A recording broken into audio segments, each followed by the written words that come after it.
Hello, hi everyone. Hi. Hello, hi. Sorry, I was going to stream a little bit earlier, but I got obsessed with arcade sticks, as you do, as is sometimes prone to happen. Um, yeah. Hi everyone. I hope you're having a nice weekend. Hi Louie. Hi Real. Thank you for the 3 stream streak. Oh my gosh. Hi Gooey. Hi Gail. Hi Real. Hi Trinity. Welcome. Welcome. Good morning. Yeah, I hope you're having a nice day. Yeah, I decided to play Genma Onimusha because I was well, actually, like, honestly, Onimusha has been a series that I've been wanting to get into for a long time because I loved what I played of Onimusha 3. I probably got around like 75% of the way through the game. I'm not sure exactly how long. I guess we'll watch the opening because we're talking about things. But yeah, it's been something I've wanted to do for like ages, so good timing, you know. How's Lexi feeling? I'm feeling okay, I think. Mostly.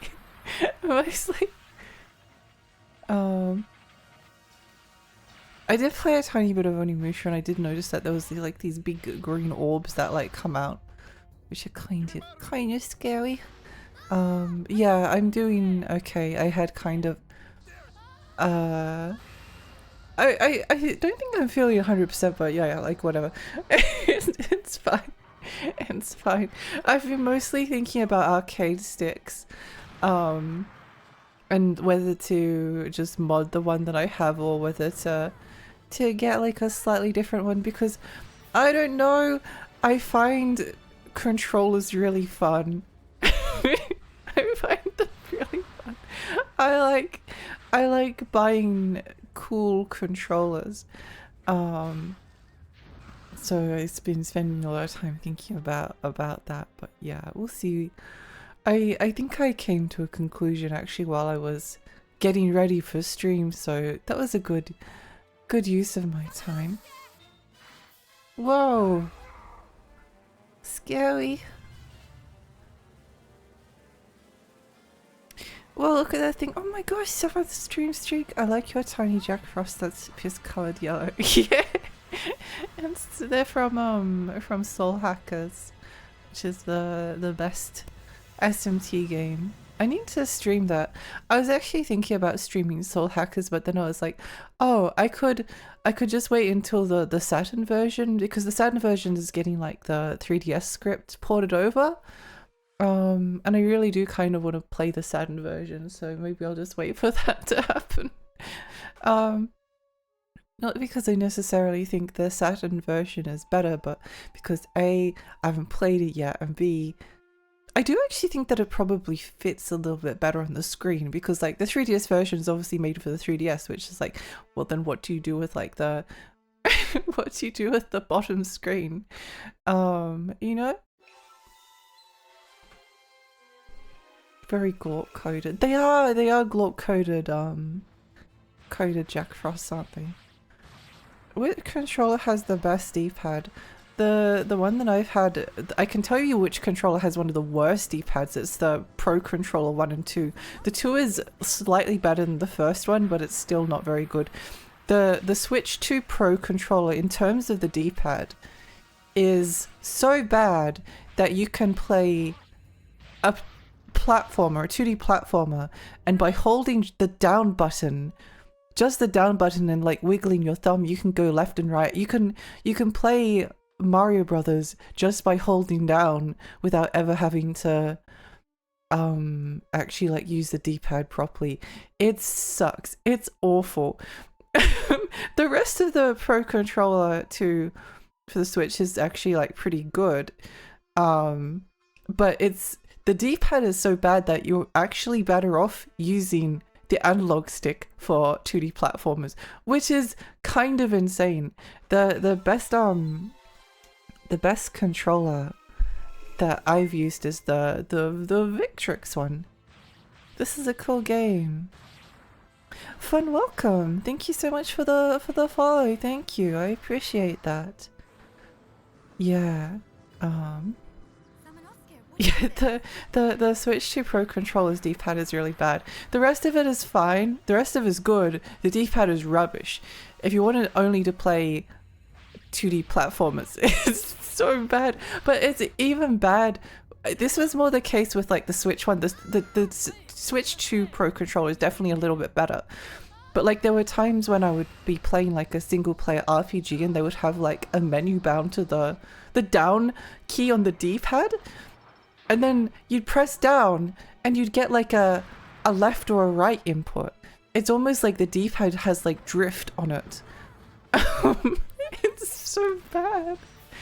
But yeah, the Victrix, I think it's like the BFG Victrix B.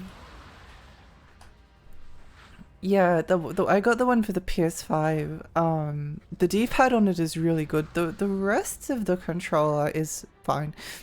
It has like very spongy triggers. They've got no real resistance to them. You can do a lot of it feels good if everything else feels good. But it's mostly it's really hard to find like a D-pad that where if you just press down and you like try to wiggle your thumb that it only presses down. Most D-pads, even the ones that are slightly better, like I don't know, the 8-bit Do controllers, if you wiggle it around you will still actually like end up going left or right, but it's hundreds of times better than the Pro controller. Yeah. The bottom screen had the map and some stats. Yeah, it's like it's difficult to figure out where to. I mean, the logical thing is to put the like some kind of a 3DS like overlay on the screen, which I think is what I would do, but if I did the Saturn version, then I wouldn't have to make that overlay. So yeah, Jackson, I don't use the D-pad on the Switch much. Yeah, no, I'd actually recommend that for like if you're playing a game like I don't know, Hollow Knight on the Switch. You're actually better off using, if you're in handheld mode or you're using the Joy-Cons, the D-pad is good because it is literally just the buttons are like separately articulated, so down is down. Down is always down. But if you're using the Pro controller, it's actually more optimal to use the analog stick, which feels insane as someone who hates using the analog stick for I think in some ways like some 2D platformers have sort of like tried to steer people towards like using the analog stick instead of the D-pad for the for platformers, 2D platformers, and I think it's because the D-pad on like every single modern controller is just different flavors of bad. If you I just wanted a D-pad that when you press down it just presses down. D-pad with drift, yeah. I also have my PS2 at home, so I'll be playing Futurama on a real PS2. Oh, let's go. I always used to see that PlayStation 2 Futurama game like everywhere. I saw it everywhere. Never bought it. I think it's actually like worth quite a bit of money. I was always curious about it. It was always relatively cheap as well, but like even if you're a kid and you don't have much money, even like if a game is cheap, it's still like a big commitment, you know? And like there were a lot of games that I saw at the shops that were cheap, but it wasn't always like easy to find. It wasn't easy to find reviews of them sometimes. Like I used to see 10,000 Bullets everywhere. 10,000 Bullets was everywhere. And I used to like try and look it up and I couldn't find anyone who had like played it. Like there was no main review outlets, let alone like barely even any user reviews. And even if it was only like $20 or something, I was still like, well, that's $20 that I could be spending on, I don't know, Onimusha. Onimusha 3 or something like that. Any thoughts on the new Steam controller that when they announced this week? I wonder if it has a good D-pad. That's my initial thought. I think it's probably going to be. Wait, let me have a look at it again. I think it's probably going to be okay. I think it looks a bit ugly. But it looks better than the first Steam controller. Yeah, it definitely looks better than the first Steam controller. I wonder if the length of it is going to be too square for my hands. Controllers are weird. I used to have like a... Oh, I can't even... Weird placed PS1 controllers. It'll probably show up. It'll show up somewhere. It has to. I've shown this before on stream. I just can't remember what it was. It's like a little square. No, show up.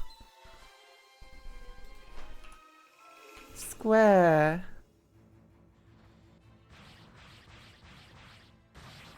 Whatever, I can't find it. But yeah, there used to be like a PlayStation 1 controller that is kind of like the same shape as the new Steam controller, but like way smaller. So it might actually like be, I don't know, it might be okay. It's hard to know until you try it. The fact that it has like a simulation of a mouse pad is useful. It's useful to have. Yeah, I prefer the Joy-Con D-pad buttons instead of the full. Agree. It's so much better. In fact, I would actually say that I think a lot of people like buy a Pro controller for the Switch because they like, oh yeah, the Joy-Con D-pad is like really bad because it's all separately articulated. But it's like one of the few controllers where you can actually like press down and it's actually down. Which is surprisingly like useful for a lot of games. I think I beat Celeste with the Joy-Cons and Hollow Knight and a bunch of games. It's actually, the only thing is that the Joy-Cons with the if you put it like in the little like dock that it comes with, like the Joy-Con controller dock, it's like a weird square shape which isn't very comfortable, which is actually kind of like a similar shape to the Steam controller now that I think about it. But I think the Joy-Con ones is because it's like too narrow or something. I don't know. But yeah, I always tried to save pocket money for games. I mostly played licensed slop as a kid. It's what a lot of us did. I mean, licensed slop was also like affordable a lot of the time. And like there was always a hope, right?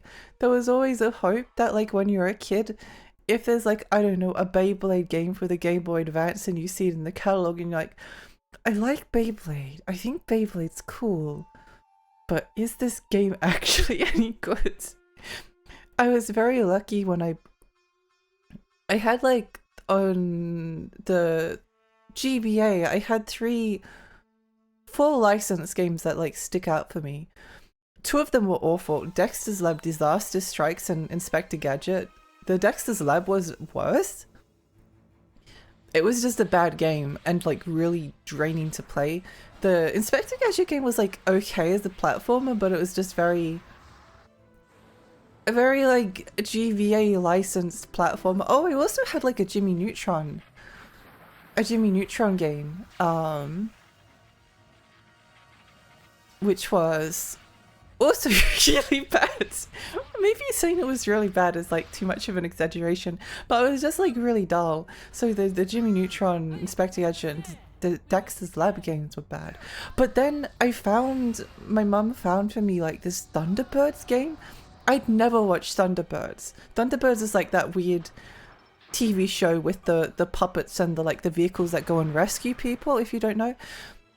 Never seen Thunderbirds in my entire life. I think I might have like seen a repeat of it once on TV and I was like, this looks stupid, and I didn't watch it.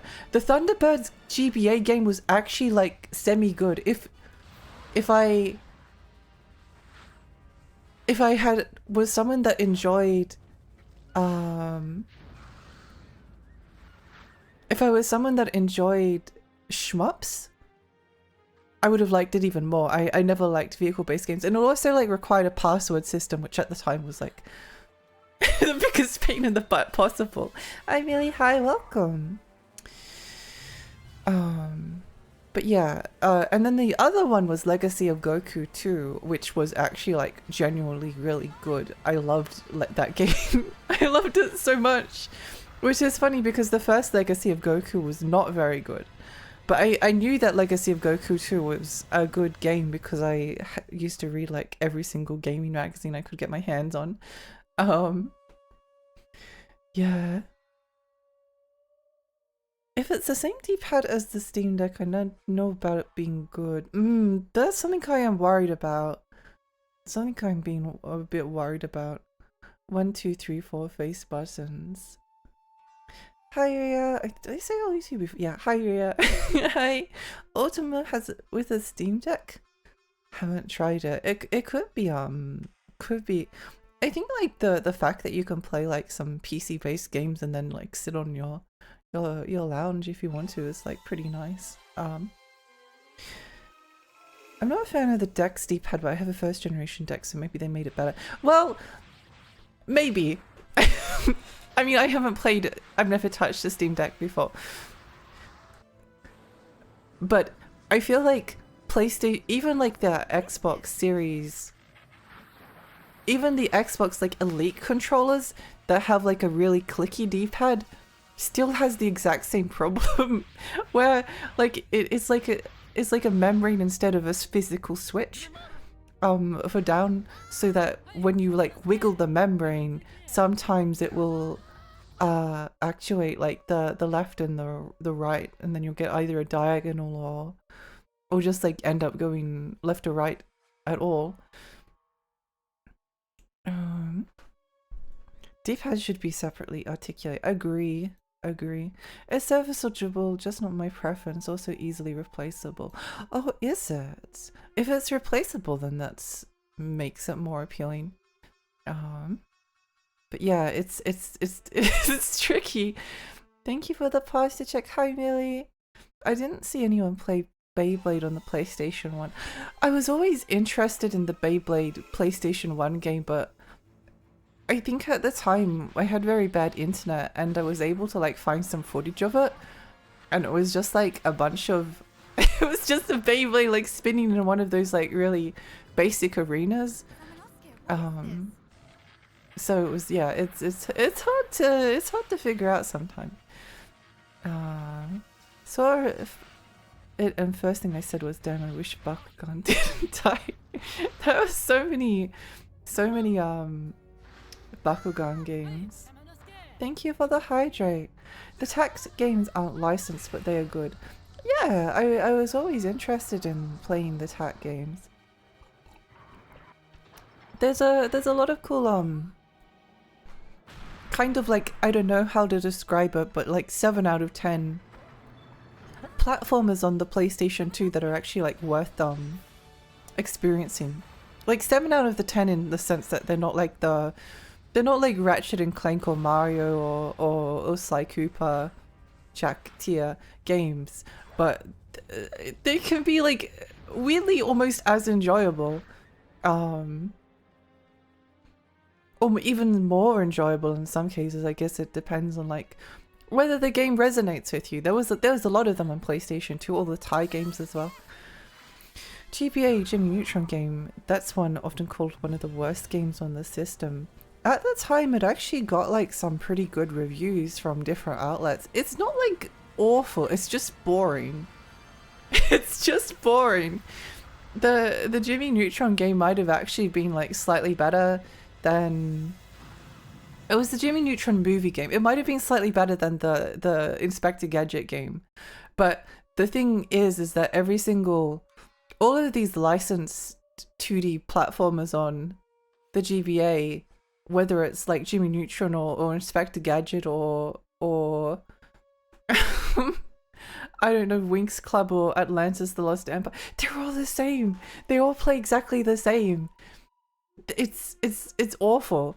They just like, it's just like you run to the end of the level and there are like enemies and there are some like things that you can collect and you like jump occasionally, but they don't really have like level design.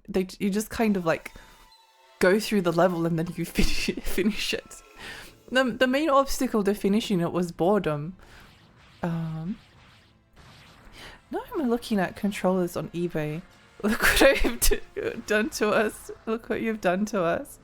Yeah, it's fun looking at controllers. I've been a little bit obsessed with like arcade sticks and hitboxes and flat controllers. I don't know. I don't need them, but they're cool. I like them. I like controllers that have like satisfying buttons to press because the like the tactile, the feeling of pressing a button and playing with the controller is fun. I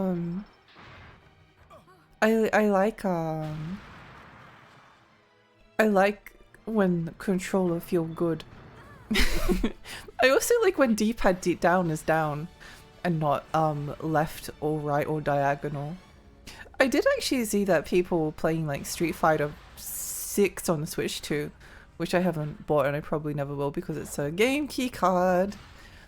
And I have it on PC.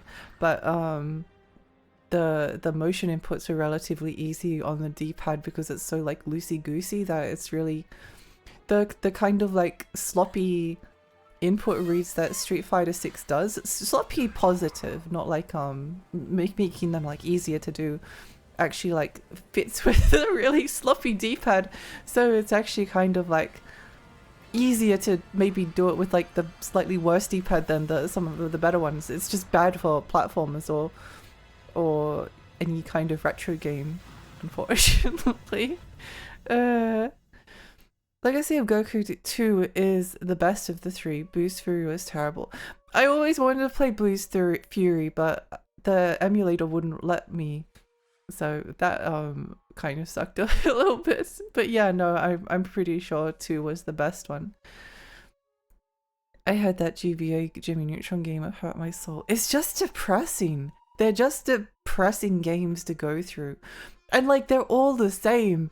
They're all the same. They're the same game. They commit, it's almost like, you know, Elf on the Shelf, because that game is probably fresh in people's minds.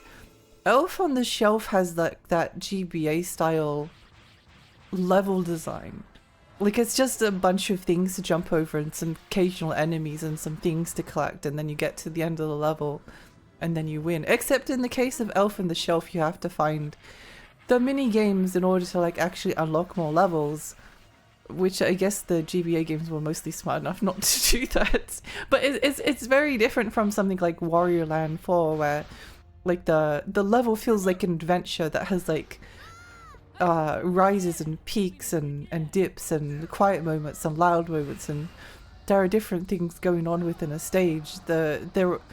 Every single part of those stage in like a lot of like licensed GBA games are exactly the same, and then the next level is the same as well.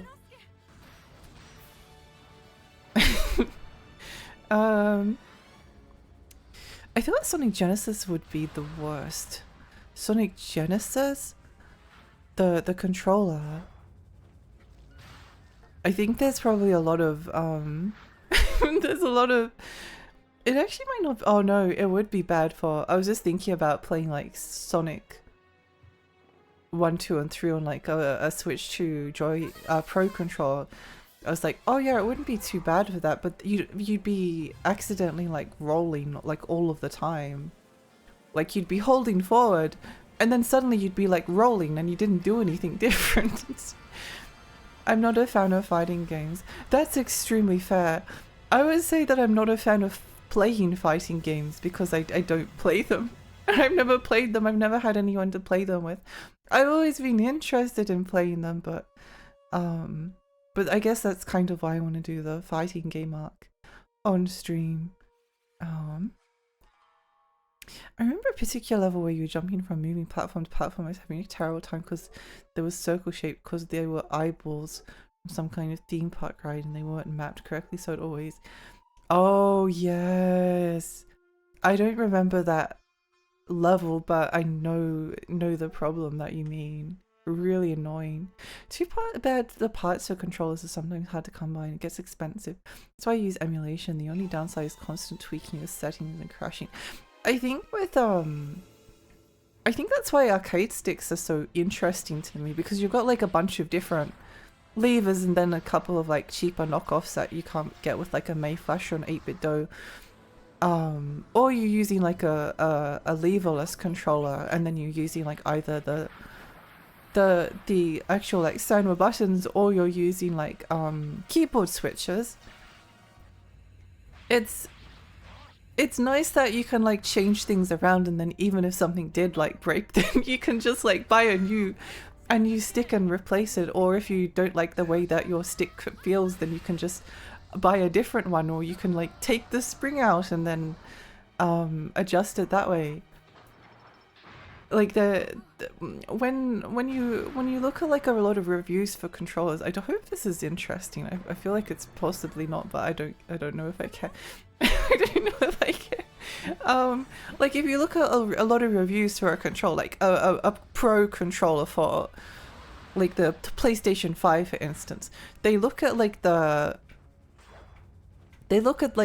sticks, right? They'll look at the analog sticks and then like test the dead zones and the dead zone adjustments for fighting, for like shooters, and like how it feels, and judge it off that, and then like judge the other buttons, which is all good.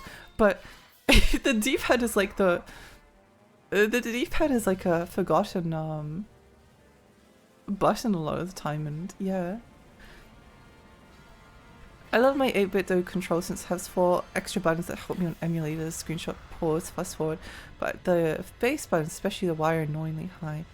Amazed how perfectly placed they are on the Switch Pro. Like my thumb doesn't have to reach the Y or Xbox with my index on L1, R1, but I have no problems reaching the X on Switch Pro.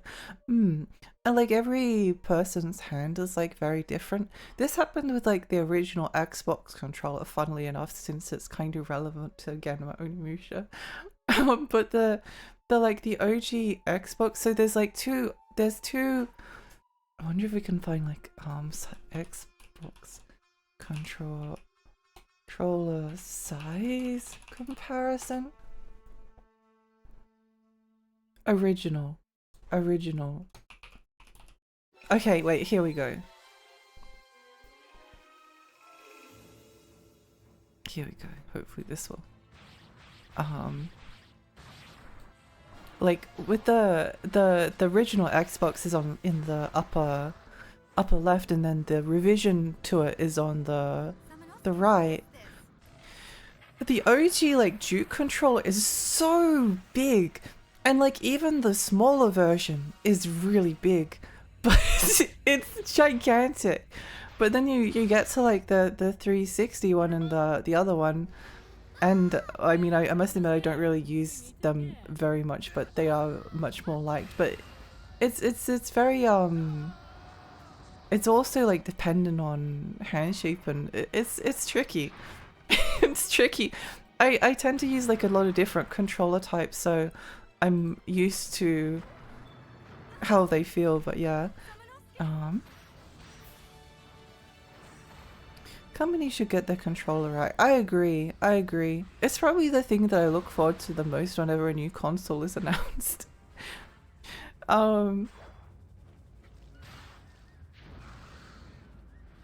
I think the Joy-Cons on the Switch too are actually like pretty good, because they're magnetized.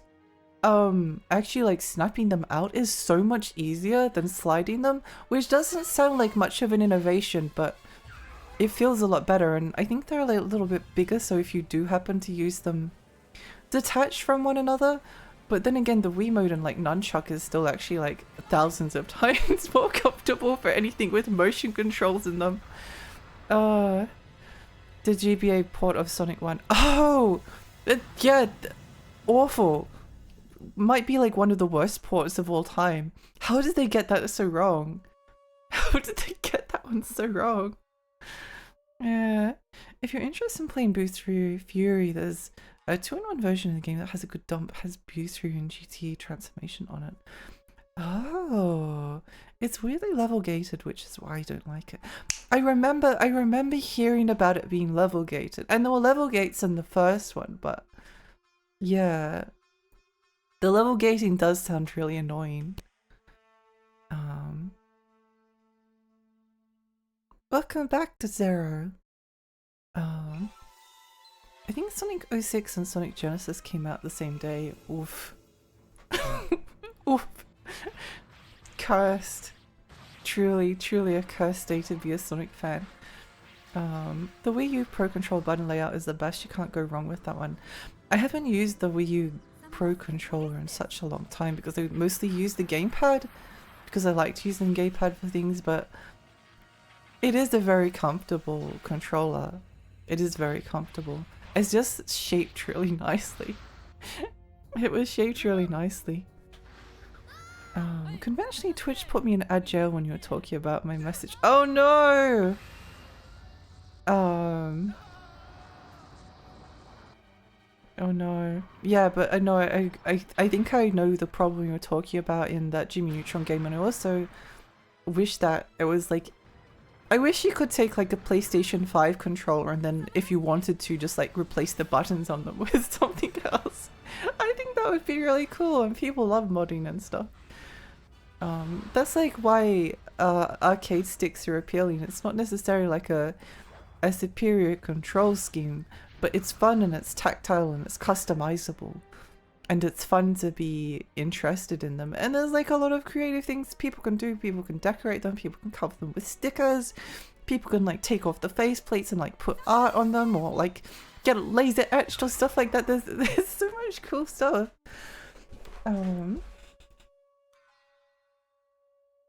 Yeah. Still waiting for a HD remaster remake of Rengoku Stairway to Heaven. Still nothing. Yeah, that's the PSP game, isn't it? Yeah. Funnily enough, I was looking at that game just the other day. I was looking at it just the other day. It was always a PSP game that I had my eye on. Hi Mel, hi, welcome. I don't even own a Wii U anymore. I'm really happy that I got my Wii U. I don't actually have it hooked up at the moment, but I really should do that. It's such a good system. It actually had like a good library of games, and then the Switch came out and stole like 90% of them. It's actually insane. Like the part of the reason why the Switch was such a good system was that it just like stole all of the Wii U games. Like the top selling Switch game, I'm pretty sure, is like Mario Kart 8 Deluxe, and all it really did was like add a proper battle mode. So I mean, I love the Switch as well, but it does like really reduce, like if someone's asking, I don't know, do I buy like a Wii U or something, then there might be like some cases where if you hack it, then it's really good, but like as it is, it's a difficult console because most of the cool stuff like got ported to other systems. But then you have games like Wonderful 101, which did get like ports, thank goodness, because that game deserves to be played. But it's better on Wii U. Like, it works so much better with the gamepad, it's insane. I tried to stream the PlayStation 4 version and it was like, what do I do with the second screen? It's just a bother. It's just a bother if it's like on the screen, but if it's in your hands, then, and you just have to look down, then it doesn't matter at all. Because like 90% of the time you don't even need the second screen. But yeah, anyway. It has the Zelda ports, Wind Waker and Twilight Princess. That is true. That is true. Yeah, no, it's definitely... I'm surprised that the Switch didn't steal those as well. That does surprise me a little bit. We have such a large library of games on launch. Yes, that's Nintendo's because you stole everything good from the Wii U. Breath of the Wild is a Breath of the Wild's a Wii U game. Like the reason it's a Sheikah slate, you're using a Sheikah slate like it has a map on it because it's a Wii U gamepad. And they're like, oh no, it's actually like a Switch. It's supposed to be a Switch. No, I'll never understand. Is Switch even that much more powerful than the Wii U? It feels like the Wii U 2 than an original console. Or Wii U feels like the Switch Zero. I think in terms of like, Wii U is like slightly more powerful than the 360 and the PS3, and then the Switch is again like quite a bit more powerful than the Switch is quite a bit more powerful than the Wii U, but there's not like a huge jump in between them. Although I think some of it's a little bit more impressive because the Switch actually was a proper portable. Yeah. The Wii U became the Sheikah Slate in 100 years from now. No one remembers. Yeah, I love the Wii U. I think it's a great console. It's just a shame that like from a collecting perspective everything got stolen from it. Everything got stolen, but from another perspective the Switch is a lot more accessible, so that's a good thing. Let's start the game since it's been 48 minutes of not doing anything.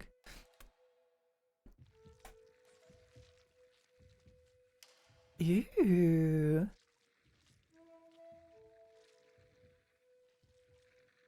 I don't know how long I'll stream for tonight. You're good. I don't know how long I'll stream for tonight.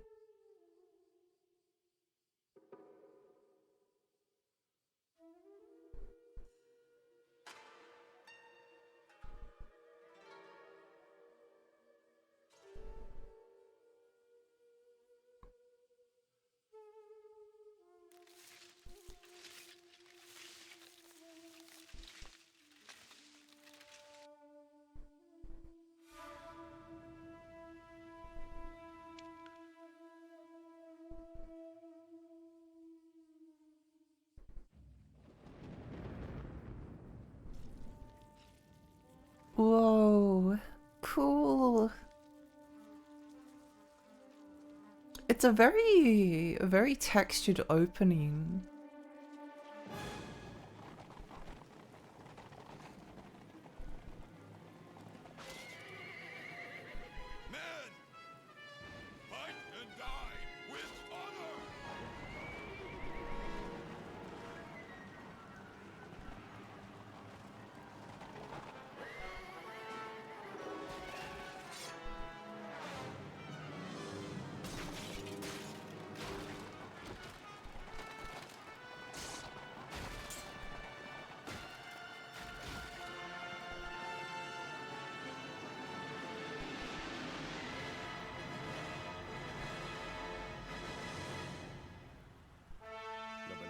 Finally engage the enemy. Amazing voice acting.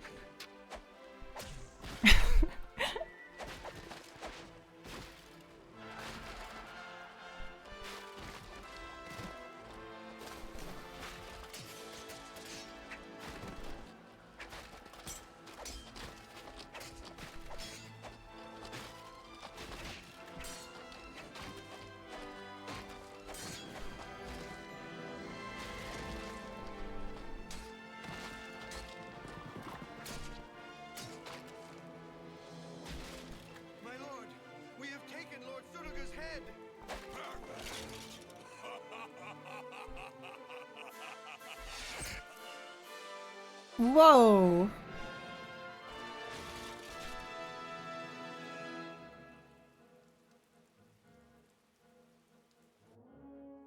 Nomidaga died and never came back to life. The end. Well, Onimusha sure was a fun game.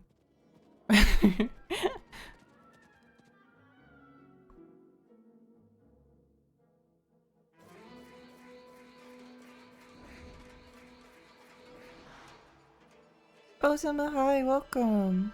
Did I say? I'm so sorry if I forget to say hello to everyone. I'm a little bit out of it tonight. I'm a little bit out of it. I apologize if I missed someone.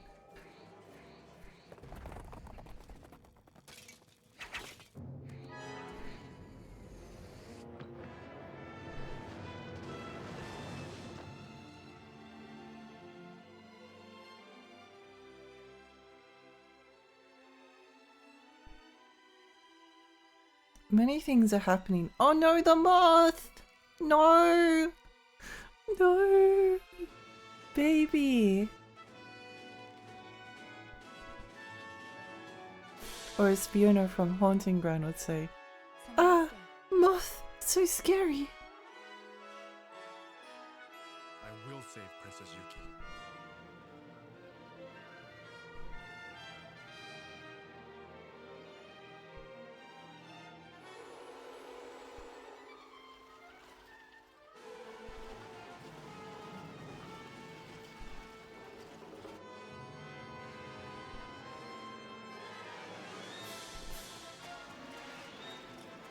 What?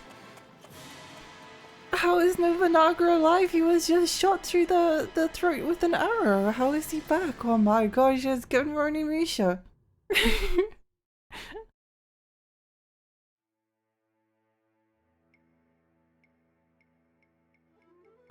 Dear someone... Oh, thank you for... writing this letter in the hopes you will read this in time to help.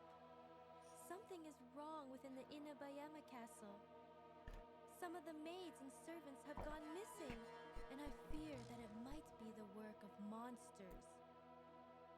I am so scared, Samanosuke. People tell me that the monsters eat the maids and servants and then take their remains to someplace deep underground. Scary. When I told my brother Yoshitatsu about this, he did not seem interested. He is too busy preparing for his upcoming battle with Nobunaga. Samanosuke, although it has been a few years since we were forced to take separate paths, due to the battle between my father Dosan and my brother Yoshitatsu, you are still the only one that I can rely upon. I can only hope that you receive this letter and that you will find it in your heart to come and save me before it is too late. Yours faithfully, Yuki.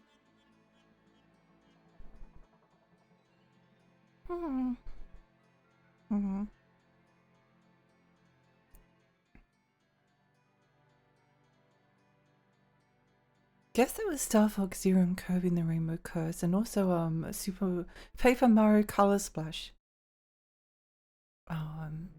This way, sir. If our princess is at the keep, there are two ways to get there.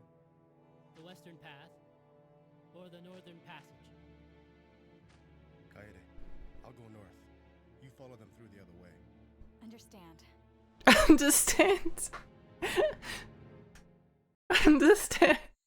Why is it so funny to me? Oh, I love not having any explanation of the controls. Okay. Block? Block? Block? Strafe, okay.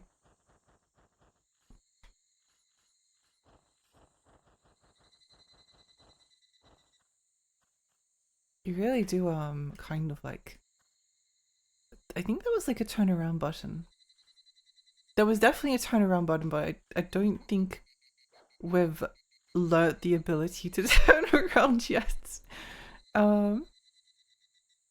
The Mantis was tweaking, it was. Why Xbox over PS2? Because from what I could see, it seemed like the Xbox version was slightly better. And also the Xbox version of Genma Onimusha hasn't like been properly ported yet, so the version that's on Steam and has like a Switch port and so on, you can't actually play this version. Yoshi's Woolly World only got a 3DS port. Yoshi's Woolly World was really cute, yeah. Crafted World when the Switch was boring. I remember thinking, whoa, this game will be like this, and then turns out the gameplay wasn't the same. For Rengoku 2? Oh, it feels chew 5 gum.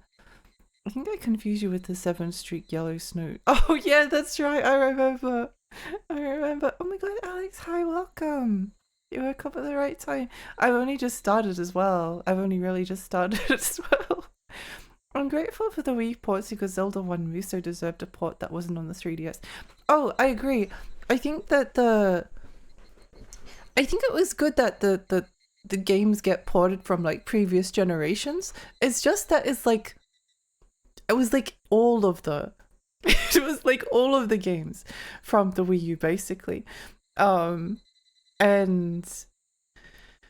I don't know, it felt kind of like a little bit unfair that like it only felt unfair from the like if the PlayStation 3 got like a bunch of ports from like the PlayStation 2, like if it got like all of the top games like ported from PlayStation 2 to PlayStation 3, which it actually did get like quite a few. It wouldn't have felt so bad because like the PlayStation 2 has always been like regarded as one of the best consoles of all time, but the Wii U was like a laughing stock. It was like, Wii U has no games. All the games there's nothing to play on Wii U. and then the Switch came out and was like kept up by all of the Wii U ports that it was getting. And then everyone was like, oh my gosh, the Switch is such a good system. Look at all these good games. Like, look at all these games that you can only get on the Switch, like Mario Kart 8 Deluxe and Donkey Kong Country Tropical Freeze. I don't know. I'm just was always the Wii U was unfairly hated by everyone. But yeah, no, I think it was good. I actually think that the Wii U version of the Hyrule Warriors is maybe like slightly better. I just like some of the. I don't like the changing to the ranking system in adventure mode because I think the Hyrule Warriors on Wii U felt better. In terms of like the rankies, that getting the A rank was like more challenging, but no, it is good that it got a port, especially now that you can play it on the Switch too and actually like get 30 FPS. Oh my gosh. Princess Yuki!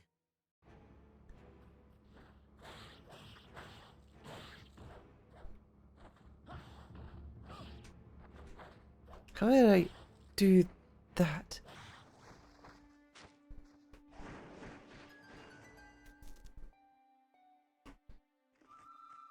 There was a cool kick I did before and I want to know how I did this. I want to do it again. I want to kick my enemies. Princess Yuki, your highness. Action right away. I know.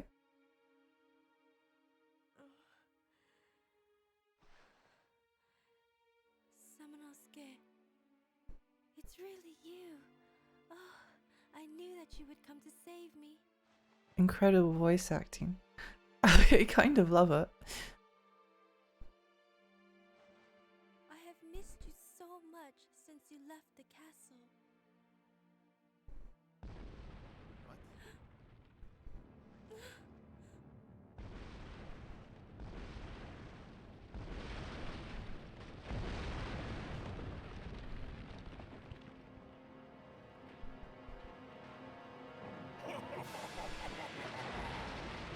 Flee while you can, you worthless bug. He's kind of cute.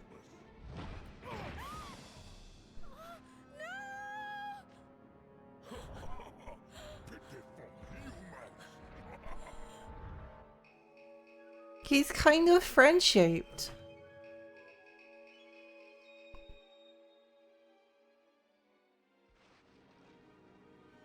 Princess Yuki.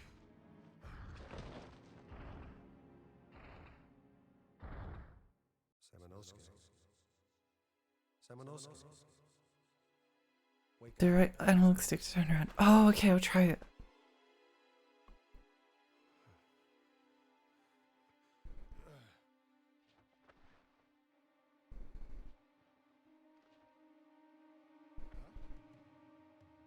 Huh?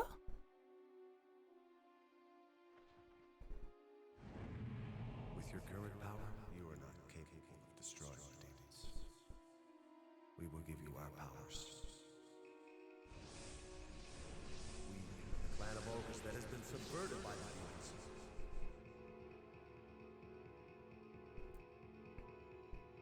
Samanosuke, defeat and seal their souls to your right hand.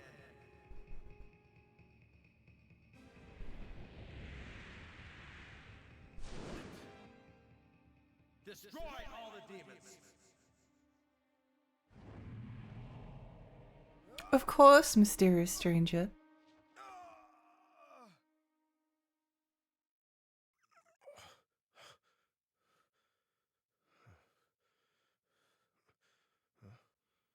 So, fortune has smiled upon me this day. With the power of this gauntlet, I will destroy all of those monsters and save the princess. Yeah.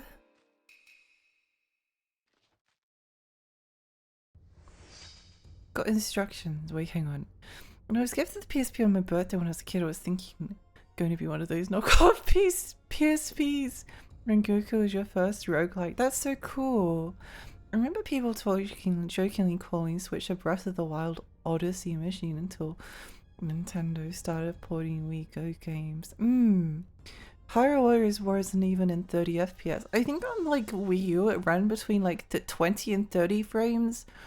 On Switch it was like between 40 and like 50 to 60 if it was docked. And if it was undocked it was 20. It felt like really choppy in handheld mode. There was a big difference. Plastic water ring toys. Just oh, I remember always like seeing those like water ring controller handheld things and being like, oh, it just made me like yearn for the proper handheld. I love when the Xbox demons call me a worthless bug. Even Breath of the Wild doesn't run at us 30 FPS. Hi Grim, hi, welcome. It's like a baby with a big toy. Yes, yeah. He's just a big baby. Hi Neil, hi, welcome. Basically Mario. We've got like black hair. We've got like a kind of like really patchy mustache if you just like wait a couple of days. We're kind of like orange color. Literally just Mario with a sword. The only problem with Rengoku 2 is it had tons of reading. Songs were nice though, along with the gameplay. That makes it sound more appealing to me. That sounds cool. Hi. Instructions, what does this do? Absorb your soul. Hold the A button. To absorb the souls after defeating the demons. Red soul enhances the power of your orbs and items. Blue recovers your magic power. Yellow, recover your vitality. Green, unleash the gauntlet's power. When you have absorbed 5 green souls, press the white button simultaneously to activate the gauntlet's hidden power and become invincible for a brief time. Yes, of course I know what the that button is. Oh, there's the turnaround button.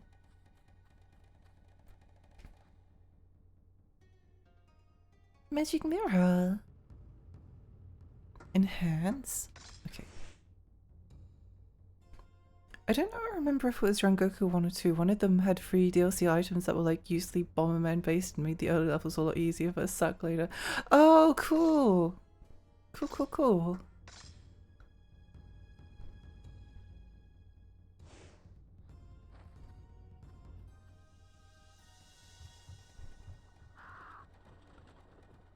This is the absorb soul button. Okay, got it.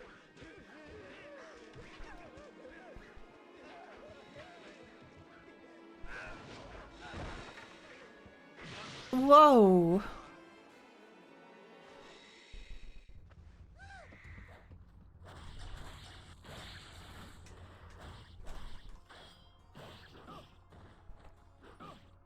Oh, that's the okay.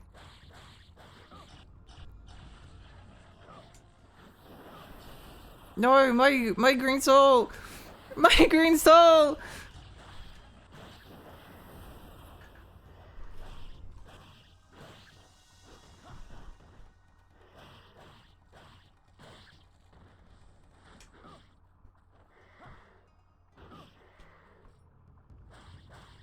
Good thing I just saved.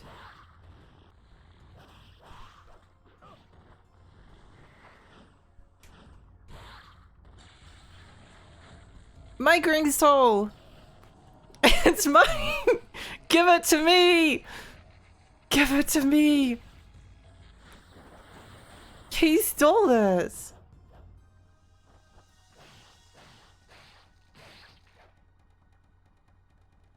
Give it to me! No, my green soul! Had tons of reading, but like bits spread throughout the game areas, not like long tidbits. Oh, I see. This is new stuff. Warlords doesn't have the green ball system. That's so cool. That's so cool. I like the green Orbeez.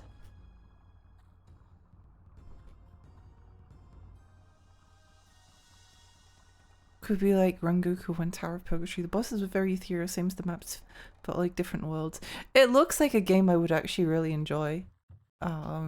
It looks like something that would really appeal to me.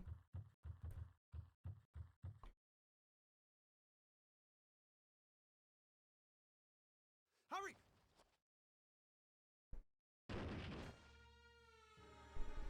Monsters! Close the door now! But someone is there. Get him! Excuse me?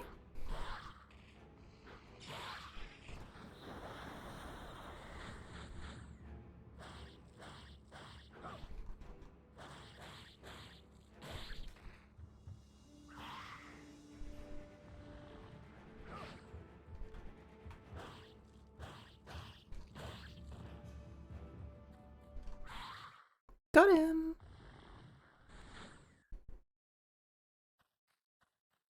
That was so mean to me. What do you mean? What do you mean leave me behind? So I was playing RV there yet for the first time.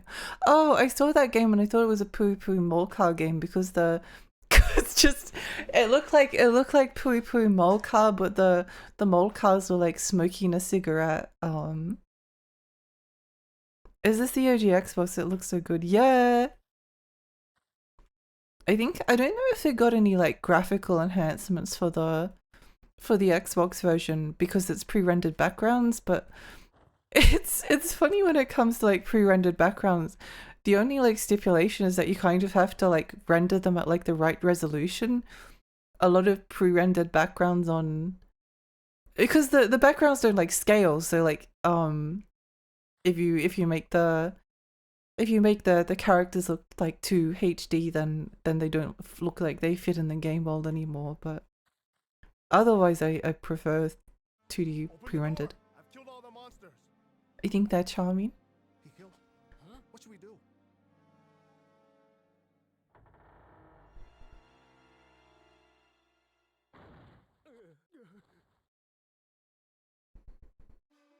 You. Ah! Sorry. We are very sorry. Please forgive us. What happened to you? They came out of nowhere and attacked us. The keep may have also been attacked by them. Keep is ahead of us that way? Right. The forest road there is a shortcut to the keep.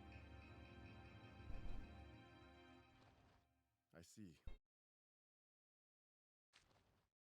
I see. The dialogue is so fun. I saw a monstrous shadow climbing the north stone wall near the keep. What was that? Although we blockaded the second vein leading to the keep, it would be easy for a monster to break through it. So please reach the keep as soon as possible and rescue Princess Yuki. Wait, hang on. They slaughtered my comrades one by one. I never thought that thing would have ended like things would end like this. Not like this. Please help me. A two-horned monster attacked me.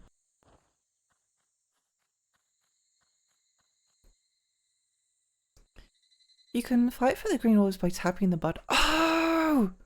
I've never able to perform perfect parry, so seeing you do it 4 times is a great sign. Thank you. Thank you. Hi, Kafro. Hi, welcome. Didn't give a Molcar though. Yeah, I feel like RV there yet would have been so much better if it was an actual like Molcar game. maybe there's a way to mod it. Is this Zimu? Yeah. There are 3 of her? Thank you for the 3 stream streak. Did you ever play the Dinosaur King arcade game? It has a Genkopon game style and collecting cards to use in battle, whatnot. Oh! No, I never did, but I think there was like a Dinosaur King game for the 3DS and DS. Yeah, there was. I remember looking at that game a couple of times just because I liked looking at and collecting weird games for.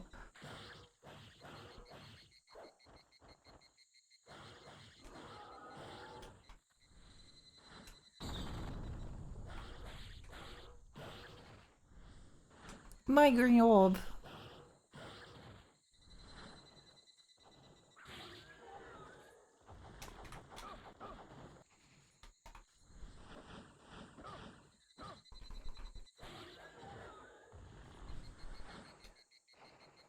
I keep forgetting what the guard button is.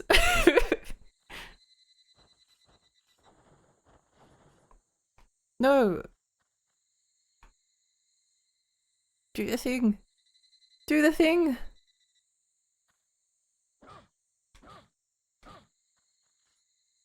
Do the thing.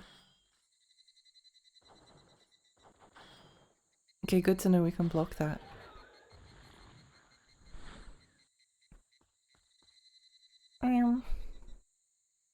What a big hole! Did the monsters do this? You can't get around it. Seems you can't get back while you go down the hole. Will you go down? Yes.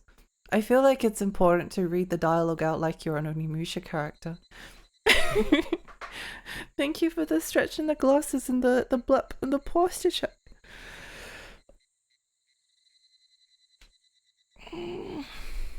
Thank you, Dora. Blah, blah.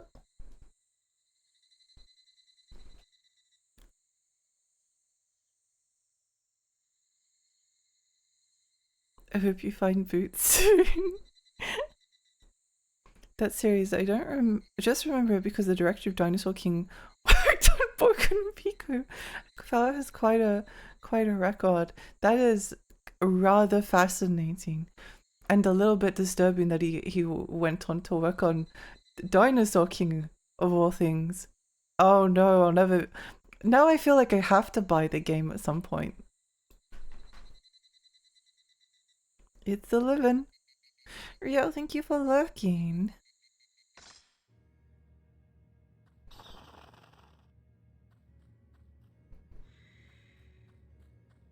Scary.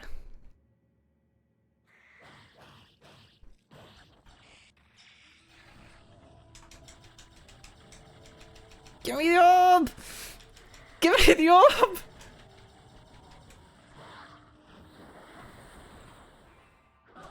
No! Oh well, there goes all my progress. How about that? Didn't they also direct Blue Dragons? What? Wasn't Blue Dragon Mistwalker? Unless...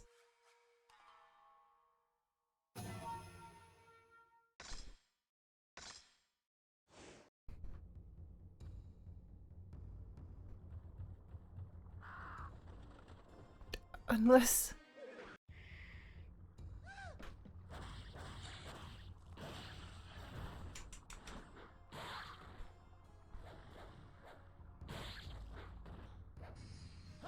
Oh, you can hold it down. I didn't know that.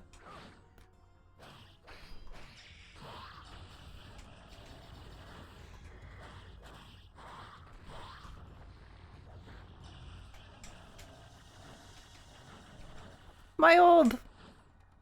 Surrender the orb!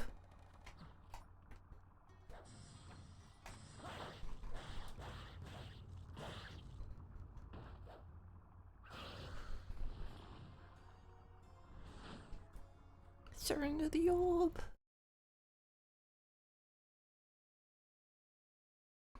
I mean, for everything that exists in that world, there's a team of people that woke up and were like, yeah, I'll make that exist. They mean the anime. Oh, I see.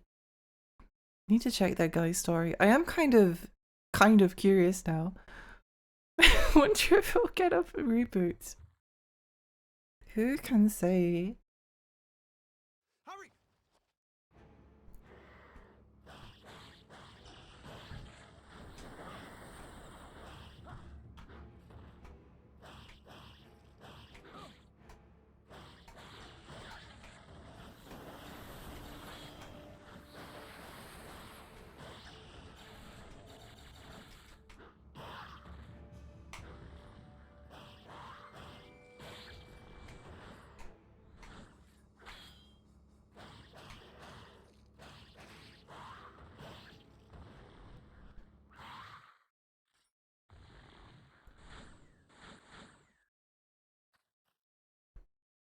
There's apparently a button to make ourselves invincible.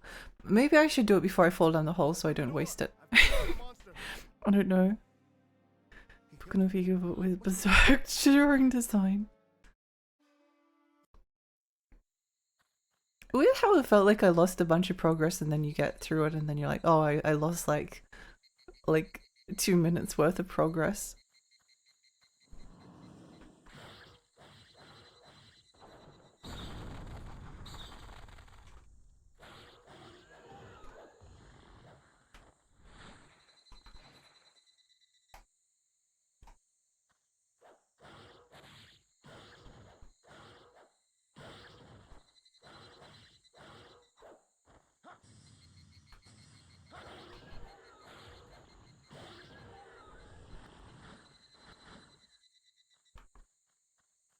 To render the orb. Okay.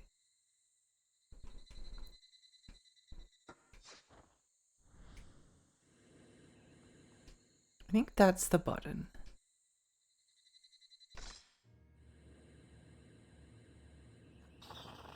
I assume this is some kind of hard mode. No, there's only one. Only one difficulty.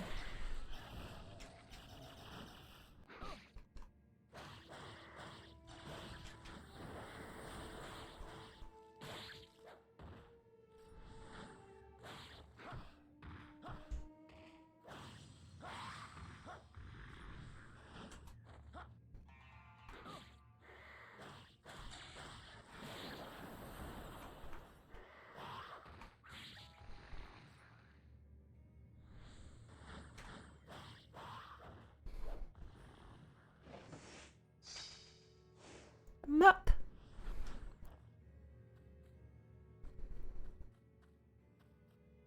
Map. What's this? Fluorite. Is that an upgrade material?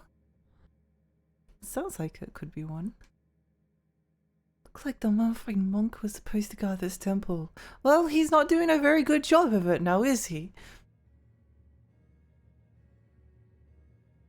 There's the green scroll. Will you take it? Sure! Let's steal the dead monk's monk scroll.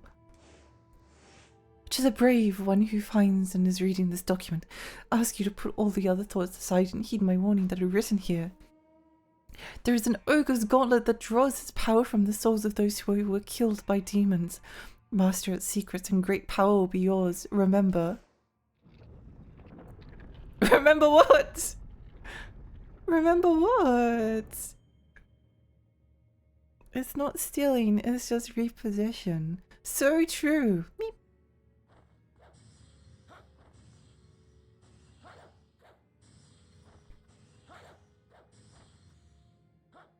Wait, hang on.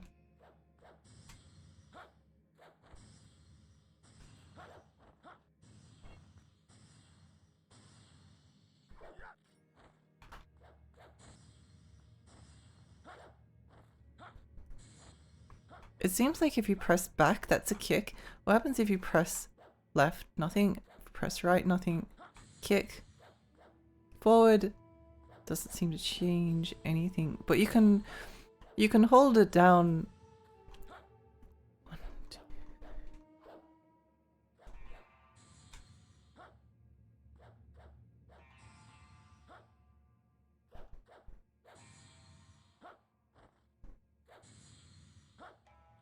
Okay, I kind of got some ideas.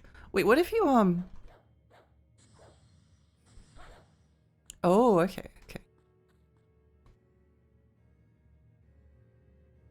I want robbers to say that. There's an LLM enabled kids toy with a mark. If adults go haywire with ChatGPT, how will kids react? Oh, that's not going to probably end well.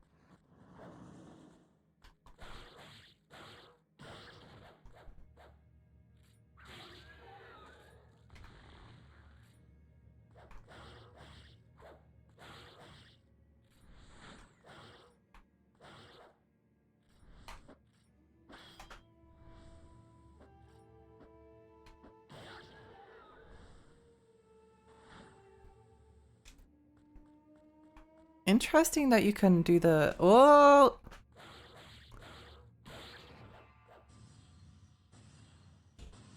Get up, loser.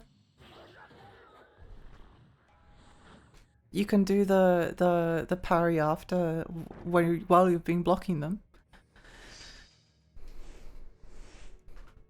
Their power subdued by a man against the demons. Cool. Ao was a mistaken general.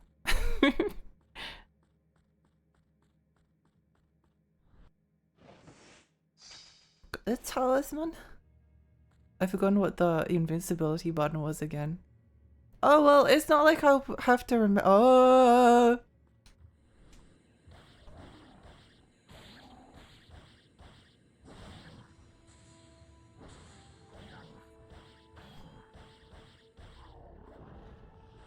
Okay, I remembered. I figured it out. I figured it out, don't worry. I'm so glad we can smash the pots.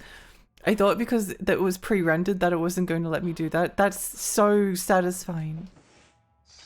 Journal 1.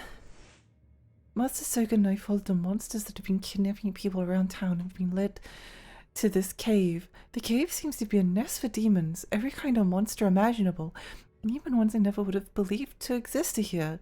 They call themselves demons. They hate sunlight and seem to have lived underground since before the human race began.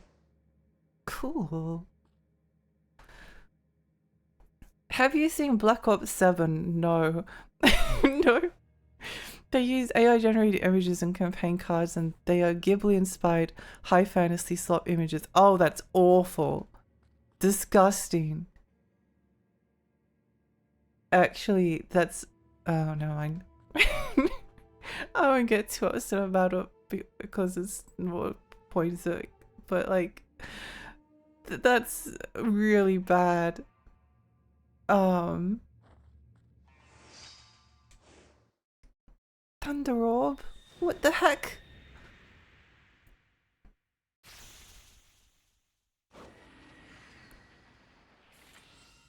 We got the Thunder Orb.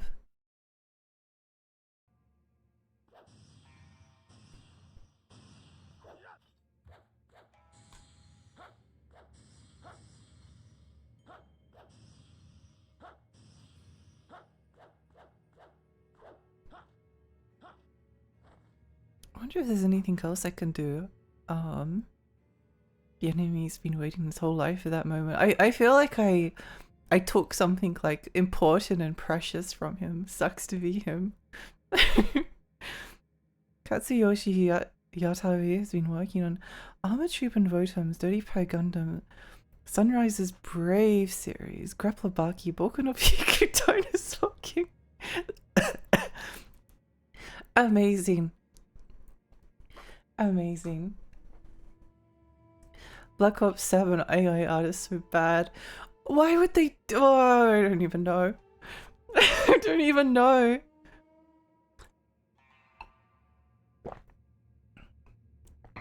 Hire some artists, you animals. Hire and pay artists, you animals. Like, that's the only good thing that like comes out of Call of Duty is that cool people get jobs. What? Oh, I see.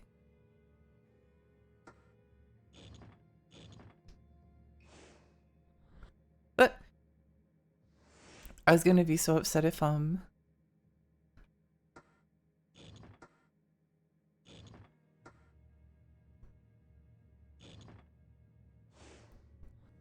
There's not going to be many like options here.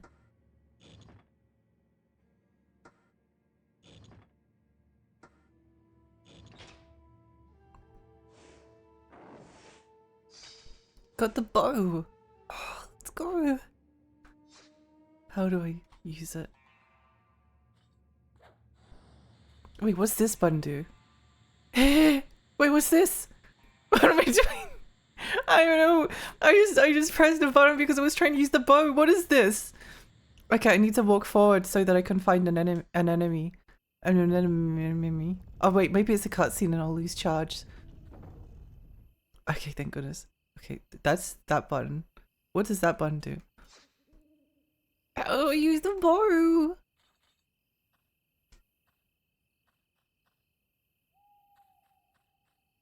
Let me use the bow. Wait, what's this?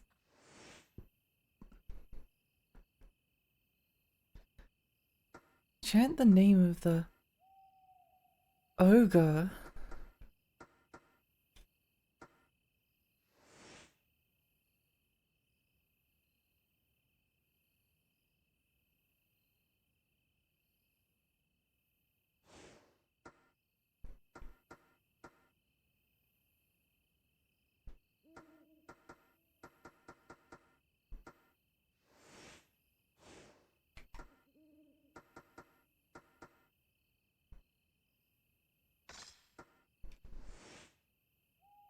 No?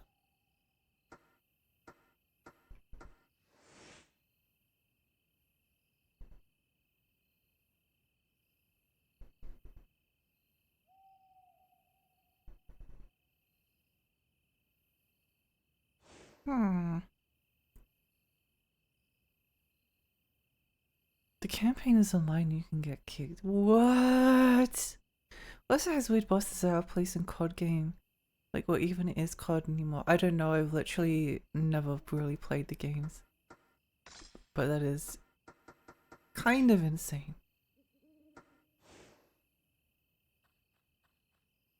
Magic mirror, enhance? Herbs, medicine. I don't know what the... I don't know what the,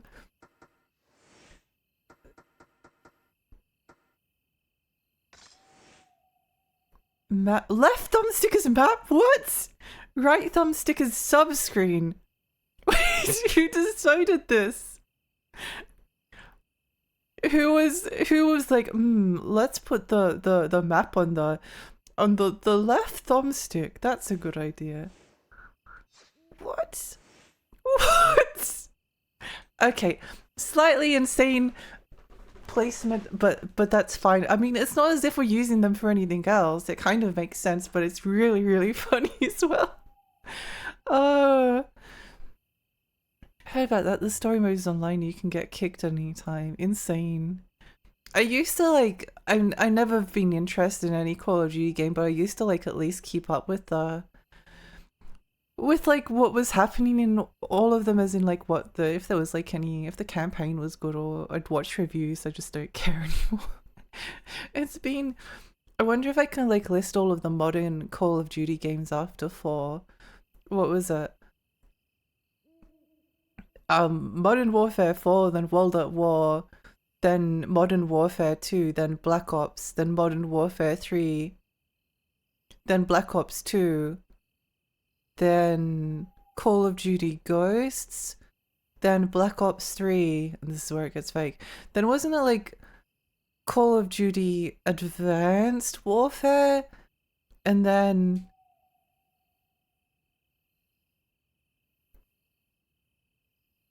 Yeah, this is where I stopped paying attention. Black Ops 4 probably. Somewhere along the way they were like, oh, you can play the campaign in any order. You can play like the 7th mission first if you like. There was like 2 futuristic-y Call of Duty games. One was like Advanced Warfare and the other one was like Super Space Warfare. And then there was like another World War II game, and then I don't remember. I got it for like a little bit, probably. I don't really like FPS, so I don't know about Block Ops 2, but all I know about Block Ops 7 is there's a giant guy boss fight. That is really funny. It's really funny. People seeing the Ghibli filter of AI and going, "Oh, because this is so cool," instead of, "I can't believe they stole from Ghibli. The studio gave me countless happy child memories as a sign we failed as a species." It's a little bit depressing, yes. AI in art is going to be so stupid. What's the point of going down to watch an AI generated content when you can make your own? Yeah, it's literally insane. And like I think though that I could be wrong about this, but I think most people like have an initial reaction to AI art that's like, oh, that's cool. They were able to produce like something that looked like Picasso, but it's actually like Barack Obama in a clown car. That's really clever and novel. But then you realize, wait, everything like looks the same. Like they all use the same angle. They all have like the same perspective. No one's actually like thought about it. Yeah, anyway, let's not talk about AI art too much. Kame, it charges your special attack. That's so cool. I don't know if you saw already, but apparently the theme for Toy Story 5 will be about iPad kids. I saw like a poster, and I did think that was really funny. I did think that was really funny. Thank you for the hide. Oh my gosh, I got my glasses back. Wow. The new COD campaign has been described as fighting a skibidi toilet like on PUBG Mobile. Honestly, that makes it like slightly more interesting to me than probably any Call of Duty campaign that has ever existed in the history of ever. They really dropped the ball there. They could have released Advanced Warfare on the Game Boy Advance. Would have made money, but it wouldn't have made money, but it would have been funny. This is true. This is true. We did get like a Medal of Honor. Did we get 2 Medal of Honor games on Game Boy Advance? Why do I know this? Of Honor GBA. I'm pretty sure there was Infiltrated. Did they have like a PlayStation 1 port as well? They did! They did! They had a port of Underground. I was right. I was right.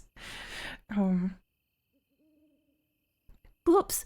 More like flops, am I right? So true. Hi Pam, welcome.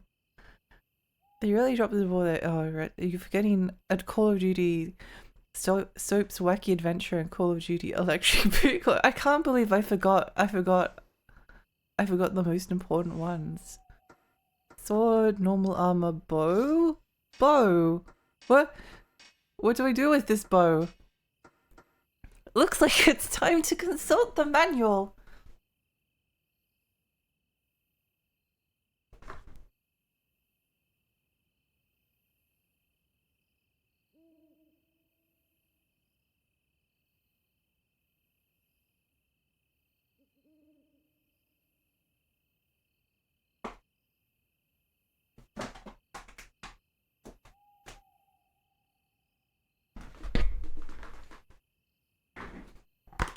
Okay. I do actually have the physical copy, so I can look at the manual. I think my favorite COD game was Stranger's Wrath. It was all downhill after Stranger's Wrath and Munch's Odyssey, wasn't it?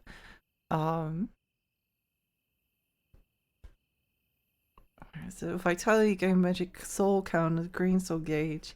Where's the bow? Competing for green souls. Equip. Map. Thunder Orb. Saving the game. I'm not really seeing anything about a bow. Block, powered attack, magic attack.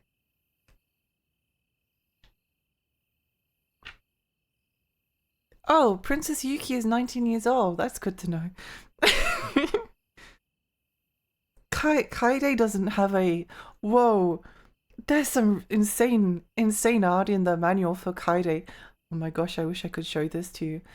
I wish I could show this. It's really good.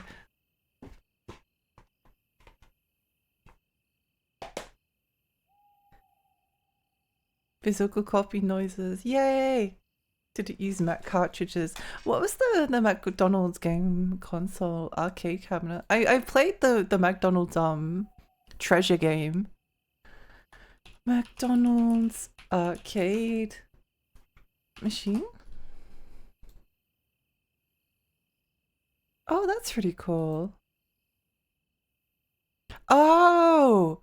I feel like we probably didn't have these in Australia, because if we did, then I would have literally lived in I would have lived in McDonald's. Oh. Yeah, if they had that where I was, I never would have gone to anywhere else. Oh, that's so cool. Wow, I wish I had that. 4 this time. 4 ads? What the heck? Ironic, just go Lunchables ad. Oh no, now you're gonna make me buy a Lunchables.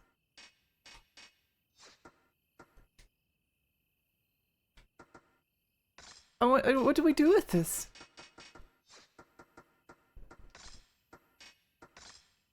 We equip the normal sword, yeah. Equip the normal sword, we equip the thunder orb, yeah. Normal armor. What do I do with this? Do I need to like find some arrows first? Maybe that's what it is.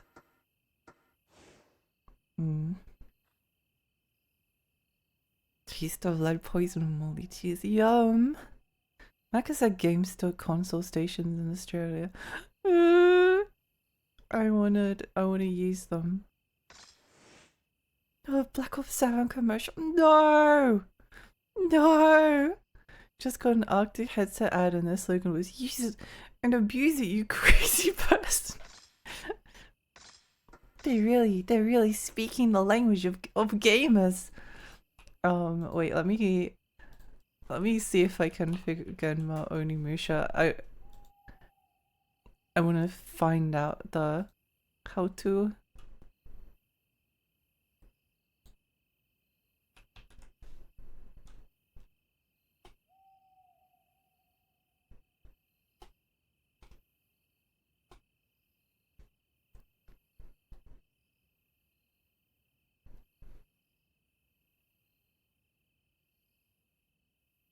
It says that there's a box, but then it doesn't say how to get in the box.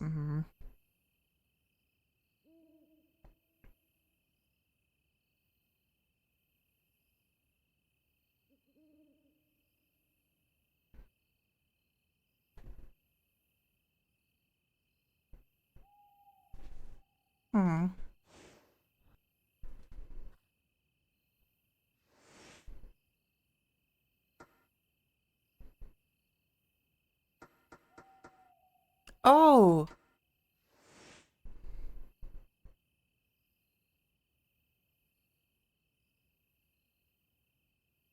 Wait, this tape requires too much thought to do on stream. Apparently we did miss a box before, and I think I actually saw it somewhere. Oh, it's here.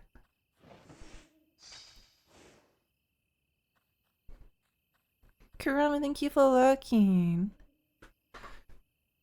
They had GameCubes, we used to play Double Dash on them. No, I wish I got to experience that. Remember the game consoles at McDonald's? We used to play Crash Bandicoot in the local McDonald's N64 while my mum worked. I was playing Ratchet and Clank on the original Xbox at the dentist. You obviously need to press the Xbox button to get into the box. Seen photos of it's cool. Most places don't have anything for kids now. It's kind of funny to think about, yeah.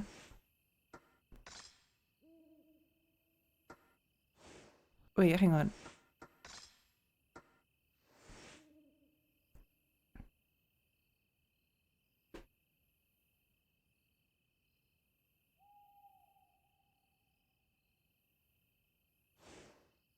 I feel like we don't have the information yet to get in that this box, do we? I don't think so.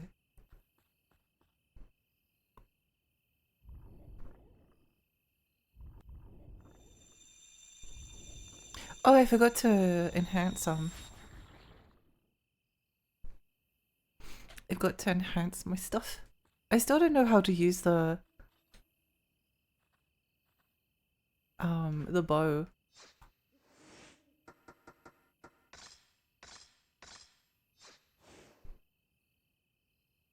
Oh, okay.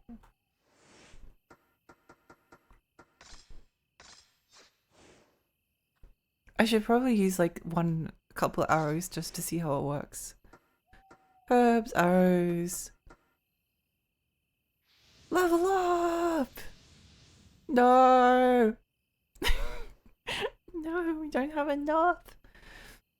I wonder how much they spent making those devices since marketed them a lot back then. A McDonald's handheld and a McDonald's arcade cabinet. Do you remember the like some little handheld toys they occasionally have? Kids don't really have as much media for them anymore. It's a bit sad. I was actually thinking about this the other day. Because like it used to be you'd like turn on the TV at a certain time of day and there'd be like kids shows on. But like everything's like either on a subscription or it's on YouTube or it's on on the 7 Seas somewhere. But like the feeling of discovering something like randomly just because it happened to be on TV is no longer really a thing. I mean, people are probably more likely to discover like Skibbity Toilet randomly or like weird AI generated songs. Okay.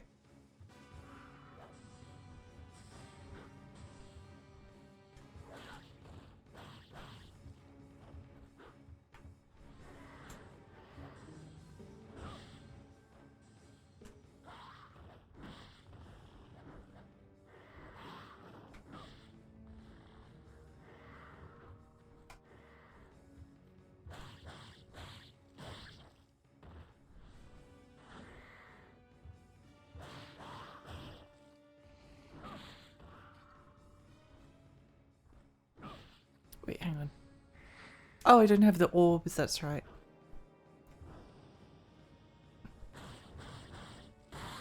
Oh, I see how it works.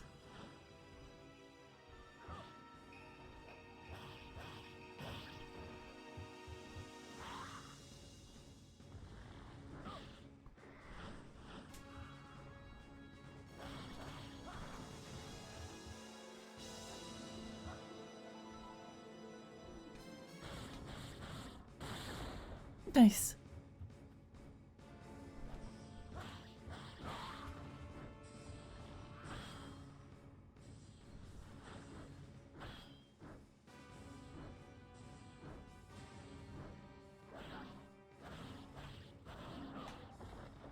Then we can move around like that. I see. I'm kind of getting used to control still. Forgive me. Wait, what? What? No, I didn't want to do that. Oh, poop butts, no!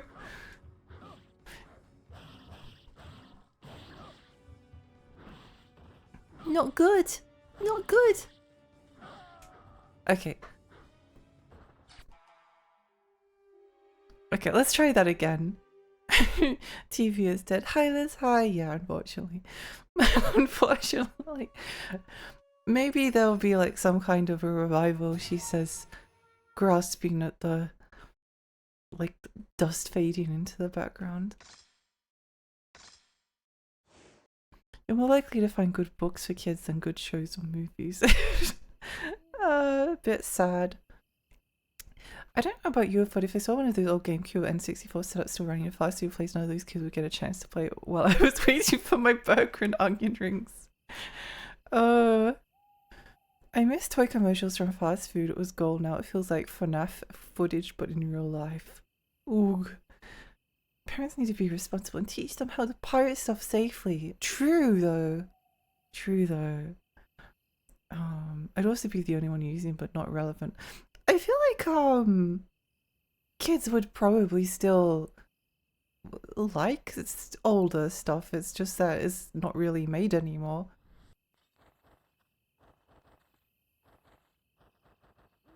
I need to get used to holding down this button.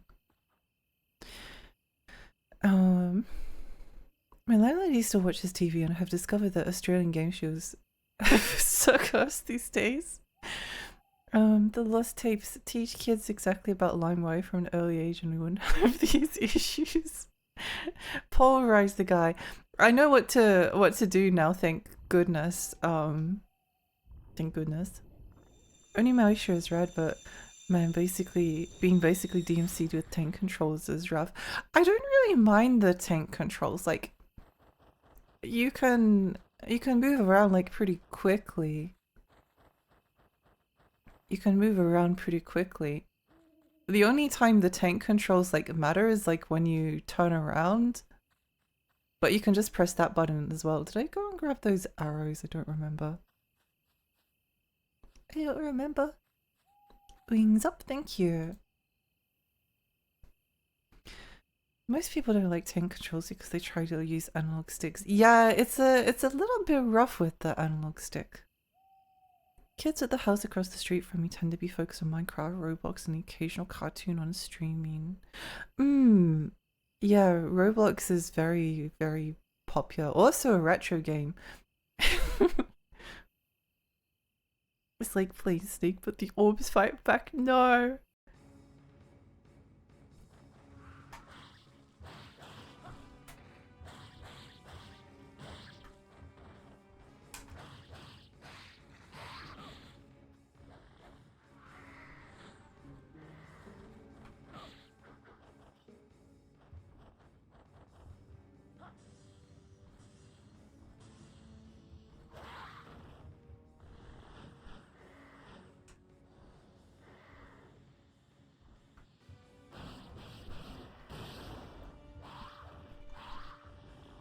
My orb! My orb!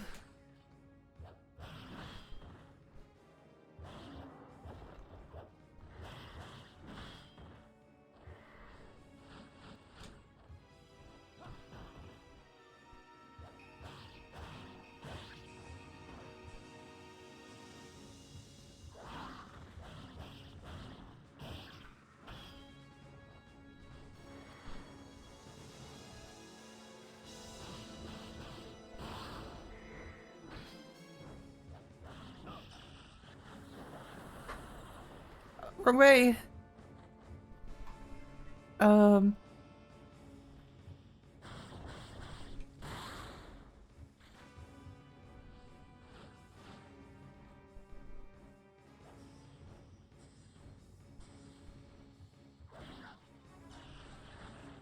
Uh-oh. Not good!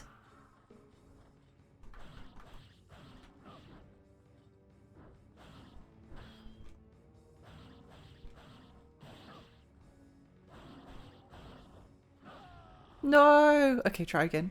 That was pretty fun though. Oh, wait, that's right.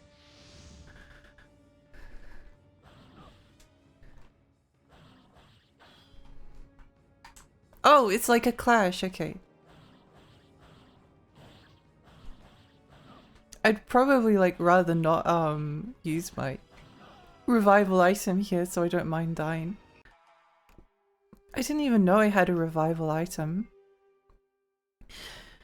I think I was so picky when I was a kid and wouldn't watch things I didn't like if didn't like the color palette art style in general. My brother and I were watching Treasure Planet yesterday.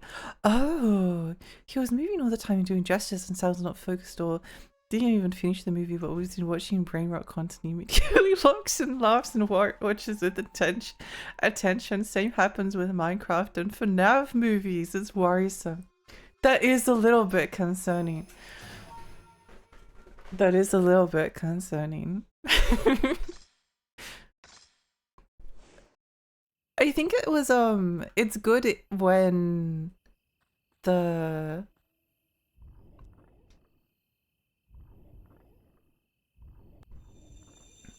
what am I going to say? It was always good being able to, like, I guess it's like going to the library, right? Like you go to the library and there's like a lot of books there and you like pick up the ones that maybe look interesting and maybe the book's good or maybe it isn't, but it's cool to find out. Oh, okay, here we go.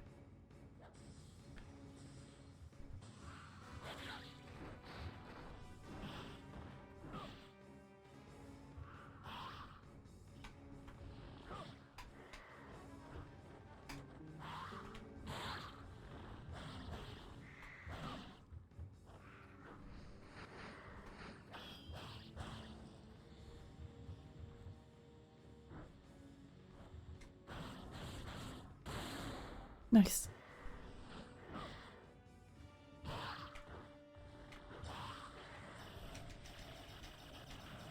My orb! My orb!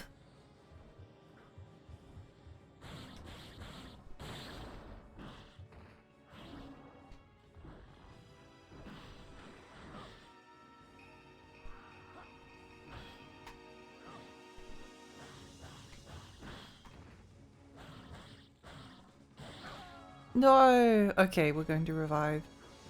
Is this okay?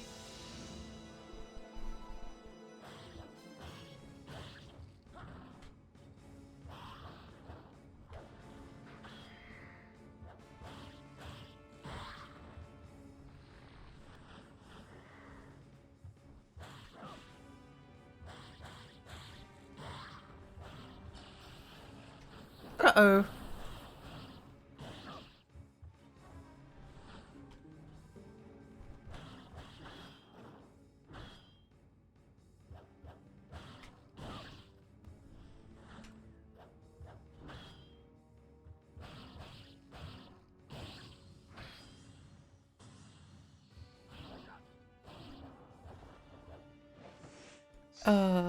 Nice. We'll take that. I don't remember if I used the revival. I'm going to assume that I did if I don't remember. I'm going to assume I did if I don't remember.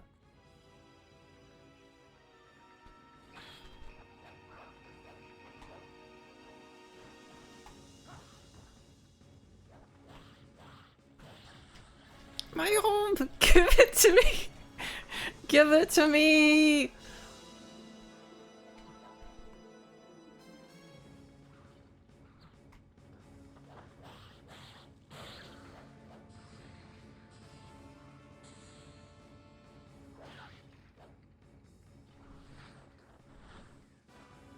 Oh, you can do that while going backwards. Okay, that's very useful to know. We're still learning stuff.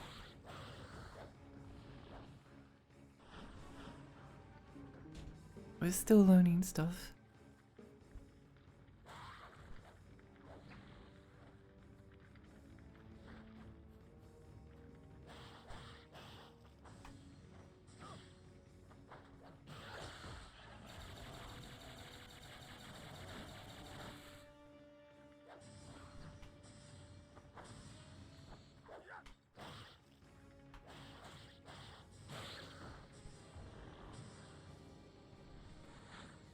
You can also charge your sword up while absorbing souls. Also very good to know. I'm pretty sure that the only way to kill this guy is going to be with the bow and arrow equipped. So I'm going to equip that and then hopefully I can figure out how to... Oh no, we didn't bring... I forgot to find the arrows. What? No.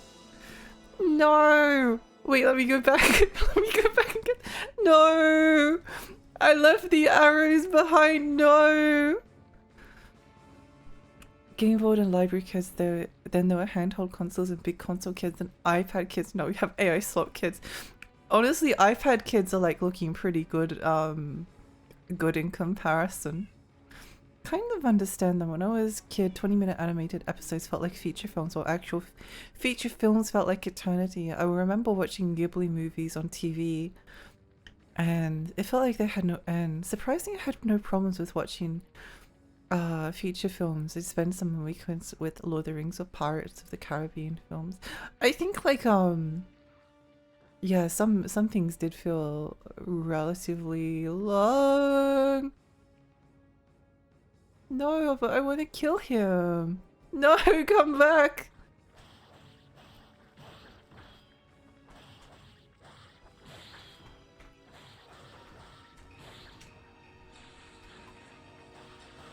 My orb! Give it to me! I need it. I need the orb. No! Disgusting creature, die. Die a horrible death. Whatever, I don't even care. I don't even care. Stop it! My orbs! Give them!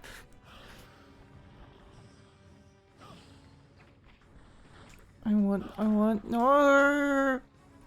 Well, at least you can go back and get the arrows now. I just wanted the orbs. You don't understand. You don't understand. I'm still kind of getting used to the controls a little bit because I think if I pull down the dashy button, then I would have been able to do what I was thinking about doing, but I didn't hold it down, so, you know. VeggieTales are right. That show back then predicted what would happen with entertainment. I don't remember VeggieTales doing that, but that's interesting. This is why kids should only be allowed to play Dragon Guard, and they'll appreciate the concept of fun when they discover it in adolescence. I do think that like playing bad games is actually like important. Like when I was growing up, there'd be like games that I loved as a kid, and then like I'd read a review of it, and then they'd be like, absolute garbage. Oh, no one should like this game. The only people who like this game must be like have like insane nostalgia. But then you also like play games as a kid that are like actually bad or that you hate, and then you realize, oh wait, actually no, these were like cool games to have. Hi long, welcome. VeggieTales did a skit about it. Interesting. I have to look into it. I do agree, not even necessarily bad games, but games that aren't just frictionless junk food. I think that like playing slightly janky games is good for you. I was thinking about Kuon and Fatal Frame 3 because I probably liked them a similar amount, as in I loved both of them. And I think that like Fatal Frame 3 is a better game, but I like them the same amount of... I like them just as much as each other. In some ways I actually enjoyed the exploration of Kuon a little bit more, even though it was like jankier. I don't know. It was just really cool to me. The things being janky doesn't necessarily mean anything. Did I save? I'll save again just in case, because I don't want to have to go back and collect the arrows again.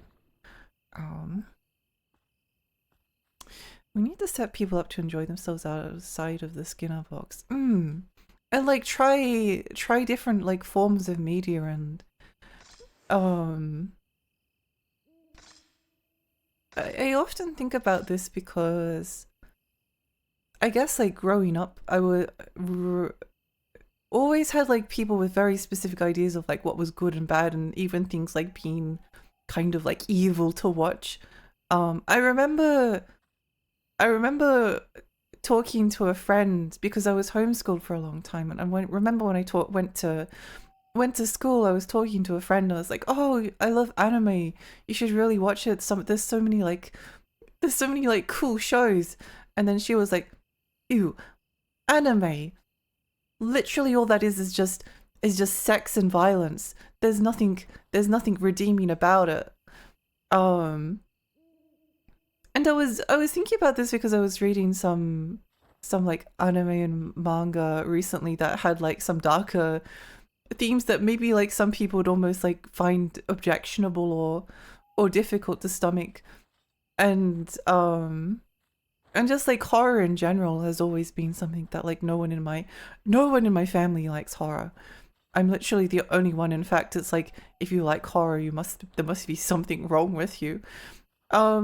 But I think it's important to be able to to like understand what the media is going for, even if maybe there's something that's not to your taste, whether it's like the thematic content or whether it's just like a little bit janky. You kind of have to, it's good to be able to like understand and get things and I don't know, be a little bit open-minded. Sometimes games are pretty bad, but they introduce a cool idea even if it doesn't work. Yeah, hi Theo. I mean, I think about Red Ninja a lot because that game is... It's difficult to summarize because it is bad. It's not a good game in a lot of ways.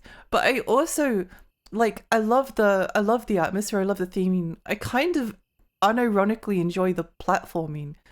The controls are not good, but the fact that it like offers so much resistance makes it like a fun challenge, even if the challenge is kind of due to the controls being bad and not just... No, it's actually due to the controls being bad and the level design being really difficult. But like even the boss fights are janky and difficult to get along with, but they are like actually pretty well thought out boss fights. It's just also with a layer of jank and a lack of quality that makes it difficult. But like after I kind of like enjoyed all of the boss fights in Red Ninja, and I enjoyed like most of the levels.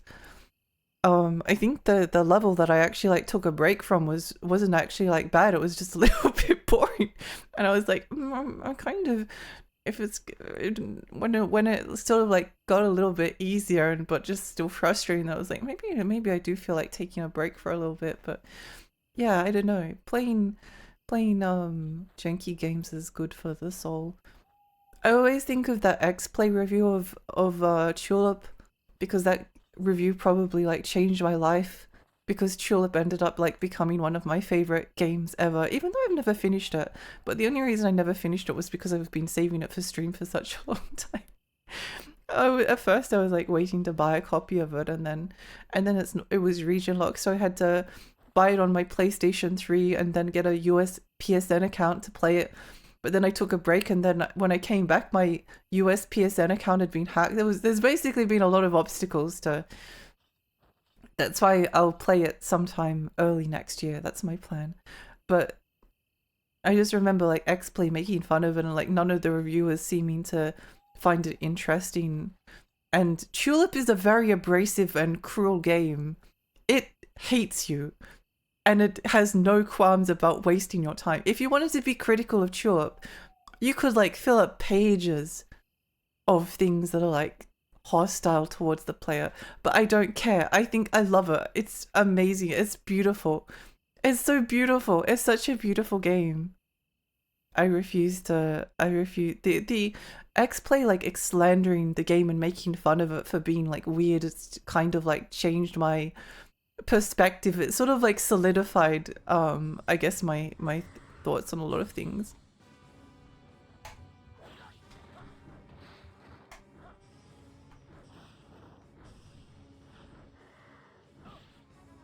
You have to like block that.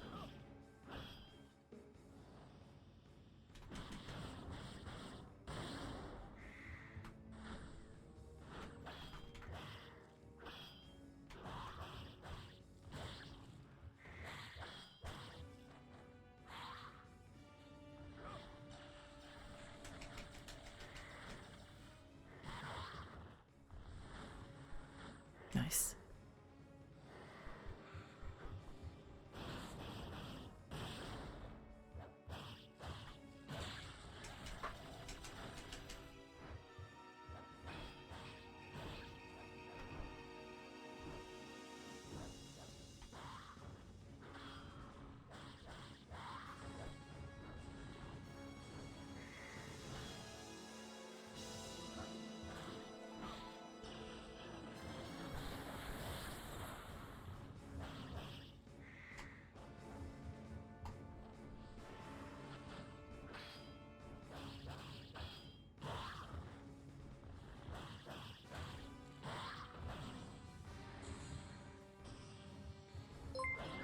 Oh, Theo, thank you for the follow. Thank you. No, don't quit game.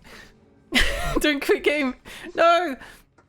Continue, continue, continue game.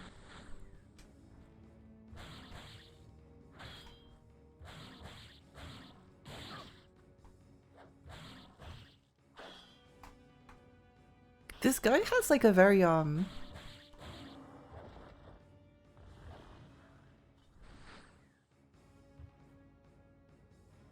very quick wind up before he attacks.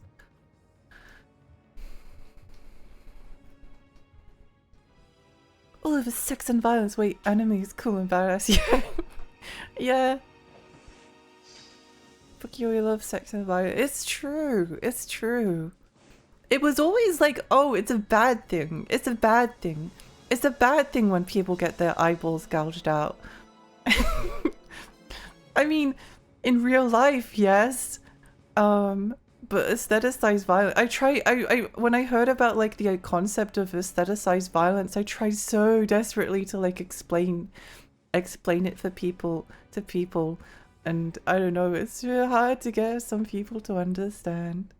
The kids are doing pretty good with horror nowadays. I'd say there's a lot of horror made, especially for them to engage with. I guess that is like kind of a weirdly good thing about the popularity of Five Nights. Actually, no, I don't know. I've never literally seen any Five Nights at Freddy's. It's just not interesting to me. The gameplay's never been of interest. Hi, go, hi. Oh no, you're being sick. No, no. Violence testimony intensifies. I've been here 5 seconds and you mentioned Red Ninja. It's a tradition. I knew that you'd arrive, so I was like, time to talk about Red Ninja. Being better at collapse in the bathroom floor. Oh no! I'm not dead, so that's cool. Please see a doctor sometimes if you can. Good morning! Time went by already, 3:55 AM here. Oh my gosh. Red Ninja and X-Plate Charlotte mention? What Alexi did. I just keep talking about the same things. So embarrassing. I have deep respect for Charlotte, but I really struggle to play it. Oh, I don't blame you. I don't blame you. It's like one of the most beautiful games ever, and it absolutely hates the fact that you're trying to play it. It wastes your time. It wastes your time. Speaking of Tulip, I got woken up by Moon. By the Moon or by Moon RPG, because that's pretty cool. Thank you for the posture check. I swear this is me for a long time. Sadly, I was in the middle way of normies and a weave, so both groups rejected me. No! People used to judge anime for being an animation instead of looking into the deep themes of art. You were automatically weird. But, oh yeah, Dragon Ball was okay. Now it's mainstream. It's weird, isn't it? It's weird that anime is mainstream now. Like, there was a period of time where it was funny because Karin has been talking about like that Reddit post of like a person recommending Monogatari to their co-workers and then getting labeled like Diddy Gatari or something. But that was, I'm pretty sure that was like one of the anime I was like thinking of recommending to my school friends at the time. And ironically, that was probably the one that did actually just have like sex and lots of violence. But that wasn't what it was about. That wasn't what it was about. People don't understand. Just because the main character has a cute girl with a gorilla hand reach into his stomach and then swing him around by his intestines doesn't mean that anime is just sex and violence. There's also like long talking sections. Hello, going to work. You have a wonderful fairy stream. Thank you. Hi, Don. Hi, welcome. Lexi must be very far behind on chat. She hasn't said hi yet. Hi, hi. Way back then, if you were a PC gamer, people called you a big nerd, but now it's popular and mainstream. PC gaming is like the weirdest thing because PC gamers have always had like a chip on their shoulder. But like I grew up on PC. I never had a console until I was like way older. And then when I finally got a console, it was like the fulfillment of all my hopes and dreams. And then I went back to play games on my PC. Like I always what was I didn't mean to go through that door.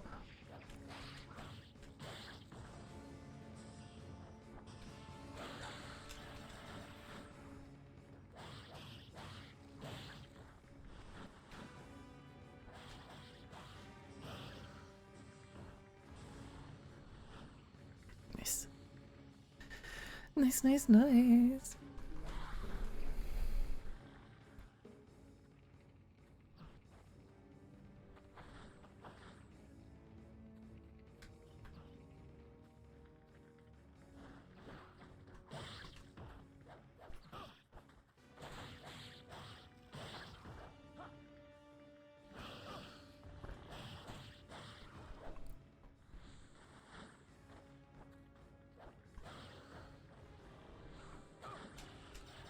My orb!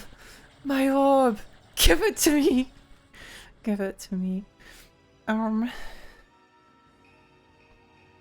Yeah. Yeah, I had like because I was always like I played like a lot of online games, so I was always friends with people who were PC gamers, and I had people constantly like mocking console owners and console ownership, and like everything you could play would be better on a PC, and why do they even have consoles when everything would be better on a PC, and you have to be stupid to like want to play games on a console. But then I also eventually like I had very like few IRL friends, but like the one time I invited like a normie friend over to play like a console game. Of course I showed them like Shadow of the Colossus, because like what else was I going to show them?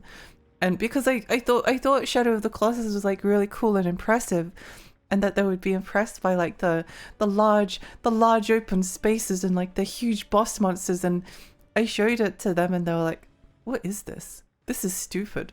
Why would I play this?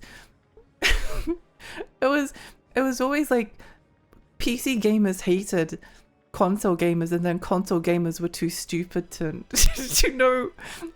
A lot of the people that like had console games were too stupid to like play anything outside of the mainstream. Kill them. Saying Shadow of the Colossus is stupid as a sin. I still think about it because like I remember talking to him about Ninja Gaiden 2. And I was like, oh, that's cool. And he was like, yeah, there's like, you got twin dragon blades and you can like cut people's limbs off. So I thought, well, if you think that Ninja Gaiden 2 is cool, then you'll probably think that Shadow of the Colossus is cool. Yeah, no, he didn't. He also thought it was like incredibly ugly. I couldn't believe it. So they choose death. Plus, hi Blitz, hi, welcome. Nightmare on Elm Street was apparently popular with 80s kids, so there's definite appetite for a legit horror in that age group.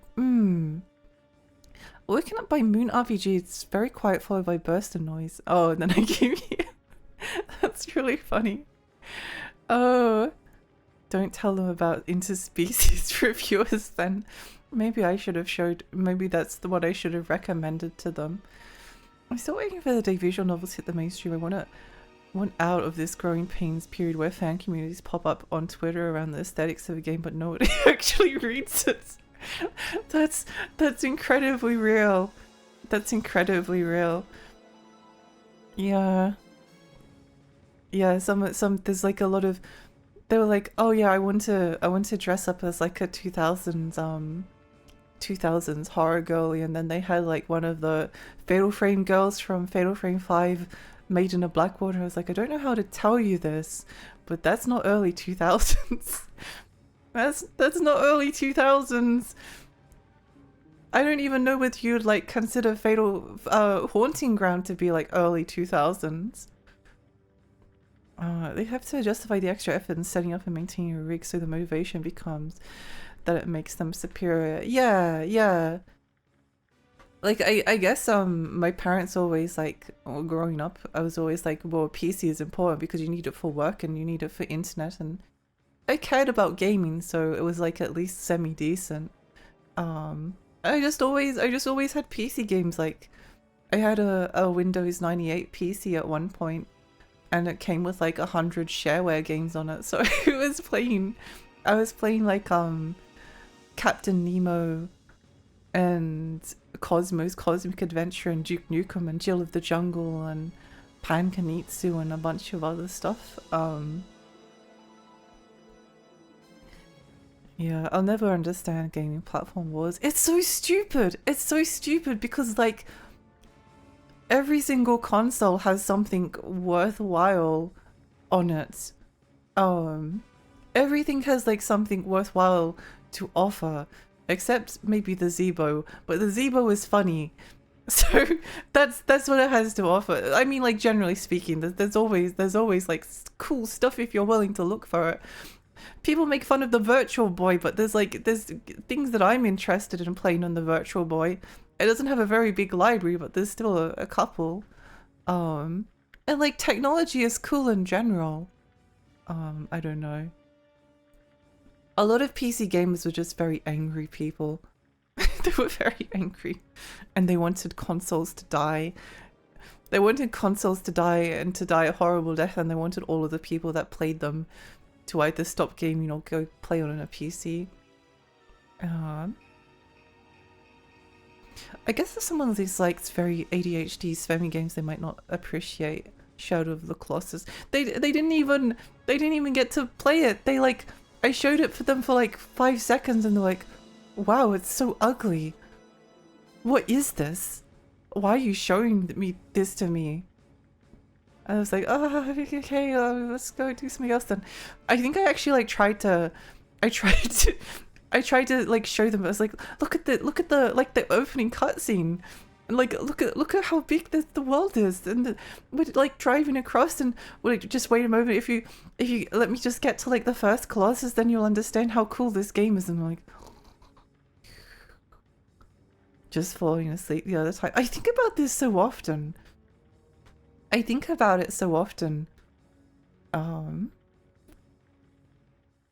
I'll make fun of the Stadia. Well, the Stadia does deserve to be made fun of. Thankfully, like most of the cool games on the Stadia have been like ported to other things. The Stadia did have Guilt, which was by Tequila Works, that made the Sexy Brutale, which is one of my favorite games of all time. So I was very upset when the Stadia came out, and then Tequila Works' like latest game was locked to that system. Thankfully now it's on Steam, but I still haven't played it. Although Tequila Works has like a slightly dirty secret, in the sense that like a lot of their games have like a very similar plot twist. And it worked for me in Sexy Brutale, but then I realized that it was similar in another one of those their games, and I was like, wait, do they just do the same story like every single time? So I've been too scared to play Tequila Works, just in case. I would literally throw them out of our house. Well, thankfully they kind of did get thrown out of my house, because I was like showing them while we were waiting for something, and I was like, oh look, if we don't leave like right now, then I guess we'll be late, so time to leave, let's go. I don't think they were really interested in being in my house anyway, and I didn't want them anymore, so like people saying, why would you ever use a console? Know that appeal. They just willingly ignored it to justify their own work. You can own a PlayStation and a GameCube and a PC at the same time, and having them in like proximity to each other doesn't cause them to explode. Ugly. That game is one of the prettiest on PS2, even if the frame rate is terrible at sometimes. I think it's because this is why I think about this incident like kind of semi-frequently. I think it's because it was like a different kind of art style, and in the same way that some people are like just like disgusted by horror or things that are like slightly dark or outside of the norm in terms of fiction, in the same way that happens, there's like a lot of other people that see things that are like kind of weird or artsy, like Tulip or Shadow of the Colossus, for instance, and they just have like an instant like ew reaction to it.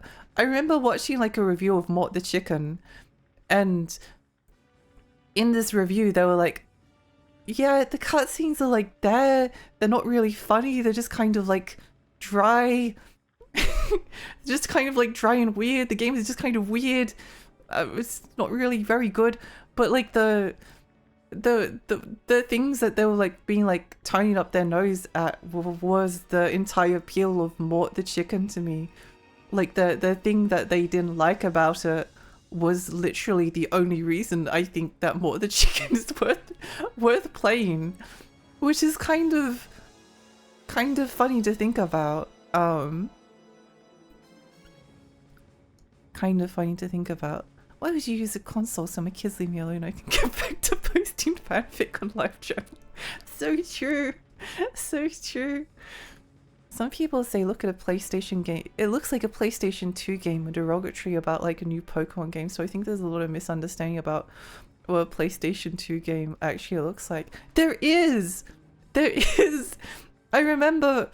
I know who this review was, and I guess I don't mind calling it out because they're basically defunct, but Classic Game Room, which was a review, if you're like were interested in like just finding out about like a bunch of different games, a pretty like good way of doing so, and would often give like a bunch of games a chance. But the main channel, I think Mark did a review of like Skyward Sword on the Wii, and he was like, it looks like a Nintendo 64 game.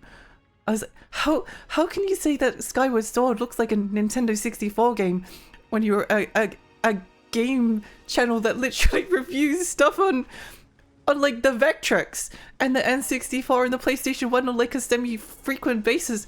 How can you look at this and think that it looks like an N64 game? Even if they were joking about it, it doesn't make any sense to my brain. It's not even like a funny joke. The comparison holds what? It's really weird. It's really weird.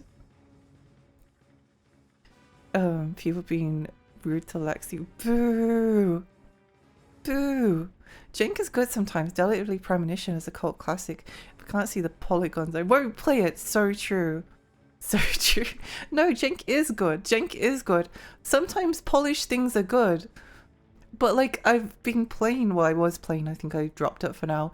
I was playing a little bit of Ghost of Yotei, and the best thing about it was that when it rains and you have the hat on, the straw hat, the water runs off the front. I thought that was really cool.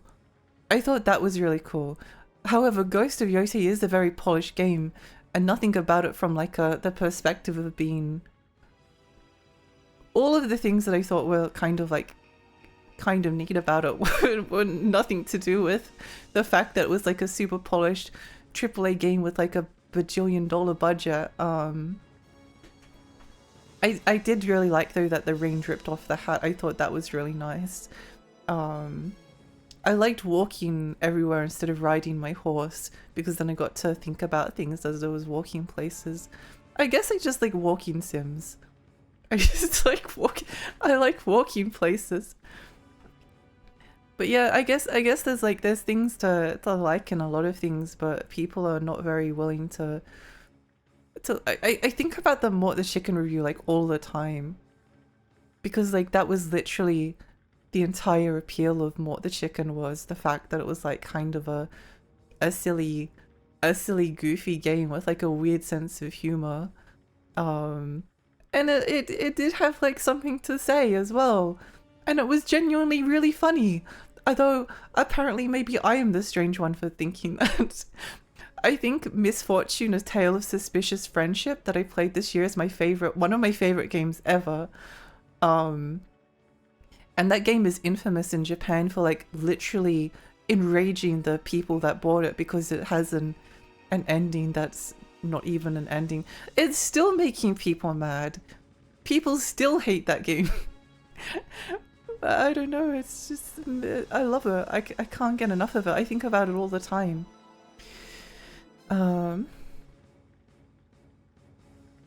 That game's awesome. Thank you, Idea Factory. Yeah, it is. It is. I benefit more as a person if I try to see depth in anything artistic in nature. I think sometimes you just like need to like see the beauty in things instead of just like, I don't know, jumping to a conclusion. I forever never understood people only liking games exclusively and regional locking games and regional lot games. Only liking game exclusivity and regional lot games limiting their entertainment unless they're on a tight budget. We only live once, we should experience all platforms. I agree. I think the original Xbox was always really cool. And I always wanted one when I had. But when I went to school and I was like talking about PlayStation 2, and this person was like, ew, PlayStation 2? More like PlayStation 2. And it was only when I was like actually being like, oh yeah, I actually think that there's like a lot of cool games on the Xbox. They're like, oh, you think there's cool games on the Xbox? Do you want to go play? Do you want to go play Halo with me? I was like, no, actually, no. Probably just not the same games they're thinking about. But I think Blink's the Time Sweeper is really cool. I'm struggling to think of original Xbox games. Oh, Dreamfall. What was it? The Dreamfall game on Dreamfall Chapters? That game I thought was really cool on the Xbox. Dreamfall: The Longest Journey, that's right. They should have kept making games like Misfortune and putting ads about conserving water in the games instead of making them cheap. This is probably true. Yeah. CGI Undertow is go-to for games from 2005-2015 you just learned existed 5 minutes ago. It was a good way to like find a bunch of like interesting, because I don't think the reviews were very high quality a lot of the time. Because especially like towards as the show like went on and they lost like all of their reviewers, and but there was like a lot of different people and a lot of different perspectives, a lot of different games covered, and I definitely like learnt a lot about a lot of different things that just existed. From what do you mean the arrow hit me? What do you mean the arrow hit me? Lexi the Wandering Samurai has a horse but prefers to walk. Secretly hoping it would rain so it would fall off her hat brim. Yeah, it was the best part of the game. That was the best part of the game. I also really enjoyed cutting people's hands off and then watching the blood splatter everywhere. I thought that was really cool. I did like that part of it. I don't have any other opinions to share because I didn't get very far. I think it was when I was on stream and I was like, I don't think it has any bandit camps. I haven't seen any yet. And then I went and Googled it. And then apparently there were like 26 bandit camps in Ghost of Yote. And then for some reason the next day the game was no longer in my PlayStation 5 disk drive. I wonder how that happened. What a strange thing to happen. I wish Idea Factory Compile Heart was thriving more. Feels like in recent years they've put out fewer and fewer games. They've been a lot rougher even for Compile Heart.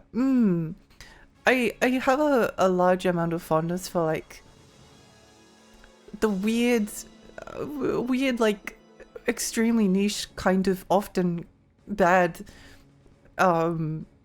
games from Idea Factory Compile Hearts. I'm very fond of them. But at the same time I don't often like playing them very much. Some of them are okay. I thought Hyperdimension Neptunia was actually really fun and funny, and weirdly enough they don't lean into the video game satire part. Like there's a lot of references, but I kind of wish they actually like was about satirizing. I wish we could take off our normal armor and then just be naked. That would be cool. PS2 was peak. It was. Viva Pinata. Viva Pinata is... The Xbox 360 actually does have like some interesting games. Viva Pinata is cool. That's just every company in the industry, to be honest, unless you're like churning out a yearly series. Yeah. Furia is doing pretty good. Furia is like putting out the occasional weird and interesting game. I don't know how this bow works, but we're about to find out. Oh, okay. Okay. I guess that's how it works.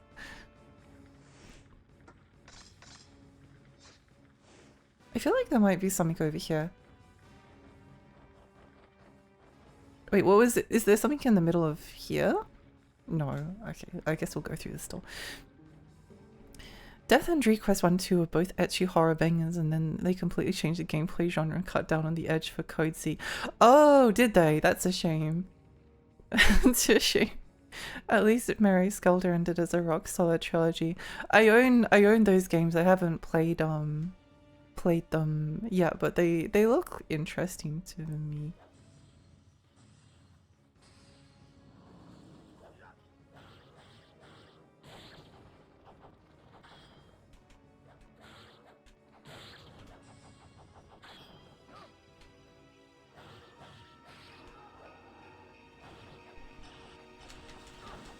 Ow.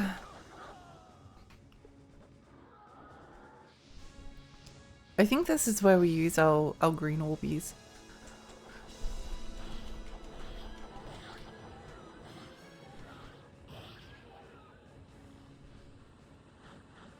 Okay, that worked out. Okay. Wait, they revived? What do you mean?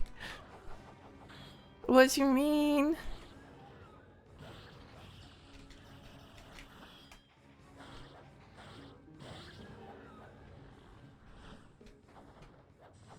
Thank goodness they get stuck on walls.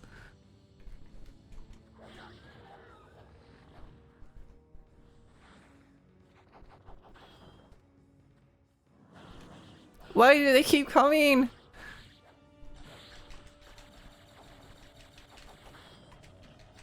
No, it's my orb! Give it to me! Do they keep respawning? Can see a dry moat. Did the monster come from the bottom of the moat? You need equipment to ascend. This is turning into a bad situation. This is turning into a bad situation. I think some people don't get console game because they also think that fixing the device is a hassle. Same can be said for PC as well, but they ignore it. PC is a pain in the butt. I say that as someone who has played PC games like most of her life.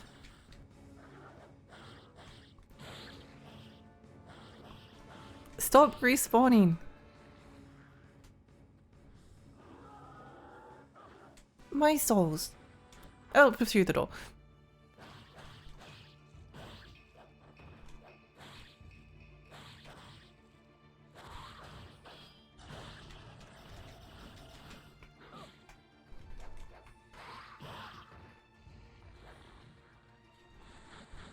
My door.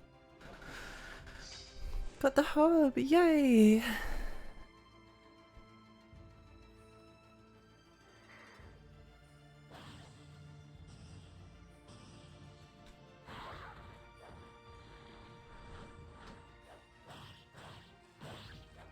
At least we have another green orb. I haven't really talked too much about Onimusha, but it's really fun. I like this a lot. I like this a lot. Eh.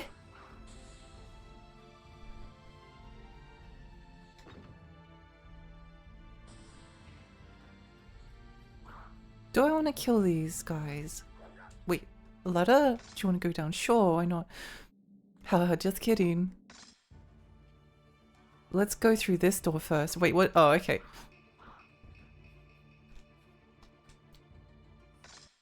I need to save my arrows.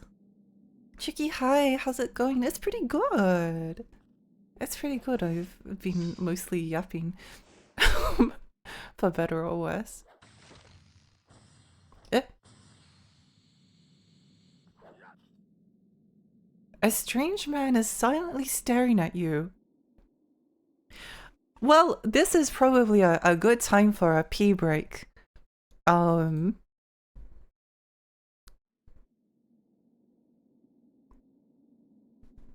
This is probably a good time for a pee break. I'll be back in 5 or 10 minutes or so. Enjoy looking into his beautiful eyes while the ambient music plays in the background. Please have fun and be sure to stare intimately and smile back at him. Okay, I'll be back in just a little bit. Bye.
Hello.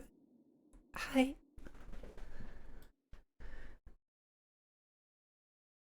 If you look at him upside down, he's kind of cute. It's true. Also, if you just like kind of tilt your head until you're like on the side, it's like you're staring right into his eyes.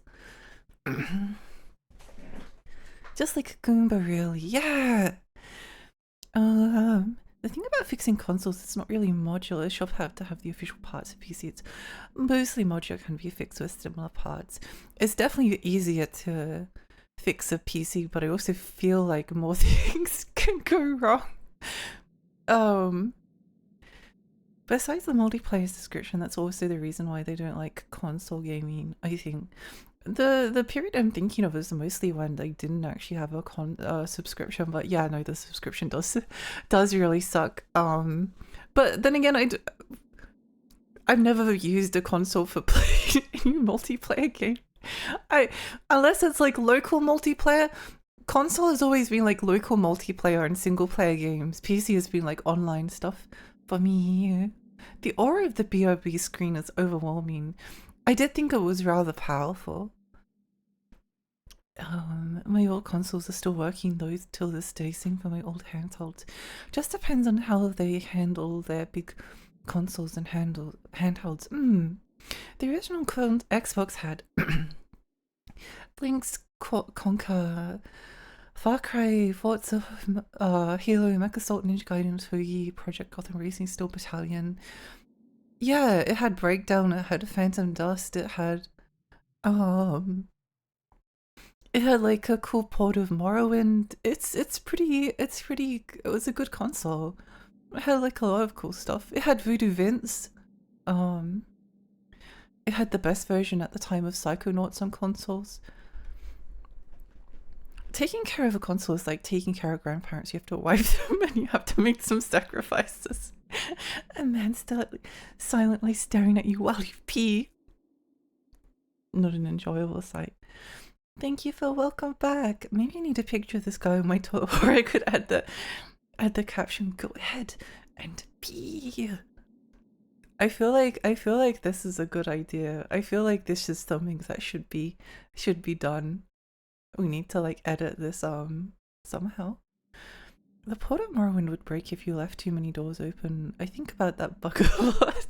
That is quite funny. I'm surprised. What? Wait, what do you mean? What do you mean? Come back. No. He was there and then he's gone.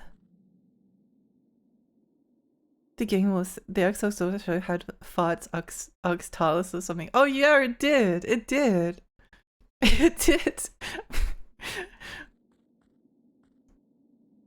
There was like a lot of stuff I really wanted stop shooting arrows at me, disgusting creatures.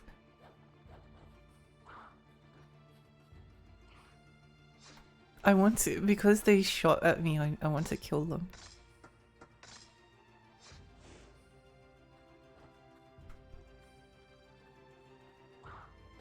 Ow!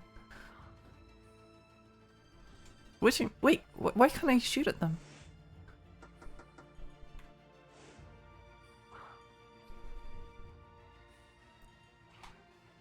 Oh!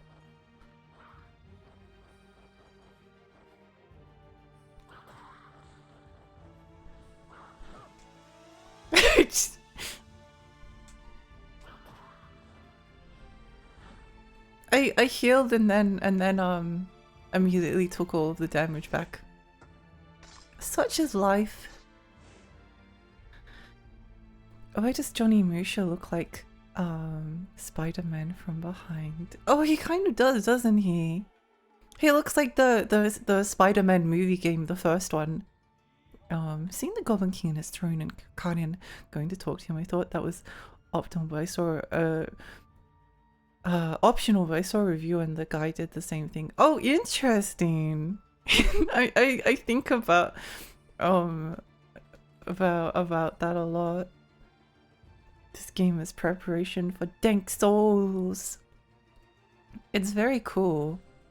I'm kind of surprised that it's like taken them so long to bring Onimusha back, because it's like It's like a fun kind of like methodical action game, but then it's also, it has like cool exploration and maps that like loop around on themselves, and I think killing this guy is worth it.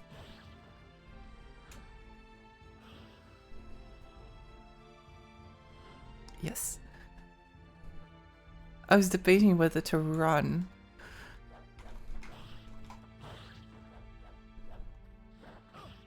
Ow.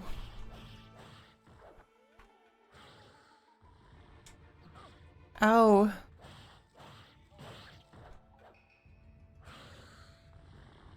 Kill me! No! I think we should probably use one of our herbs, as much as it pains me to do so.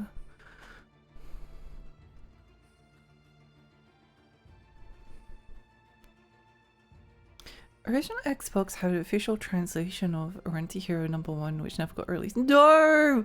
I know the DC original has a translation now, but I've always wanted to play that one.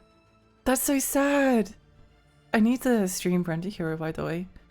I meant throwing us in toilets. Oh, that's the autism. I was like, yeah. I remember. Hi, welcome. I don't think I said hello to you before, but I know that you've been here.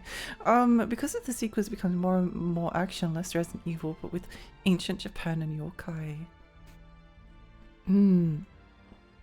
It is very cool. It's a cool series. I love Onimusha 3. I actually have thought about streaming Onimusha 4 next for some reason. I know that one's like 20 hours. It's going to be another Fatal Frame 3. We've been streaming Onimusha 1 for like 3 hours, and we've barely made any progress because I just keep talking about X-Play Tulip.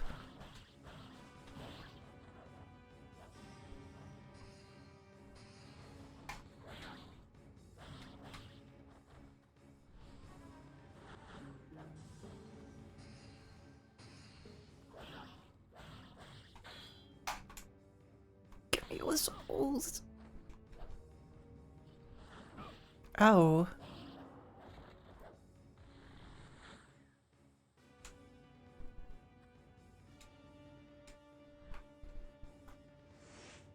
Owie.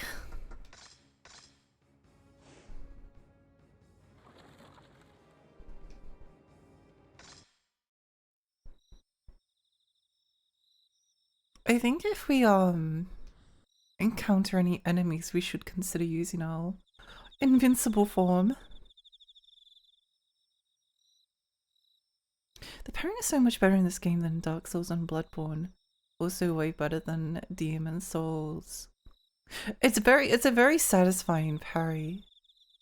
I think I know that they've kind of changed the parry in the new Onimusha to be like more of a modern kind of parry, but it still looks quite fun to me. I don't really mind, but I do like the timing based parry. Friends? Friends? Not friend. Not friend!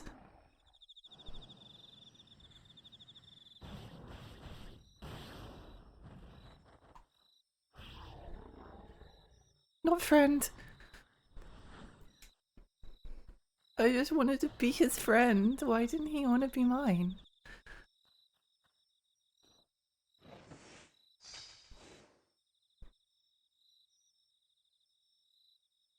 Is it parrying or blocking? There's two different mechanics. Yeah, so you can block like this. You can also dash out of the way. If you block, I think right before they attack, then it like deflects it better. So you do kind of want to time it.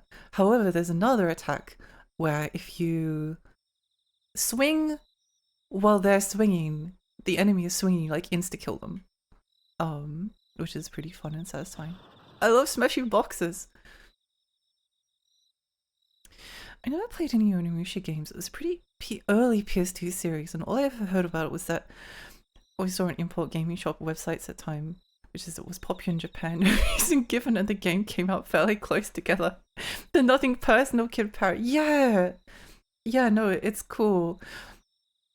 I think the reason for style points though I like the parry in the new Onimusha because this is like the nothing personal kid Onimusha where you like parry where you cut them down mid swing, but the one I saw like a clip of the main character like parrying a sword blow from behind, and he like just like he just like put his sword behind him. I thought that was pretty cool.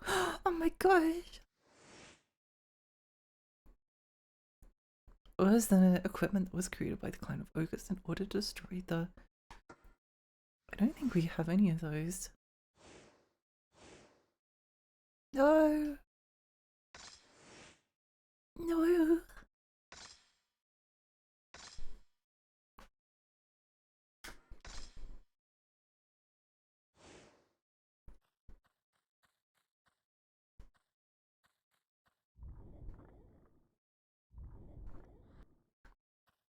Raging Flame. This is probably going to be a boss fight. We should probably enhance our stuff.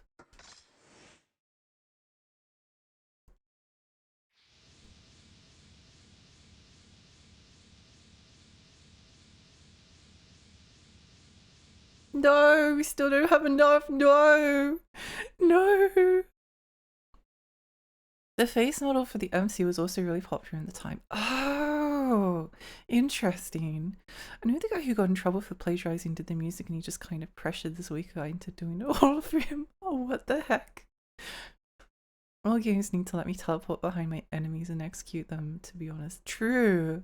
I just noticed the hamsters or gerbils dancing on the top right of the corner. Is that Hamtaro? No, sadly, it's the hamster dance. My goal and mission for this year is to remind people that the hamster dance exists, and then they go and Google it and are like and then they get it stuck in their head, and then everyone starts humming the hamster dance, and then everyone's like, oh, why is this song stuck in my head? And that's my evil plan for 2025. In fact, it might be my evil plan for like the rest of my streaming until the world is addicted to the hamster dance. I will not remove it from my screen. Have you tried pressing run back, turn around quickly? Yeah, I think it's this button. I keep forgetting that it exists, but oh, you can't. Okay. But then again, you kind of auto fades. Got it. Hamster dance ? World domination. That's basically the plan. Huh? Didn't know humans could be such pests. Wahahaha. Humans are more tasty when angry, and I haven't eaten in a while. Wahahaha.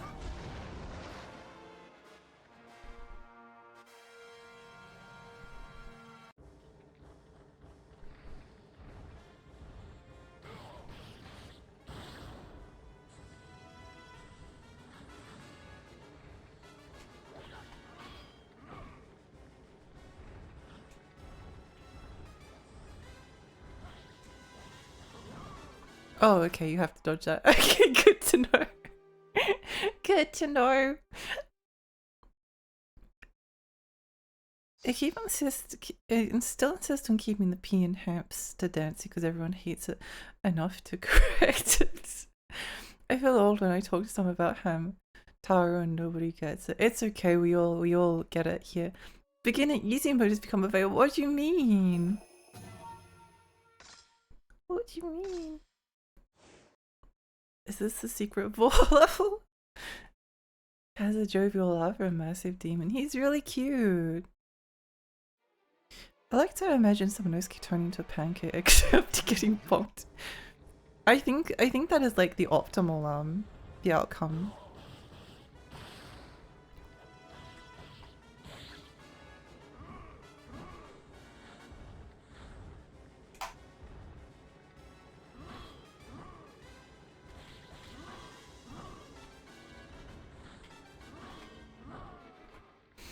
I was trying to figure out if you could block again after you get the first hit.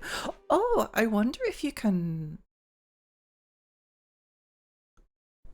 Wait, I just thought of something interesting.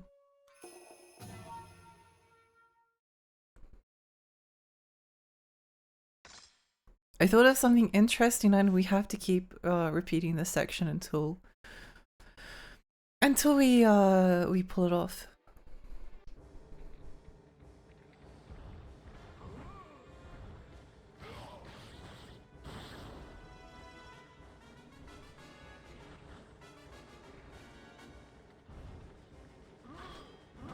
Wait, no, do it again. Do it again. Do it again. The other one. No, the recovery is too long.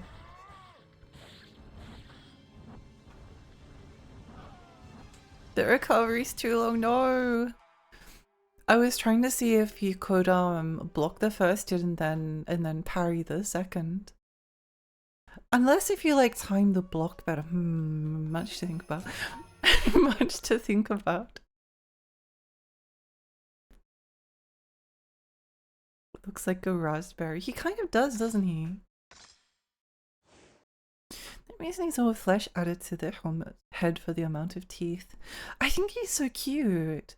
I think he's really cute. If Ribena berries can get arms and legs and creepy faces, then I don't see why raspberries can't.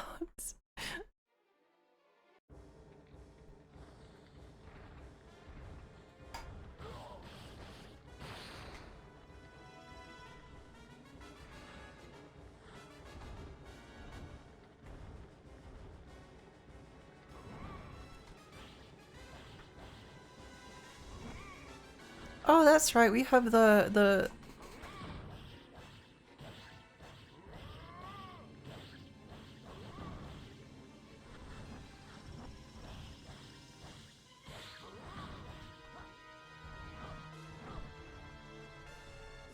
Come to me, my orbs.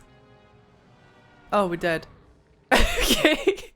I forgot. Never mind. Never mind.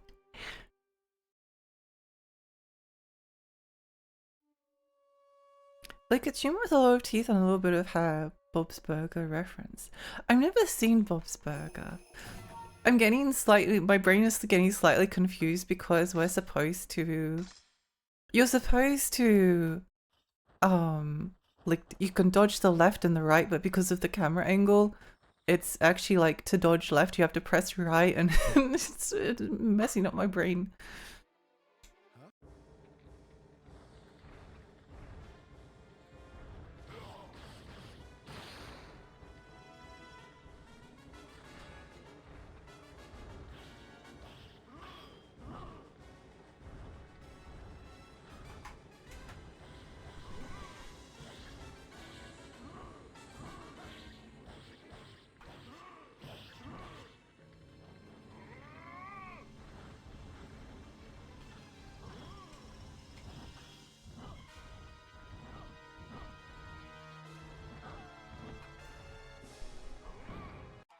Probably don't want to get pinned in the corner. This is what all games do best. True.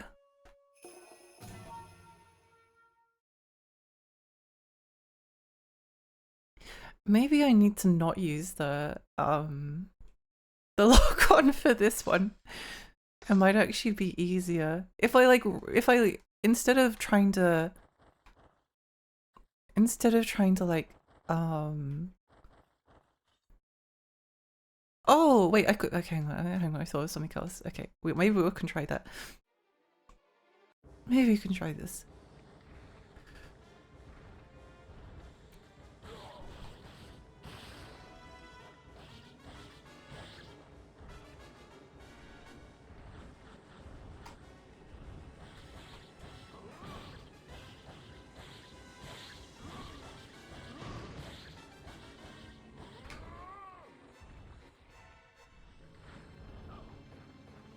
Ow.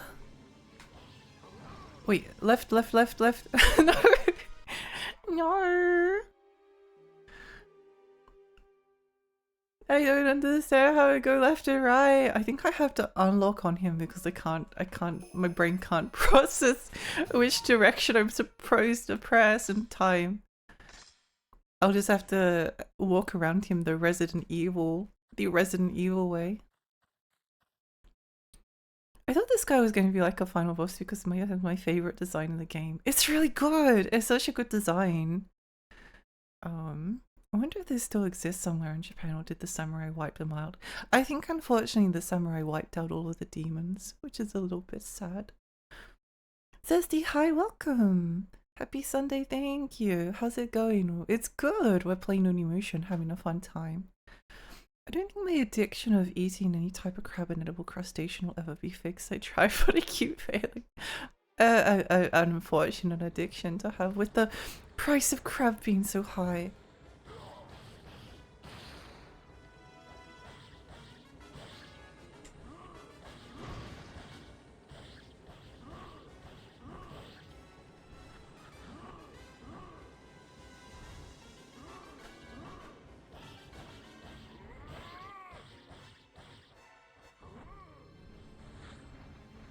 Okay, this is what I wanted to do. Mostly. Mostly.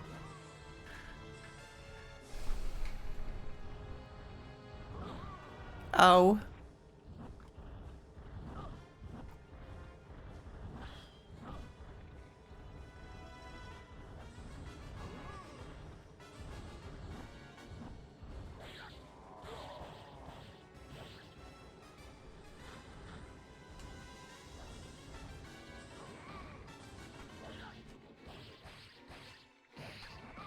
No! Okay, that was really good. Okay, we'll go to strategy. This will work. This will work. This will work.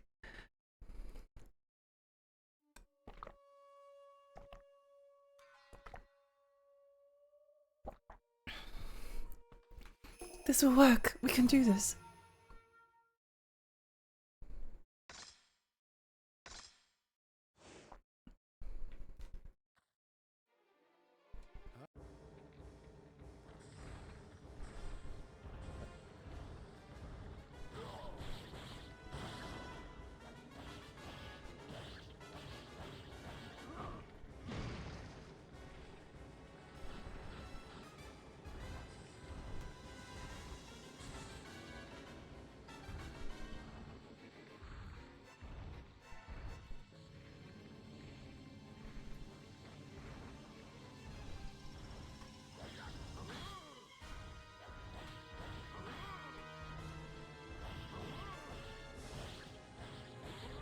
Oh, it regens your health as well.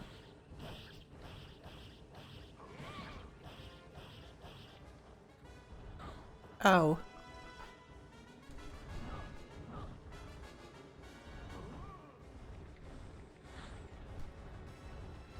No, my orbs!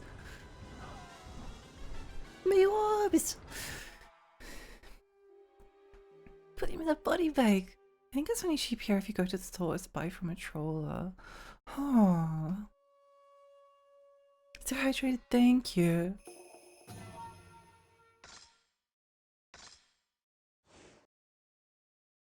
I've got kind of a tummy hurt. Huh? Didn't know humans could be such pests.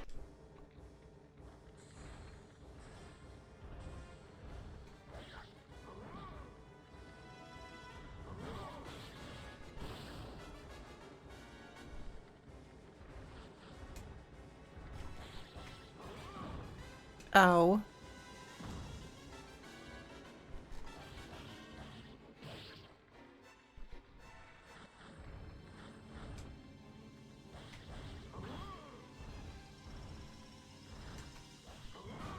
Oh.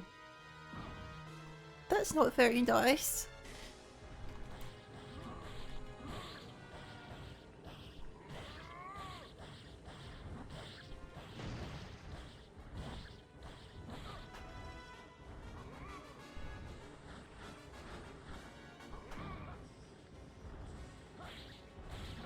Oops, wrong button. I don't know why I got confused.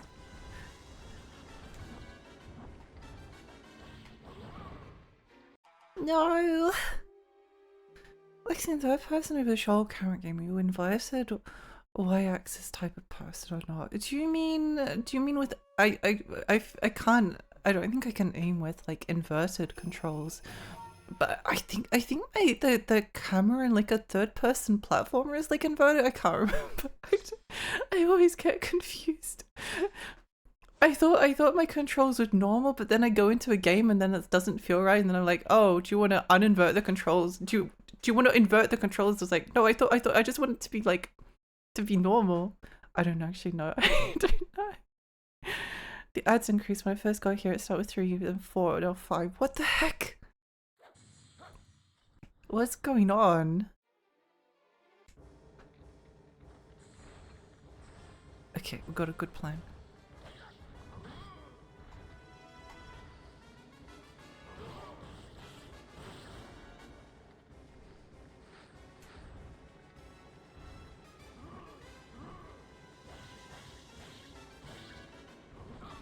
Oh.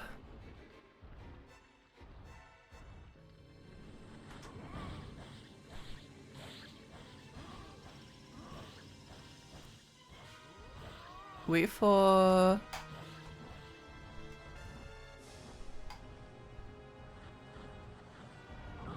Oh.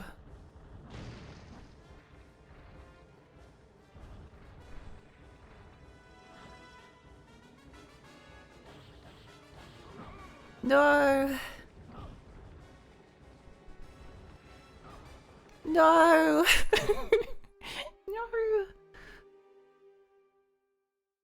The right analog stick to push up and down, vice versa. I think for like for aiming, it's normal, and for camera controls, it's inverted.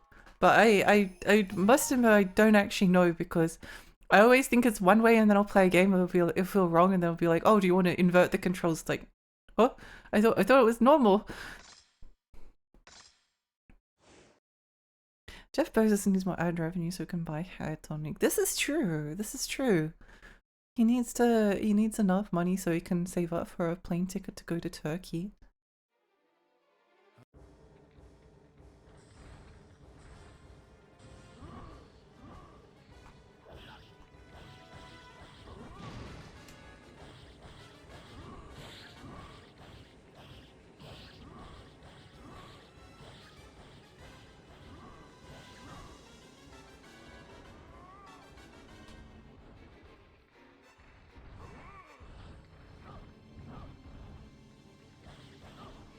Ow. Why is this so difficult? Not in a bad way, but I think it's the camera. I think I just need to get behind him. I think I'm overcomplicating it. But because there's like a lock on button that changes like your control scheme, it's like messing with my brain a little bit.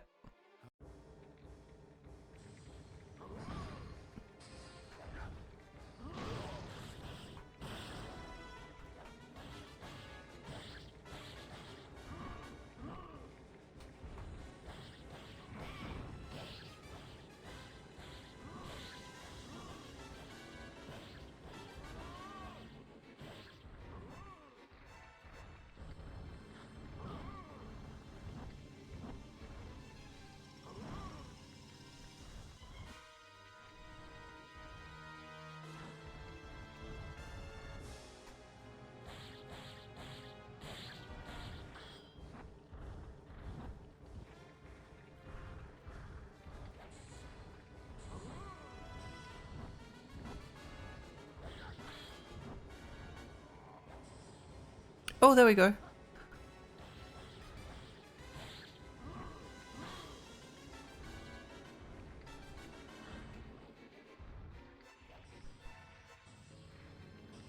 He gets like tired after a while.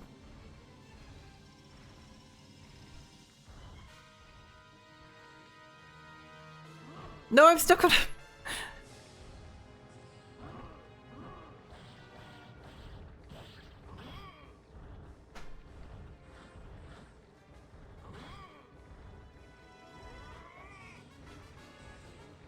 So he like goes into a rage mode.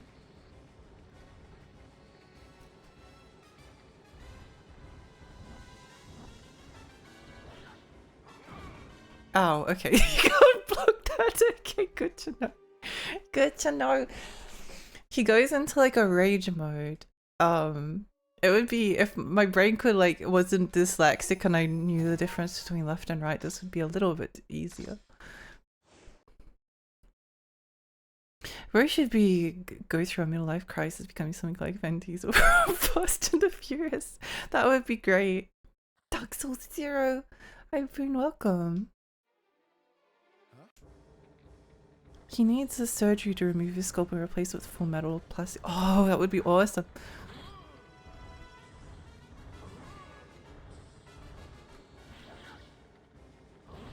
Ow. That was an... Oh, okay, that was a bit of a little bit of a hit. I think what I can do is run behind him and then... Okay. You can... When you hold down the strafe button, this button here, that locks you in a direction, it locks you on. So what I can do is I can be running around, and then when he goes, I can just press this button, then I'll run towards him. That might be the way to go. Hell Sengoku Bai, how's it going? It's good, I really like it.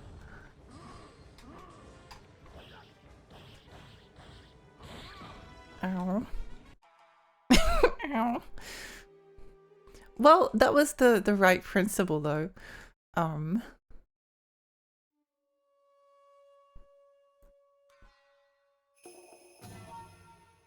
Shame the remaster wasn't based off Genma. Why did they do this?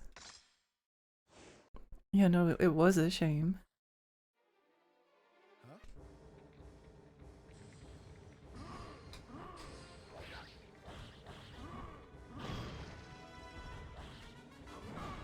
Ow.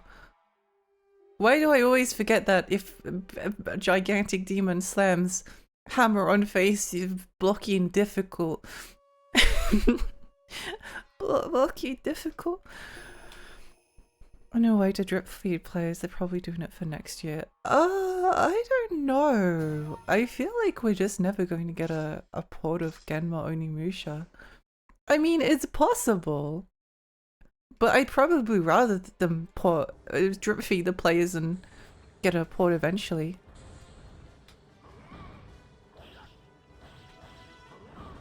Ow. Why do I keep...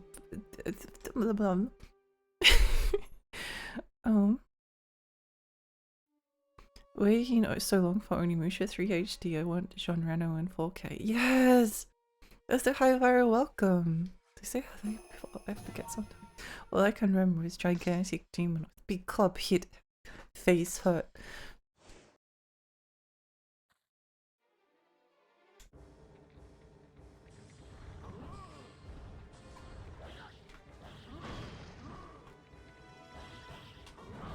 Ow!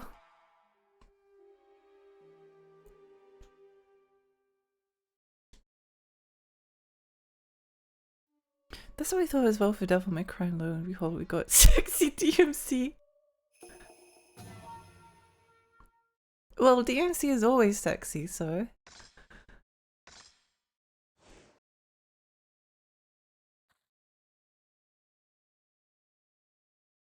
I go through the same when I play this game every time. I forgot how to beat it, and then I found out it was easy. Then I thought, yeah, I think I've got like a pattern in my brain.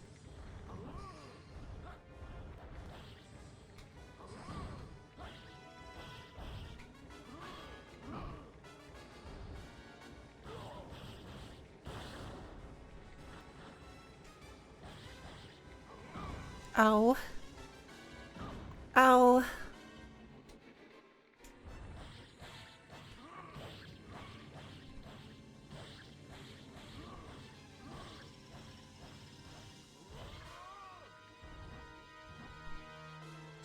No, I want to suck some souls. They won't let me suck my souls.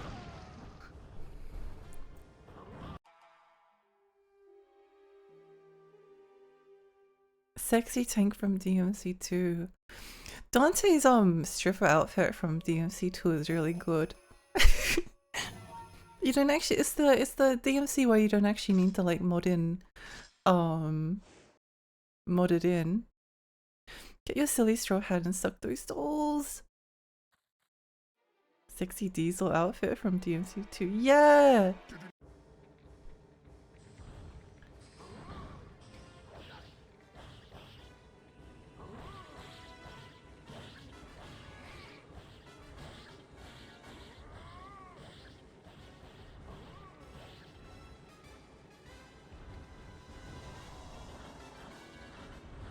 No, I want to suck the souls! You don't understand me.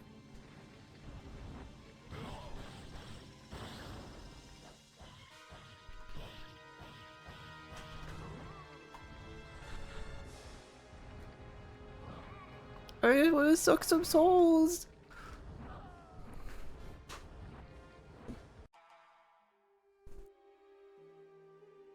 I just want to suck some souls. I got greedy. Greedy for souls. Leave Alexi, thank you.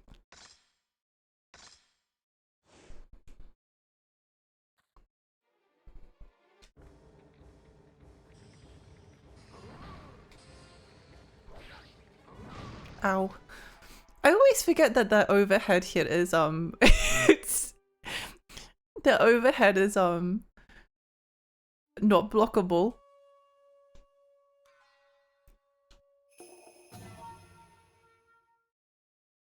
The old God of War games also had some soul sucking. They did. I was actually thinking about maybe streaming the God of War games. I don't know. I do quite like them. What do you mean?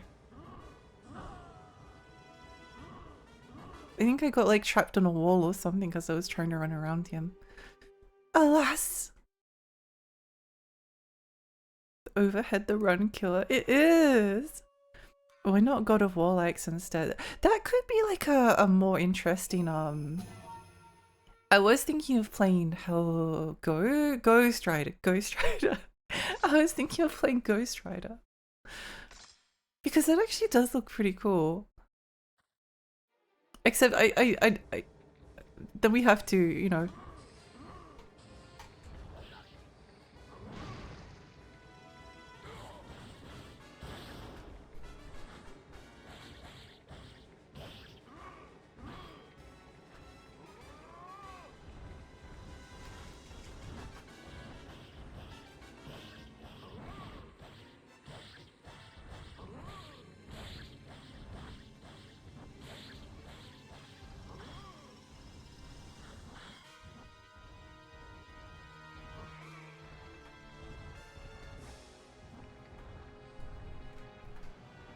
Let me suck them! No! Leave me alone!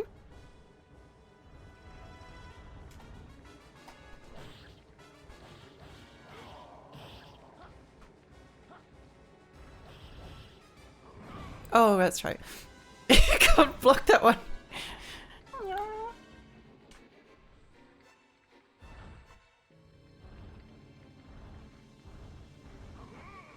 Oh! Wait, hang on.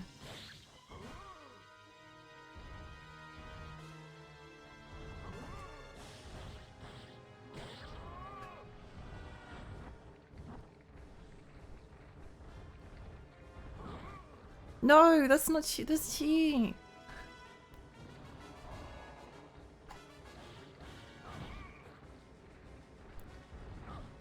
I just learned something really important. You can just you can just run around him. You can just like tap a button and run around him. I didn't know. I didn't know.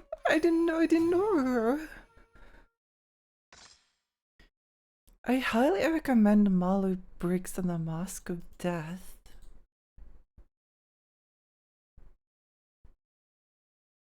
Wait.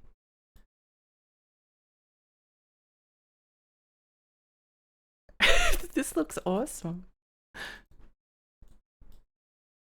That looks awesome. Like Dante's Inferno, I heard that game was based on a book. Yeah, yeah, I think it's based on Paradise Lost. I think it was based on Paradise Lost. I think you're close to beating him. I think so too. I think so too.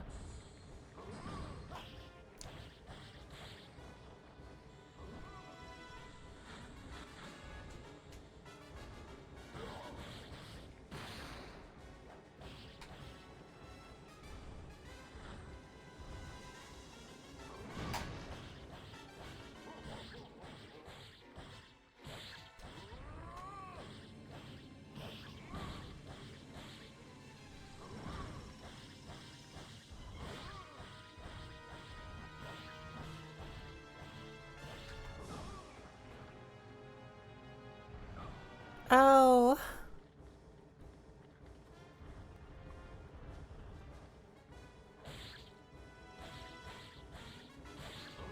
No.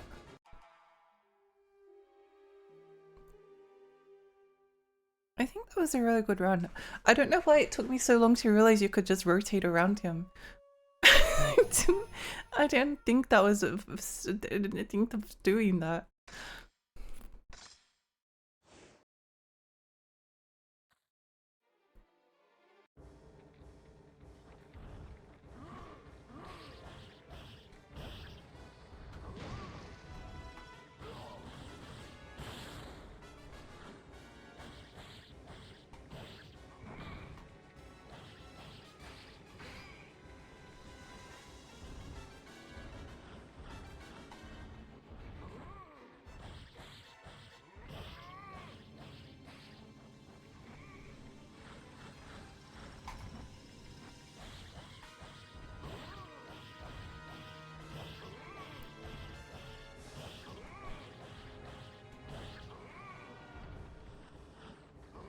Oh. No. No. I had enough of the special attack too. No. Looks like we're in a bit of pickle. We can't really relish in sucking this whole, but no big deal. We'll win eventually. So true. So true.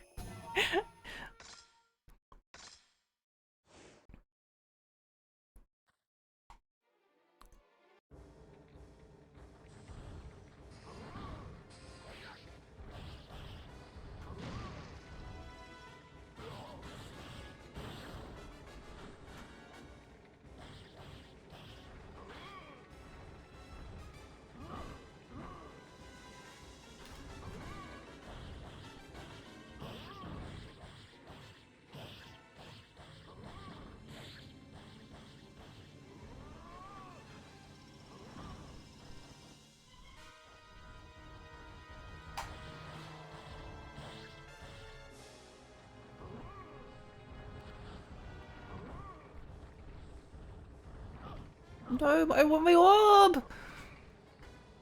I want the orb!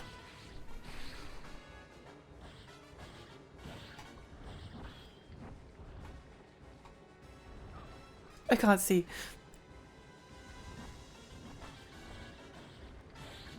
No! No! Dante's Inferno is a mix of Divine Comedy and Paradise. No, no, it wasn't. It wasn't. It wasn't. It was Divine Comedy. I just thought I'd make a joke. Unless it was secretly based on Paradise Lost, and I just happened to be a genius.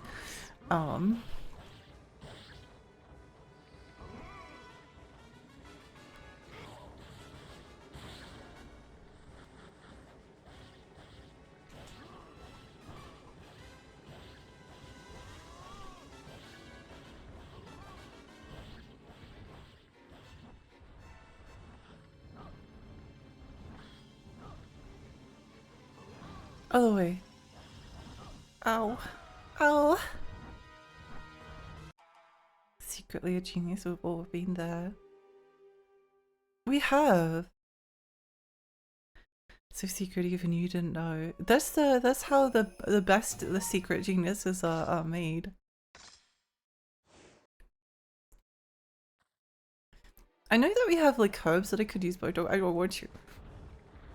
I don't want to use them.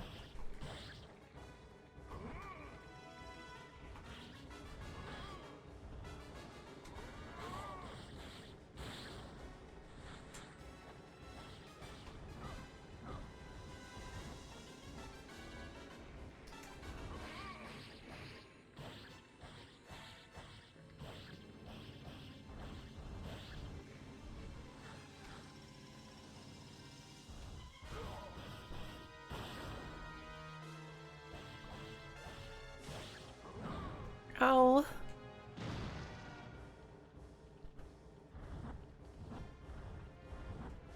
Get up!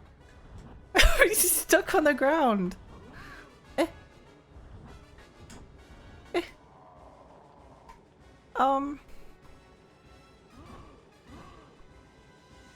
This is all ow.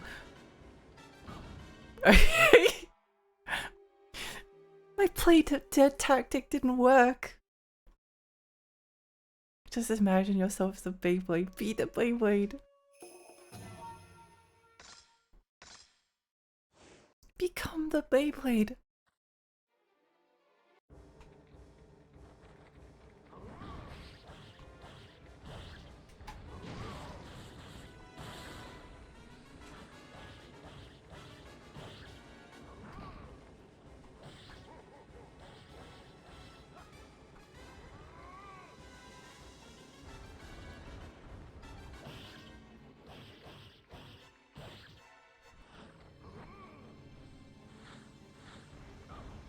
Ow.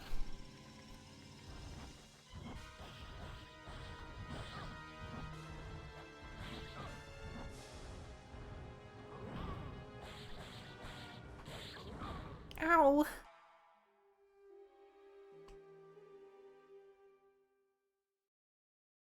The Beyblade Sword of the Sea.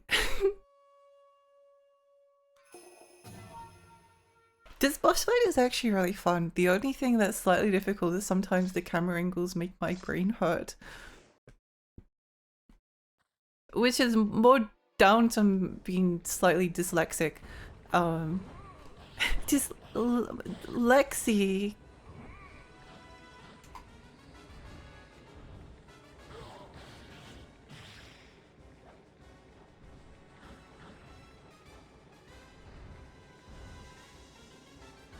Wait, where did my green orbs go?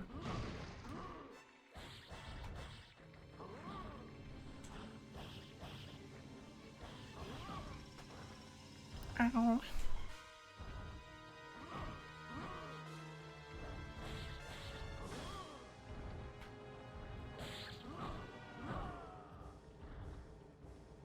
Did the game just like take away my green orbs? Just lexic genius. I know, I'm the master of puns. That's what the devs intended. It doesn't make the head hurt, then they think a bad job. Yeah, it's important to make the player to spin. Wait, why are my orbs disappearing?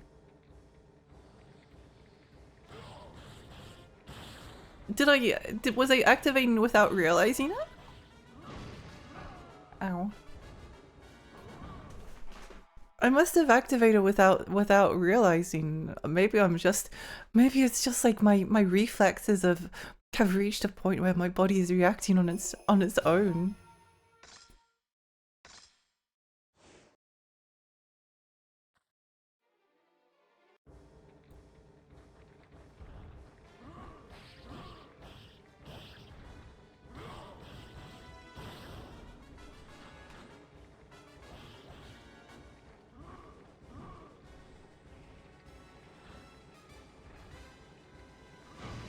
Why did I do that?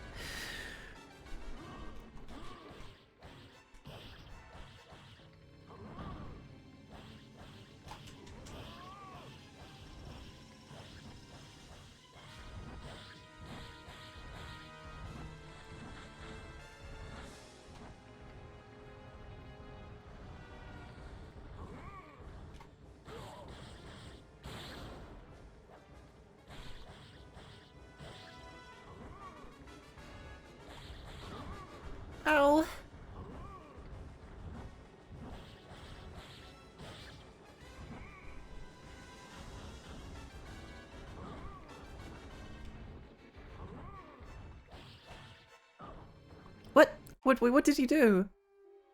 What was that move? He just like flicked my face with his belly. Oh, Rob's denied.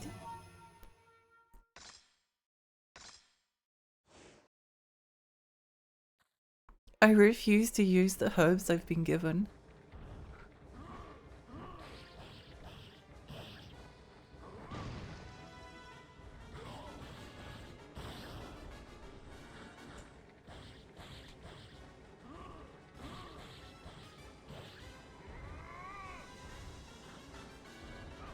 Ow.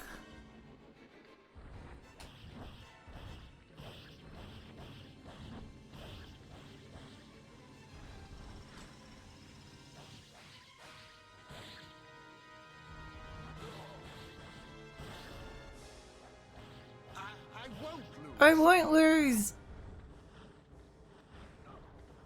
I won't lose.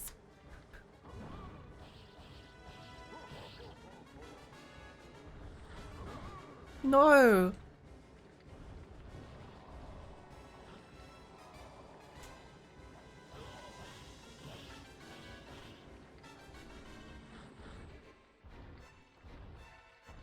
He looks like he's slowing down. She says, coping desperately. Yay! Let's go!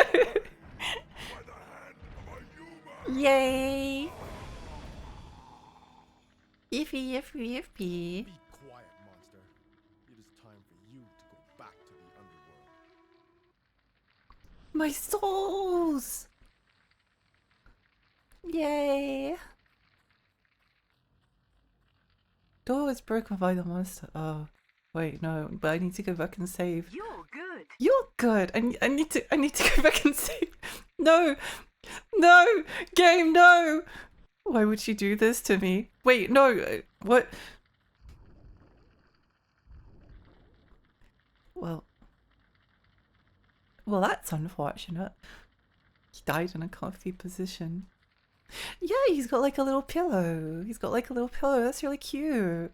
Those say hers must be safe for post-game retirement card. And yeah, we're going to sell the herbs on the black market after the game is over, and then make a fortune. I don't know about a stage of Nirvana, but the other night I heard a car with its windows down blasting Pearl Jam at max volume. I guess it achieved a state of even flow. Die, monster, you don't belong in this world. My routine worked. My encouragement helped somehow. It did.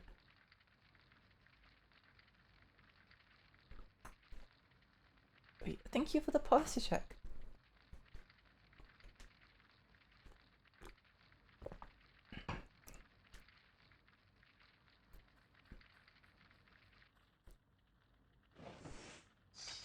Journal 2. I am a sad, pathetic coward. So true. Weak and unworthy of the priesthood. My master was seriously injured during the battle against the demons. I could not do anything. I could not save my master. He asked me to bring his wounded body to the entrance of the cave. Then he began to perform his final ceremonial rites. He made up his mind to offer his life and die there as a human sacrifice. With his remaining power, he's trying to sacrifice himself and set up barriers at the entrance of the cave so that the demons cannot get out. My master gave me a document and a jewel and ordered me to leave the cave. That was the most embarrassing moment of my life. How embarrassing. I felt relieved to know that I could come out of the cave. I was too happy to be leaving to be worried about my master. I could only think about myself. Afterwards, I hid the document and the jewel, and I came back to my master's place of sacrifice. I will never have willpower like that of my master. All I can do is learn as much as a testament of my findings. Save point? Save point? That's not a save point. Those are enemies.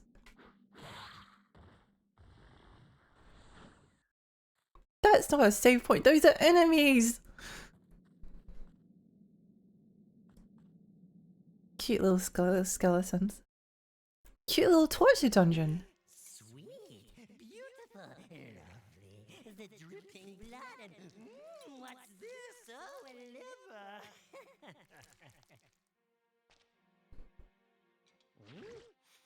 What's that smell? Who's there? A human? How disappointing.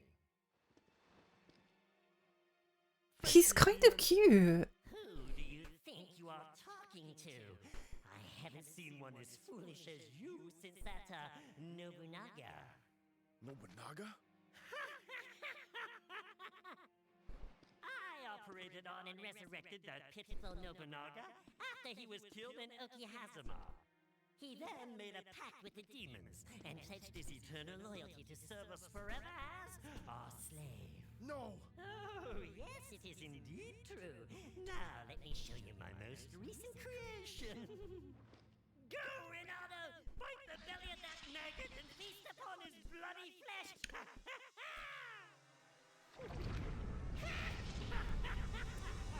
Wait, no, I just did a boss fight. No, no. That's cheating.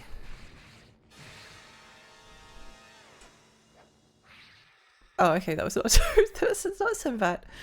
That was okay. Are they incest? It's Nobunaga and the weird snail head guy in like some kind of a weird BDSM relationship with each other? Is this what this place is? Big stone board. Appears to be some letters inscribed on it. However, you can't read it. Aww. Aww. Fire orb.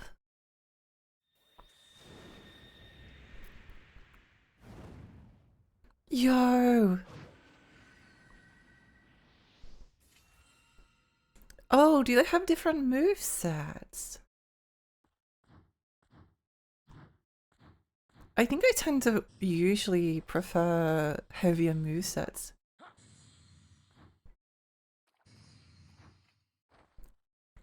So this is probably good for me.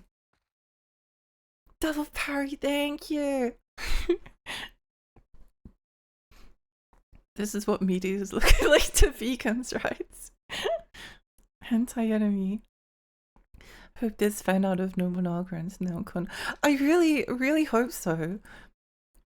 Usually when I hope for some kind of like really esoteric parry and I'm always disappointed that like no one else has been interested in the same thing that I am. What's all this goop doing here? Why is there goop everywhere?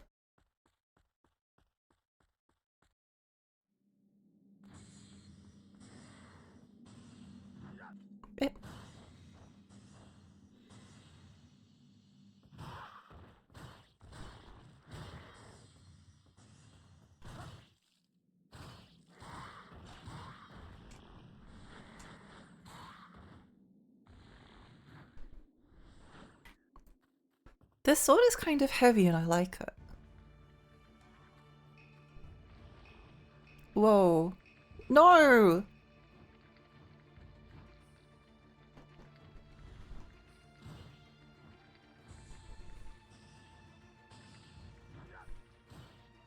Do I need to kill these things with like bow and arrow?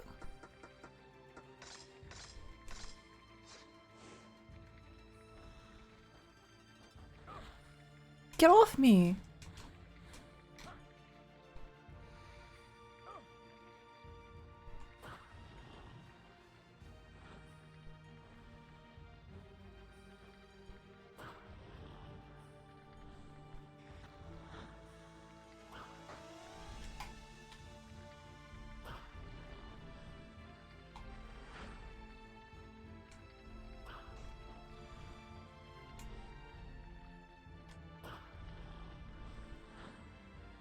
Thank you.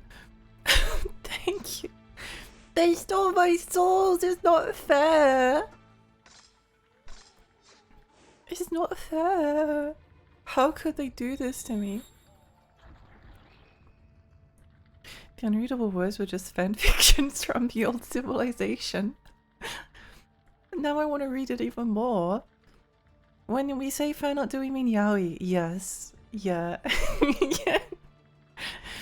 I heard there was a Japanese period drama with lots of Nobunaga slash on at the TV this night, and all the housewives love it. Let's go.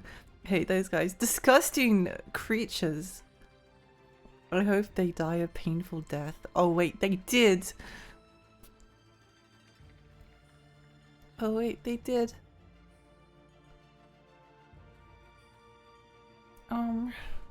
Magic mirror.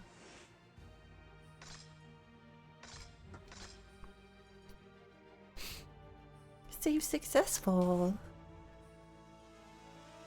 Enhanced. I feel like leveling this up is a smart idea. Wait, what do these do?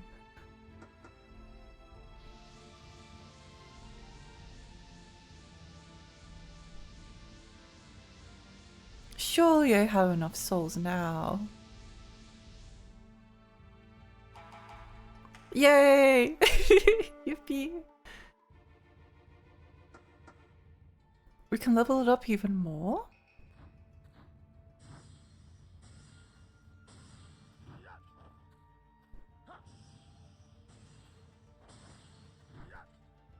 I wonder... No, I'll figure that out off stream. I was going to say, I wonder if the amount of souls you need to have to go from level 2 is the same as from level 1.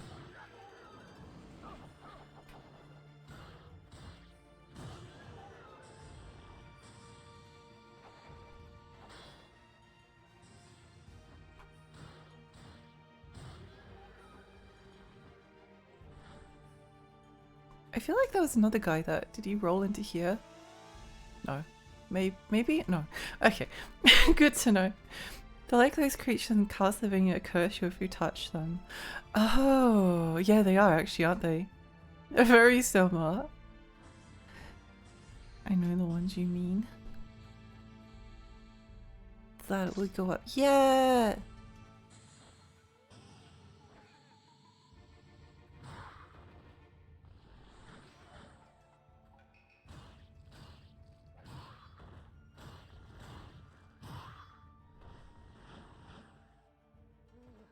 What do you mean? I just... Oh.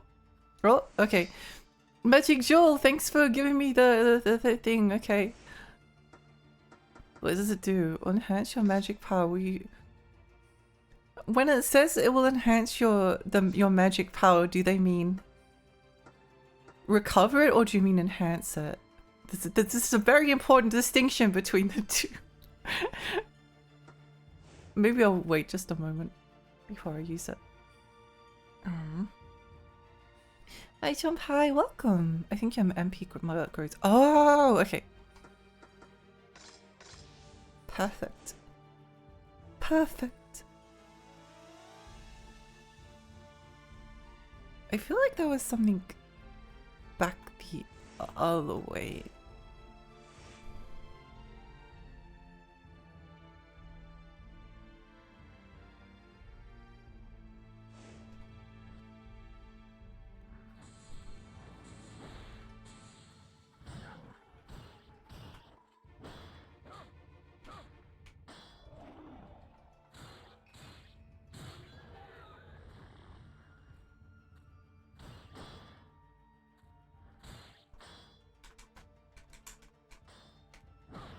Ow.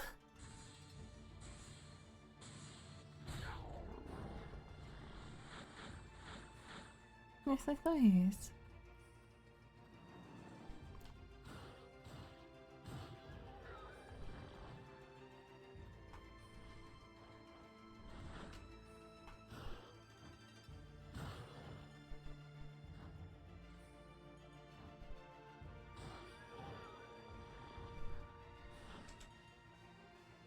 The blue pill will enhance your magic powers that Viagra. Maybe that's why he's growing so powerful.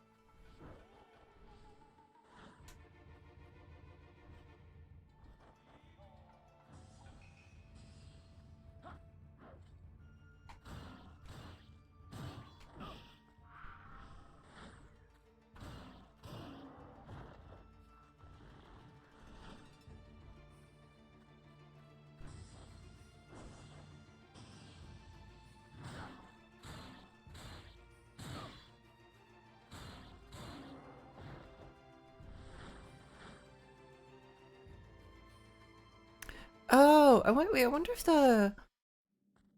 I wonder if the little guy's back. Yay, he's... No! Stay. It's better to leave this person alone right now. What do you mean? What do you mean?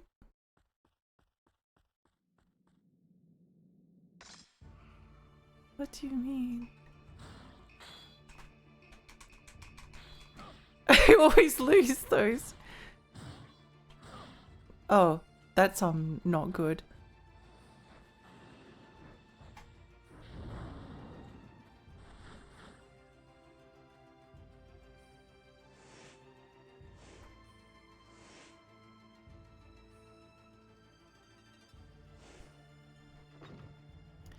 Oh, that's right. Marked by the red ink. And this one as well. Ow. Oops. Oops.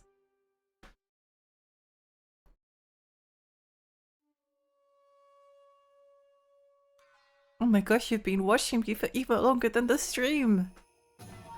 Wow, that's true dedication right there.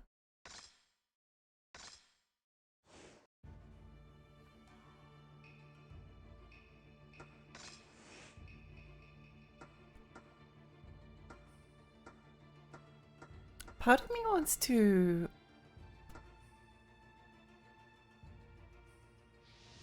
upgrade this one.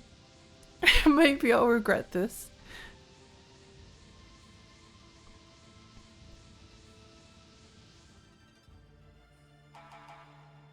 It should be easy to get parries though with this weapon.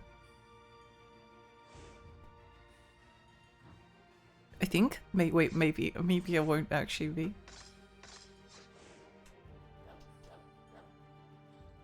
Although the other sword did look really cool. It did look really cool.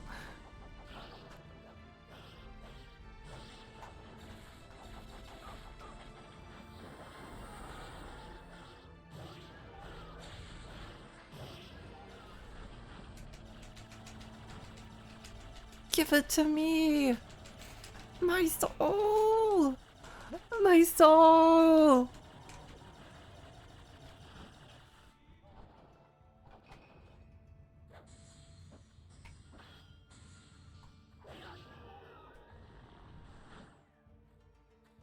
Somebody's probably watched this stream for a decade though, I guess because it's cumulative, I think. I think so too. Although it would be impressive if someone had managed to watch my stream for a decade.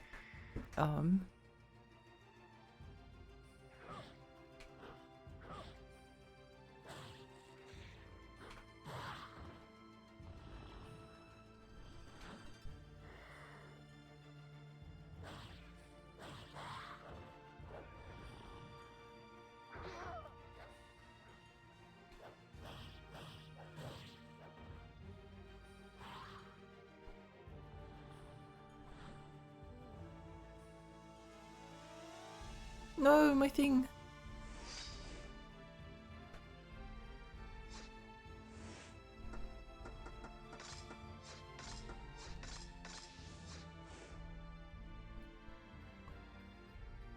I don't know which sword is the better upgrade, but I can always, I'm not locked in yet.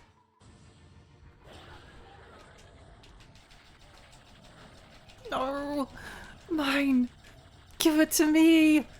Give it to me!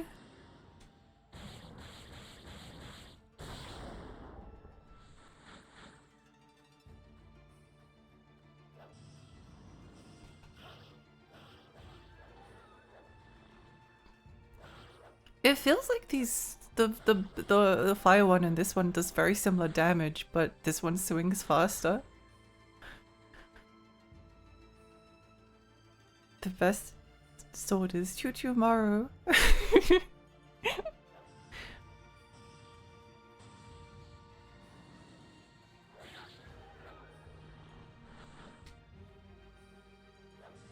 Choo choo.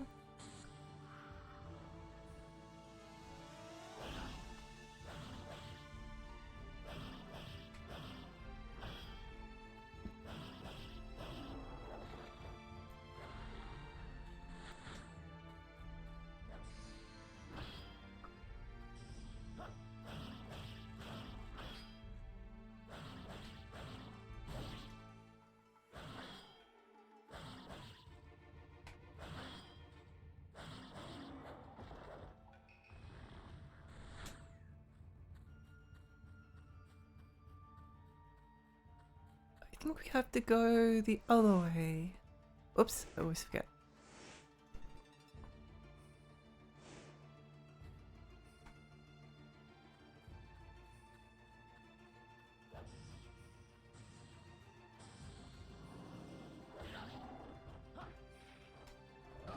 Oh.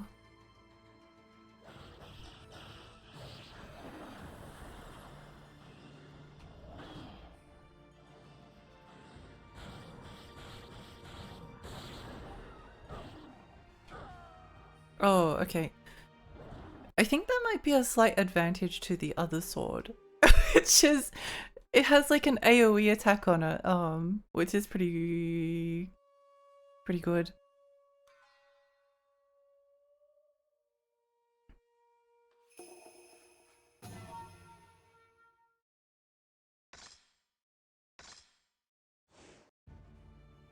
Pretty good.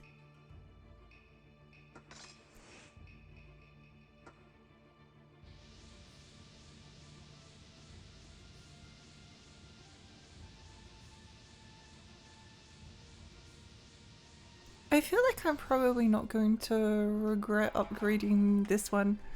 Oh, wait, let me just look it up. Onimusha. Best sword. Best sword.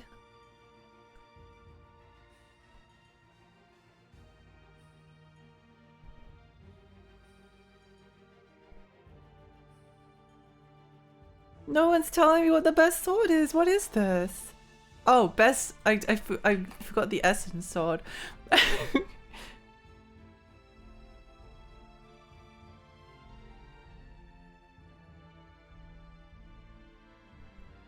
Are there any hidden differences between weapons?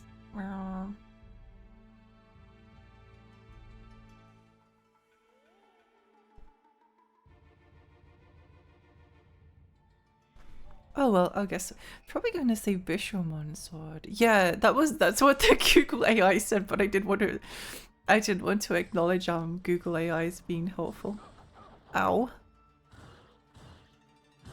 Yeah, I think I like this one between the two of them. I think I like this one.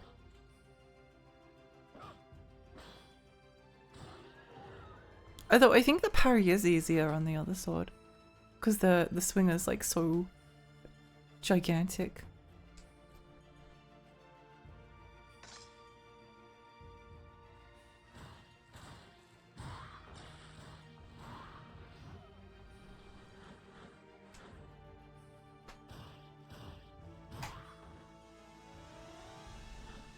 Give me the jewel!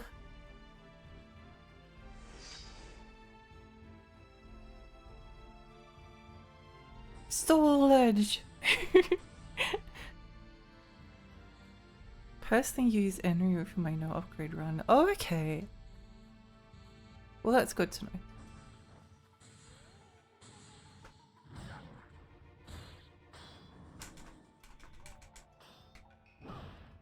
I can't win those!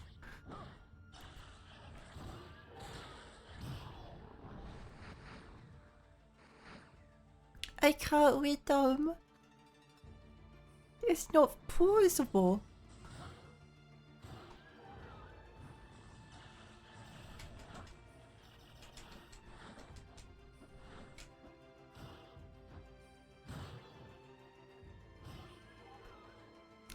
I would upgrade the first sword because you're probably going to need it to open doors.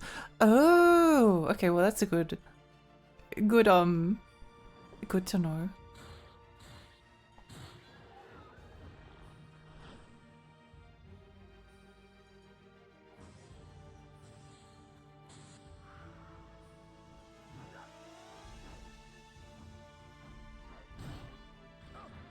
What the? No, let go of me!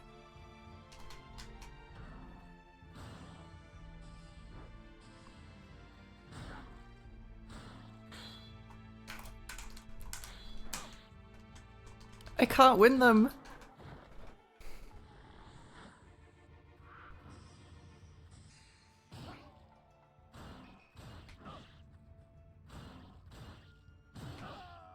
Well, a good thing that I can go back and upgrade the other sword now.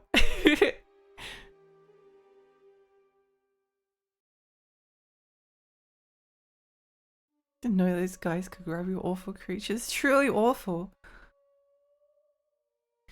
I googled how to unlock the laser in Onimusha and I just assumed Bishamon sword. Thank you for the stretch.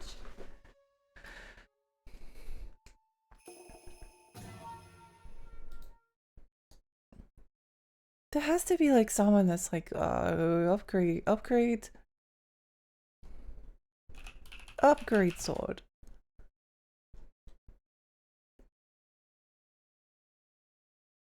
Upgrade orbs before swords. You can upgrade swords? What? What?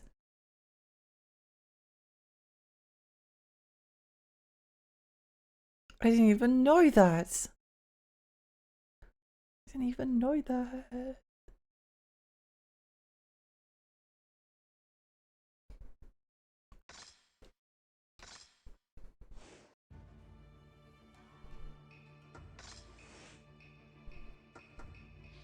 I kind of want to go for the parries, so I think this is a pretty good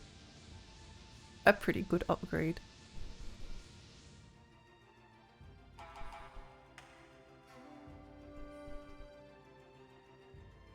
Eh.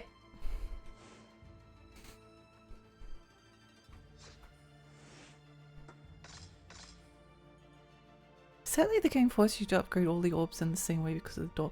Oh, okay. Well, at least I know that now. It's not like as painful of a decision. Ow, stop that!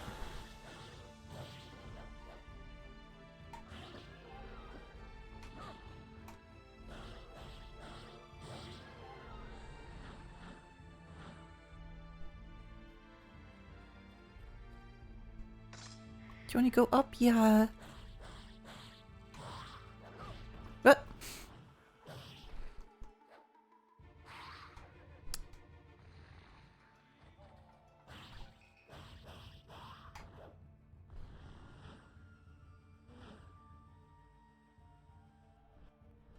Thanks for the tune. I would have cried if that disappeared. No, go away!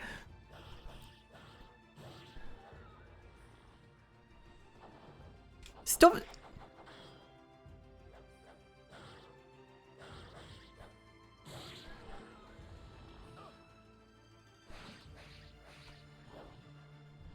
Stop it! Give them back!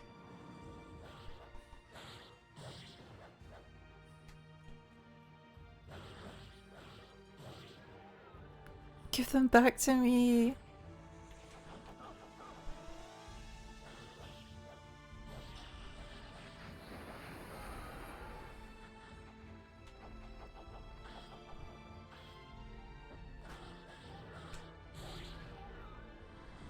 Why do they keep spawning in?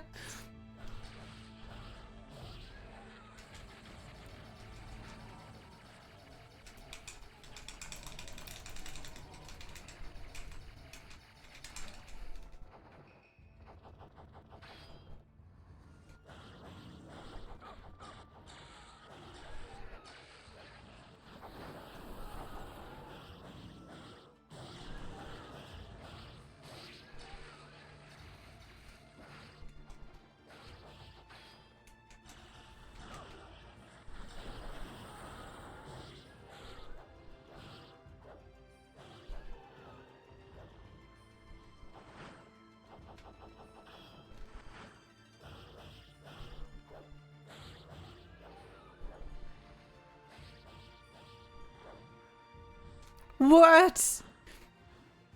I hate these guys.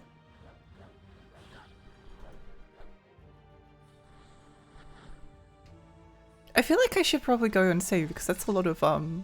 A lot of souls. And I'm greedy.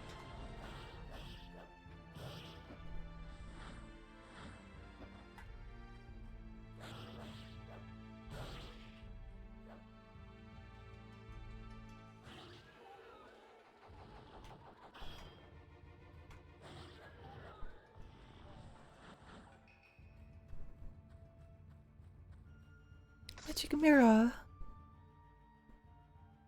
This remake looking good. This is the original Xbox version of it. It does look really good though. This is a struggle sporting.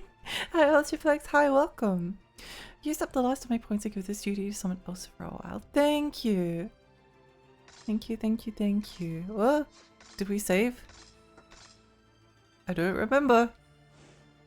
Well, we definitely did then, so.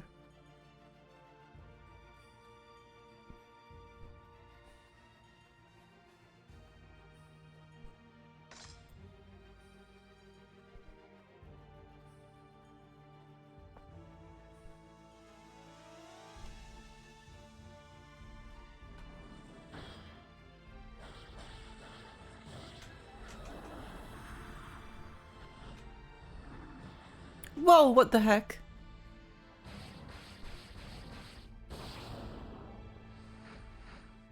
What was that?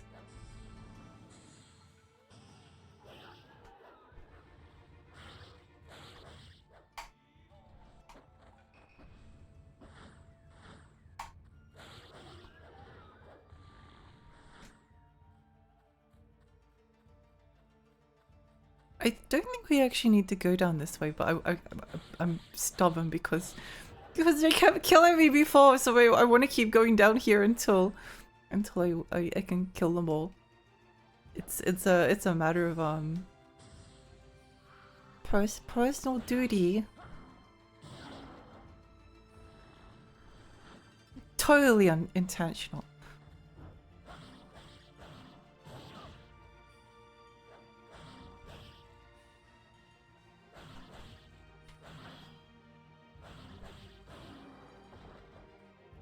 Totally meant to do that. Totally meant to do that, by the way.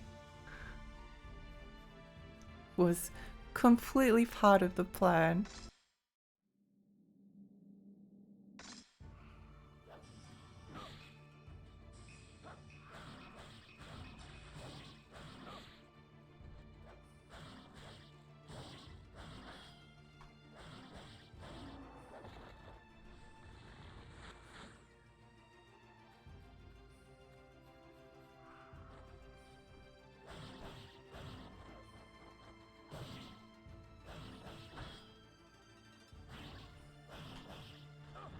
What the?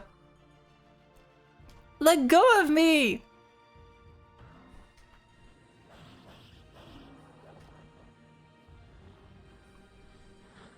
Might have been overkill, but I don't care.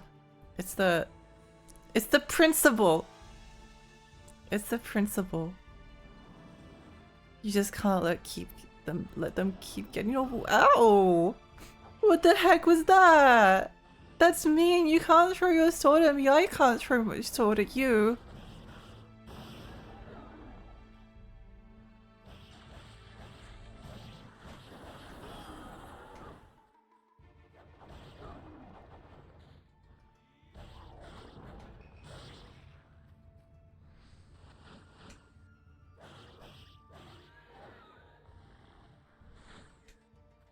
They're being mean to me.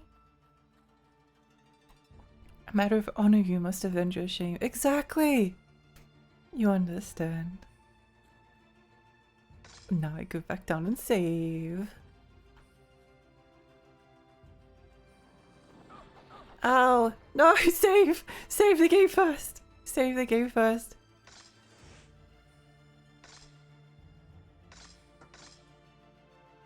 Wahaha! Wahaha!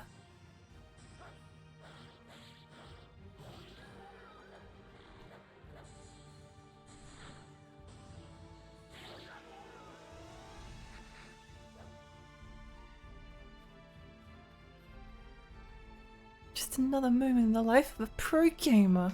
So true. Oh, tummy hurt.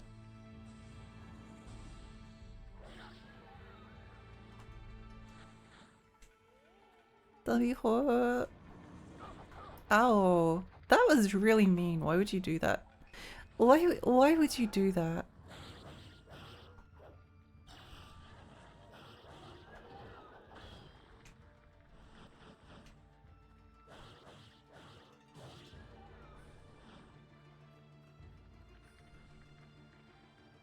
Wait, no, there was...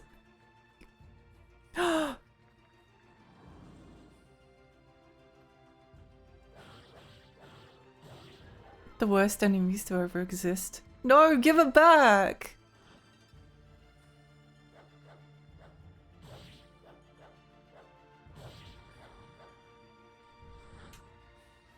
They're so gross and I hate them.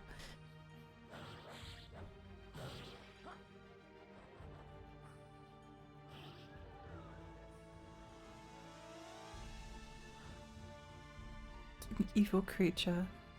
They're so evil. Shouldn't be allowed. You can't steal my souls. They're my souls.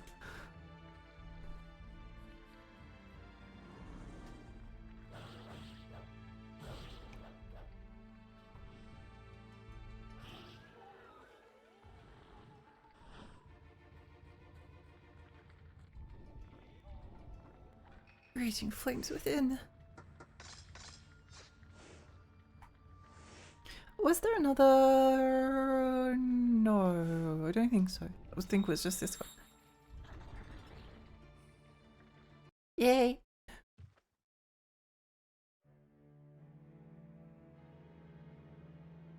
Oh, cutscene!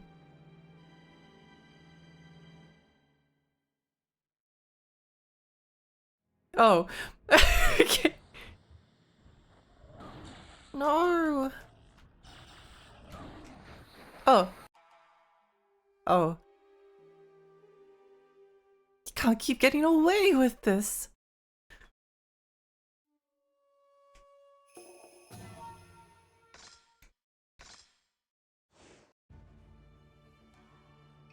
I see.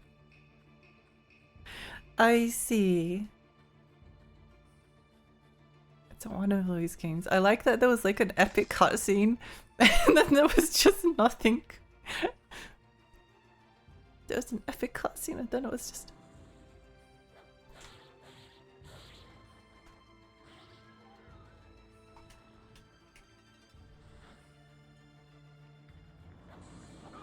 Ow.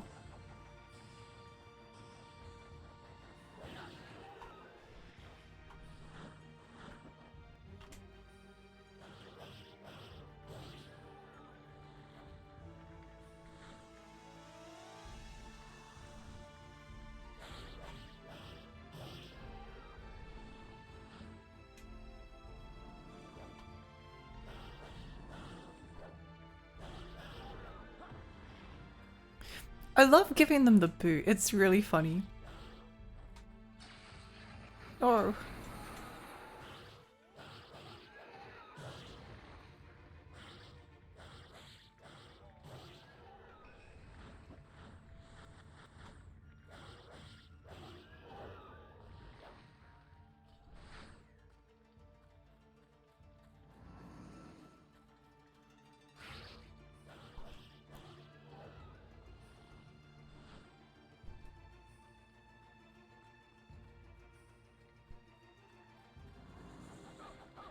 Oh. Oh, I see.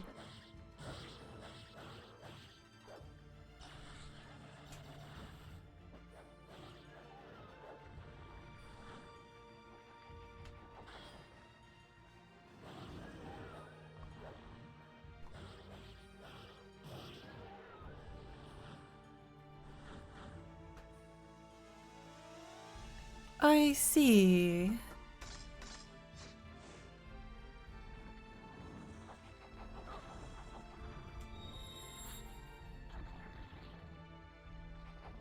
That's too many enemies. That's so many.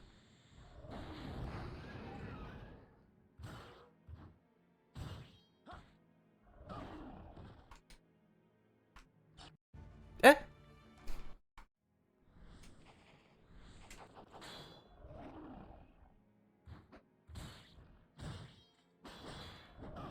No!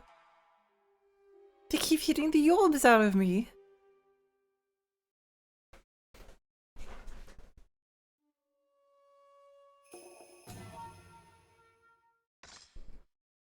I'm not sure how long we'll go because I'm kind of taking I'm kind of taking a somewhat forever.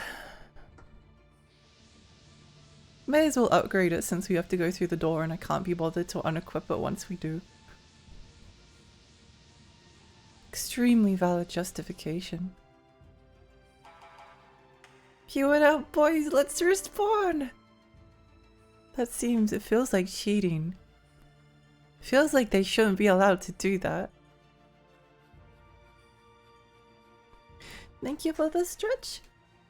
Maybe I should have like upgraded one orb instead of both of them.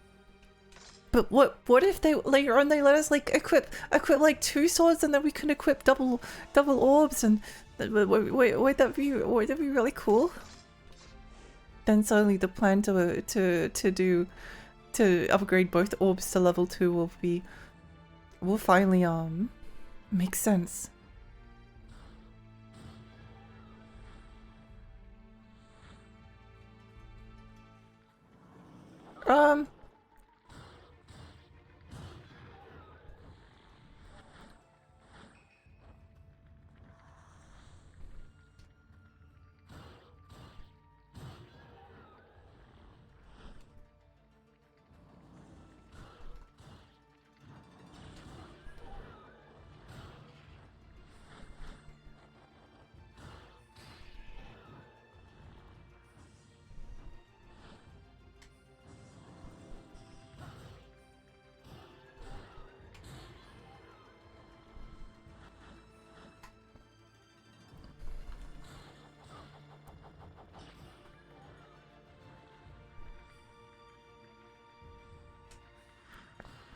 Oh no, it's one of the sucky things. Sounds like a deck spiel. It kind of does, doesn't it? Wait, why am I facing that way? Huh? Yes, give them back to me.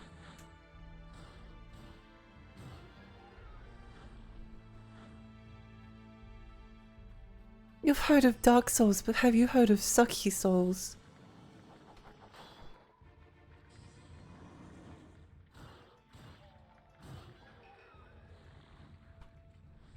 No! Stop taking my stuff!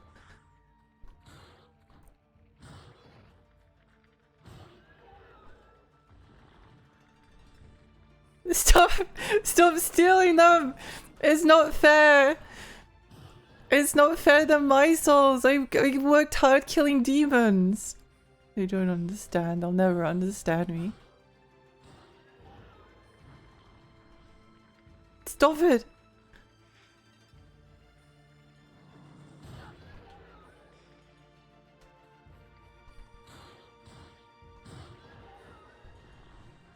Stop!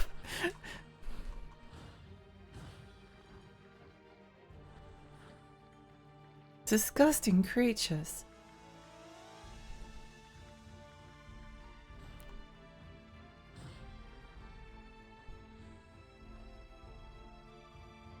Sucky Souls 6 book 69 exclusive. Alex build. True. This is just Kirby gameplay. Onimusha is the 3D Kirby game before it was the original 3D Kirby. Everyone's like, oh, it's like Resident Evil. No, it's like Kirby.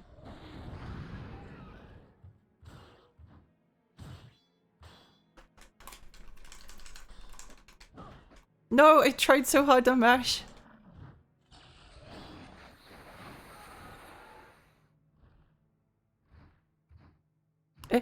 Wait, what? Huh? Huh?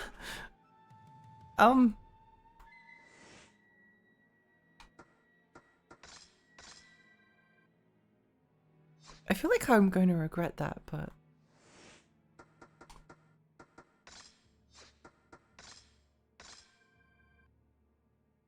Kirby game? More like... Kirby game? I didn't mean to go through this door, I just want to kill them.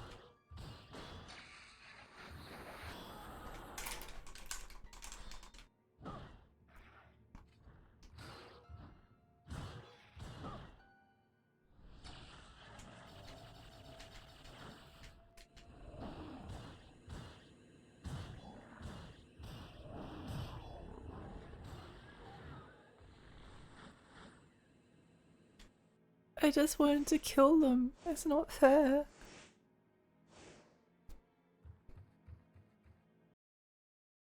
Eh? Whoa. Keep them up, yay!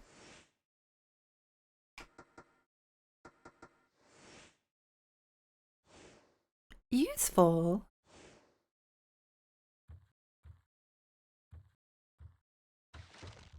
Eh?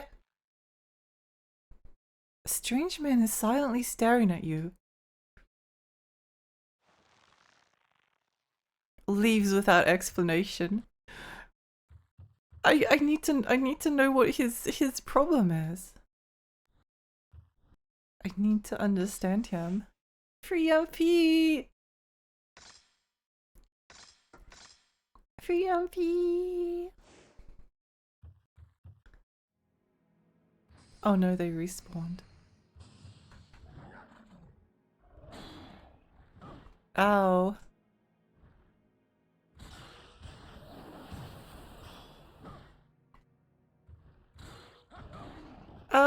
Oh, that was mean. That was kind of mean. Why would they do that? That was really mean. Why did they do that to me? I spent so long trying to kill him before.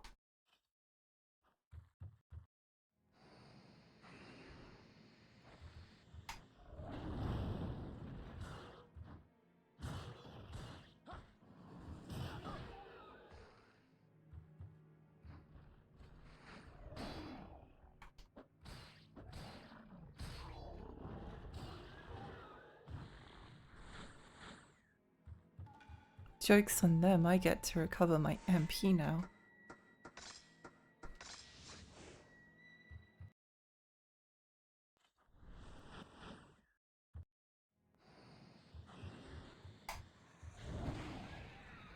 Ha ha ha.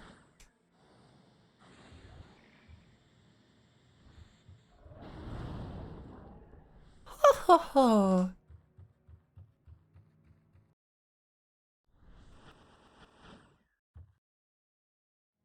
Stop respawning and I'll stop killing you. He reminds me of one of those sellers you sell yourself to realize that that was a big official product. The big guy just wasn't an official product. Oh yeah. He does, doesn't he? Big guys are so tanky. They are! They are.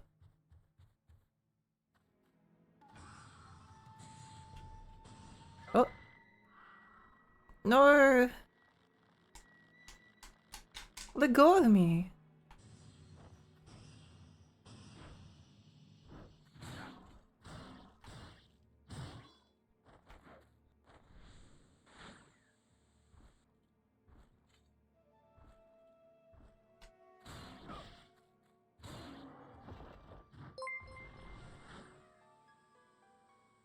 Track, thank you for the wait, where did my souls go?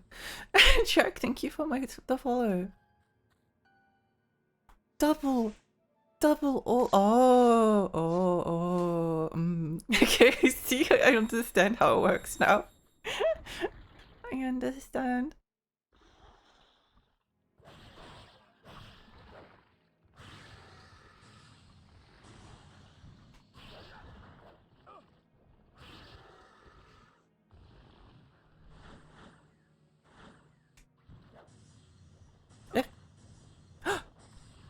Did he just like...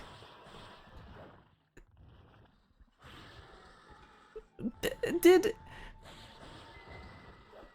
he just like send a tentacle out through the underground to... Never mind. Wait, what's this? This looks like something. What is this? Blue book. What an incredible animal this Nobunaga is. Sounds like the start to a fanfiction. Normal animals would have already been dead for sure with such a large transfusion of demon blood. I do not understand how the holy blood of the demons could be compatible with the body of a pathetic animal. It's very annoying. Moreover, this Nobunaga is highly intelligent and ambitious. He wasn't the slightest— this is a fanfiction. He wasn't the slightest bit surprised when he resurrected his body. He pledged loyalty to Master Fortinbras without showing any fear, and he just made a contract to sacrifice his own species. He's an animal that should not be underestimated. Anyway, if Nobunaga keeps offering sacrifices, we will not run out of guinea pigs for our experiments. Cool. Eh. Lightning inside a crystal. Oh!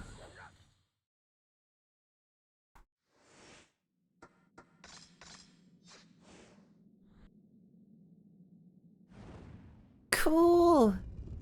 You did the ultimate hentai technique. You did. No! No! I want to go through the creepy flesh door. Right, Crespies. Yes! Yes! This one seems better for one-on-one encounters than the other one. Eh.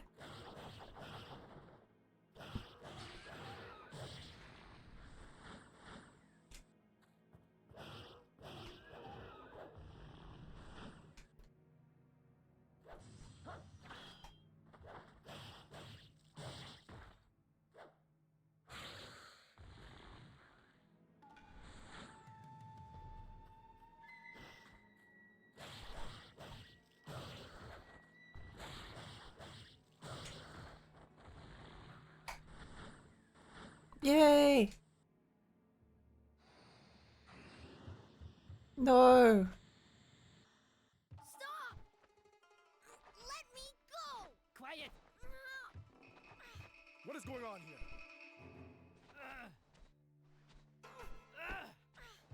Stop!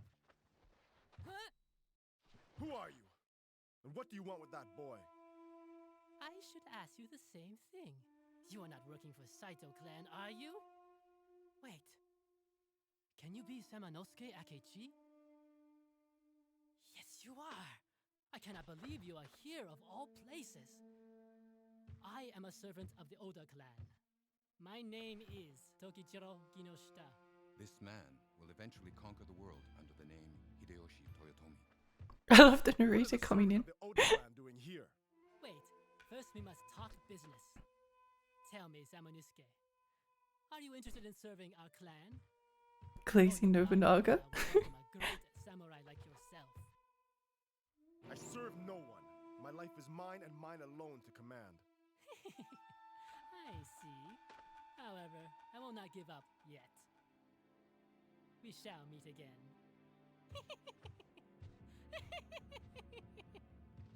I love him.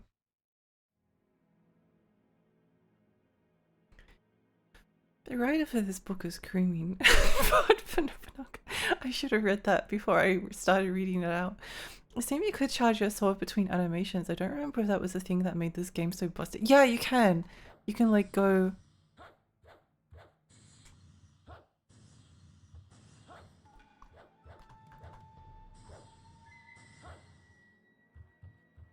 Oh, wait, I wonder if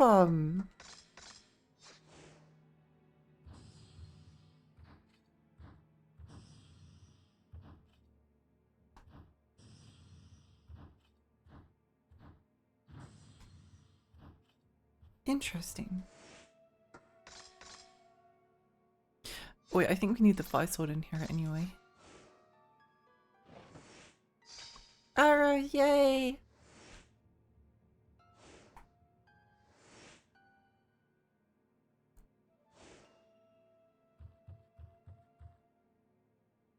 He's going through puberty.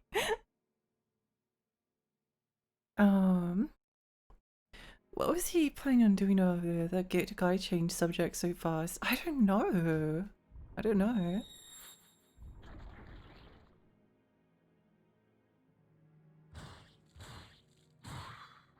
Oh. That guy like finished his animation. He like died and then he finished his animation so he could slap me. That seems unfair. That doesn't seem very nice of him.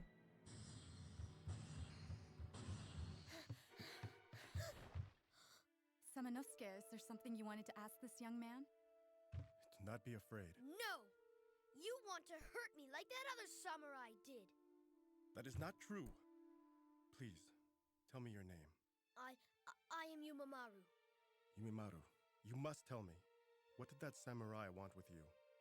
Why should I know? Fine, then why are you here? Who brought you here?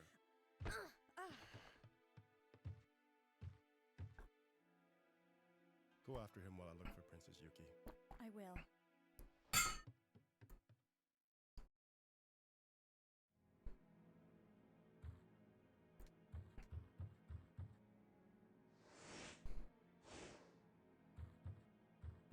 I wonder if we can go down. We can. I think we.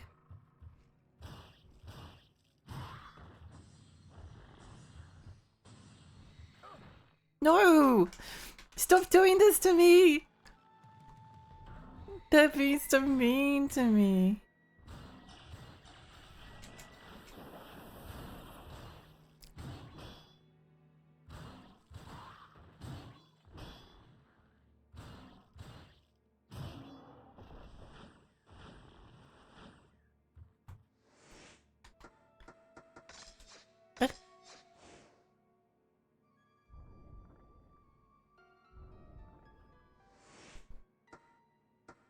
Oh, I didn't really look at it. I just assumed that would be useful. Child, stop playing with the corpse.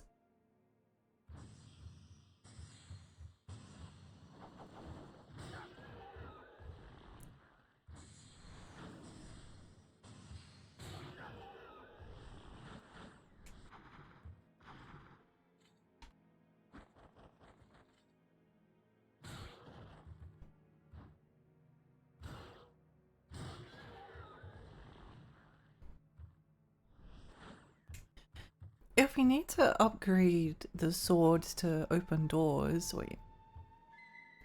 The next upgrade we should do is probably... Wait, we have upgraded... Have we upgraded both of them? Yeah, we have.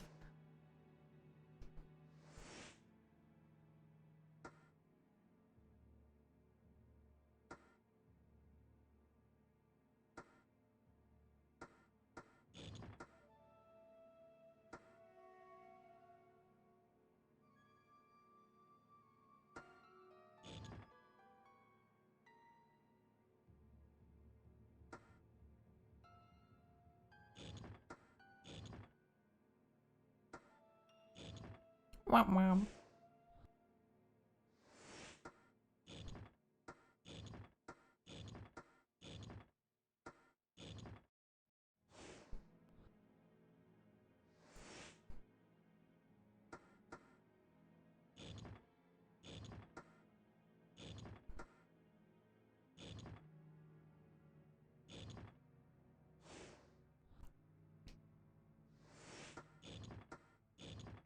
I feel like I'm getting too tired for this.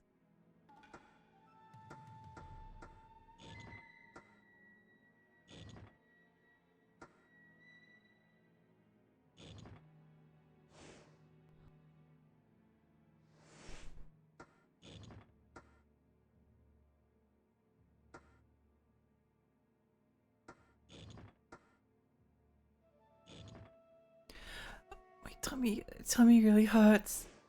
Be right back, going to buy breakfast across the street. I hope you have a nice breakfast. My tummy hurts too much to be thinking.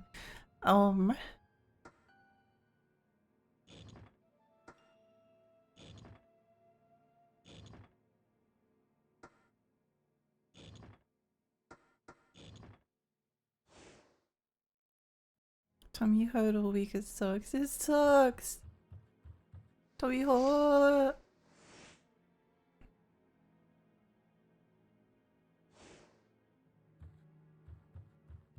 Tummy hurt.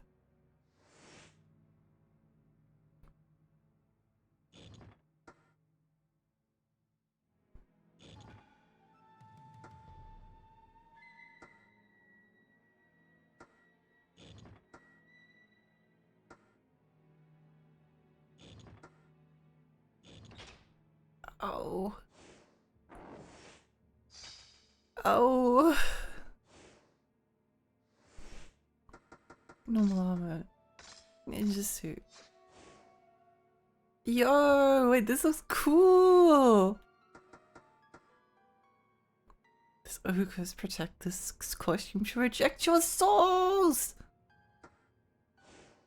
Hope Tommy Hurt got better suit like thank you!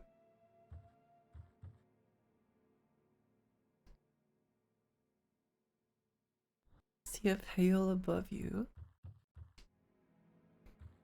I kind of want to go back and save. Does it feel like Dark Souls with light? Yes. It filled my Dark Soul with light.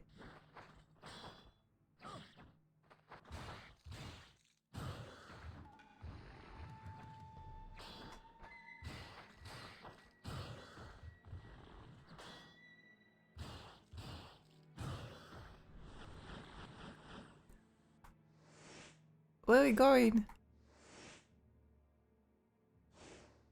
Yeah, let's go back and save, just in case. just in case, you know.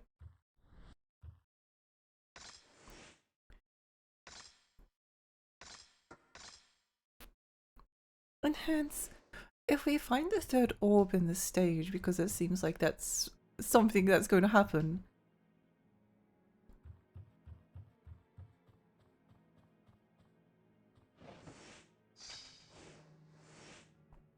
I'm starving. I wonder how many days have passed since I entered this cave. My only source of sustenance has been some water leaking out the wall. I followed the smell of blood and came here. Normally I would not have been able to smell it, but the hunger seems to sharpen my senses. That is why I am now watching something I could not have imagined, even in my worst nightmares. Oh, I've skipped it. Whoops.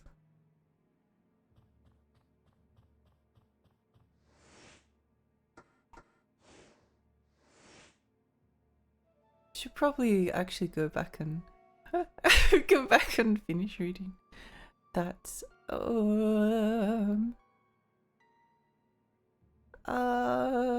Tommy Hot.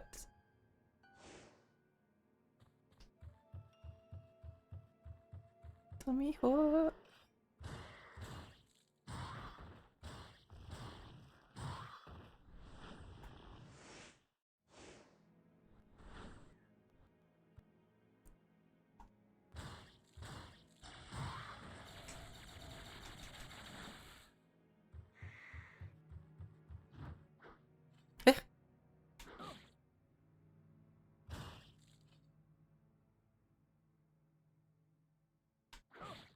It's hard with to parry with the sword.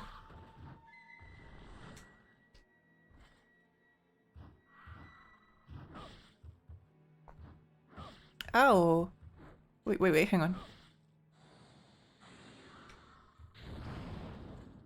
Settle down for a moment, please.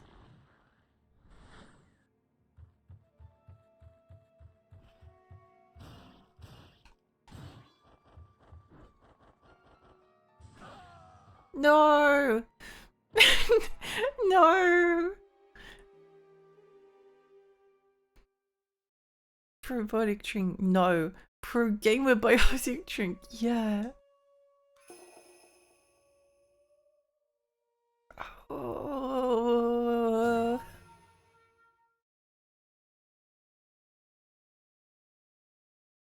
I think the tummy is sapping my my will to play. My will to play. I'm sorry. I'm sorry. I kind of wanted to keep going, but tummy hurt. Tummy hurts. So let's find someone to raid.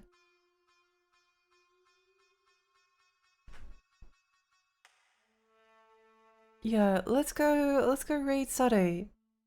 Cause she's playing Psycho Giantess dating sim in that game was cool. That game is cool. But yeah, thank you so much everyone for coming. It's very possible I might stream again tomorrow. I would like to. I'd like to stream tomorrow. Whoa.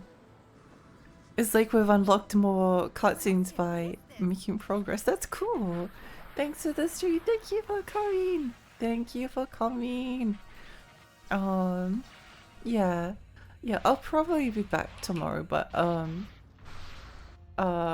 if everything goes according to plan. But yeah, thank you everyone. Thank you, thank you, thank you. And I hope you have a wonderful, wonderful rest of your day. And I'm looking forward to seeing you all soon. Yeah, okay. Bye. Bye, bye.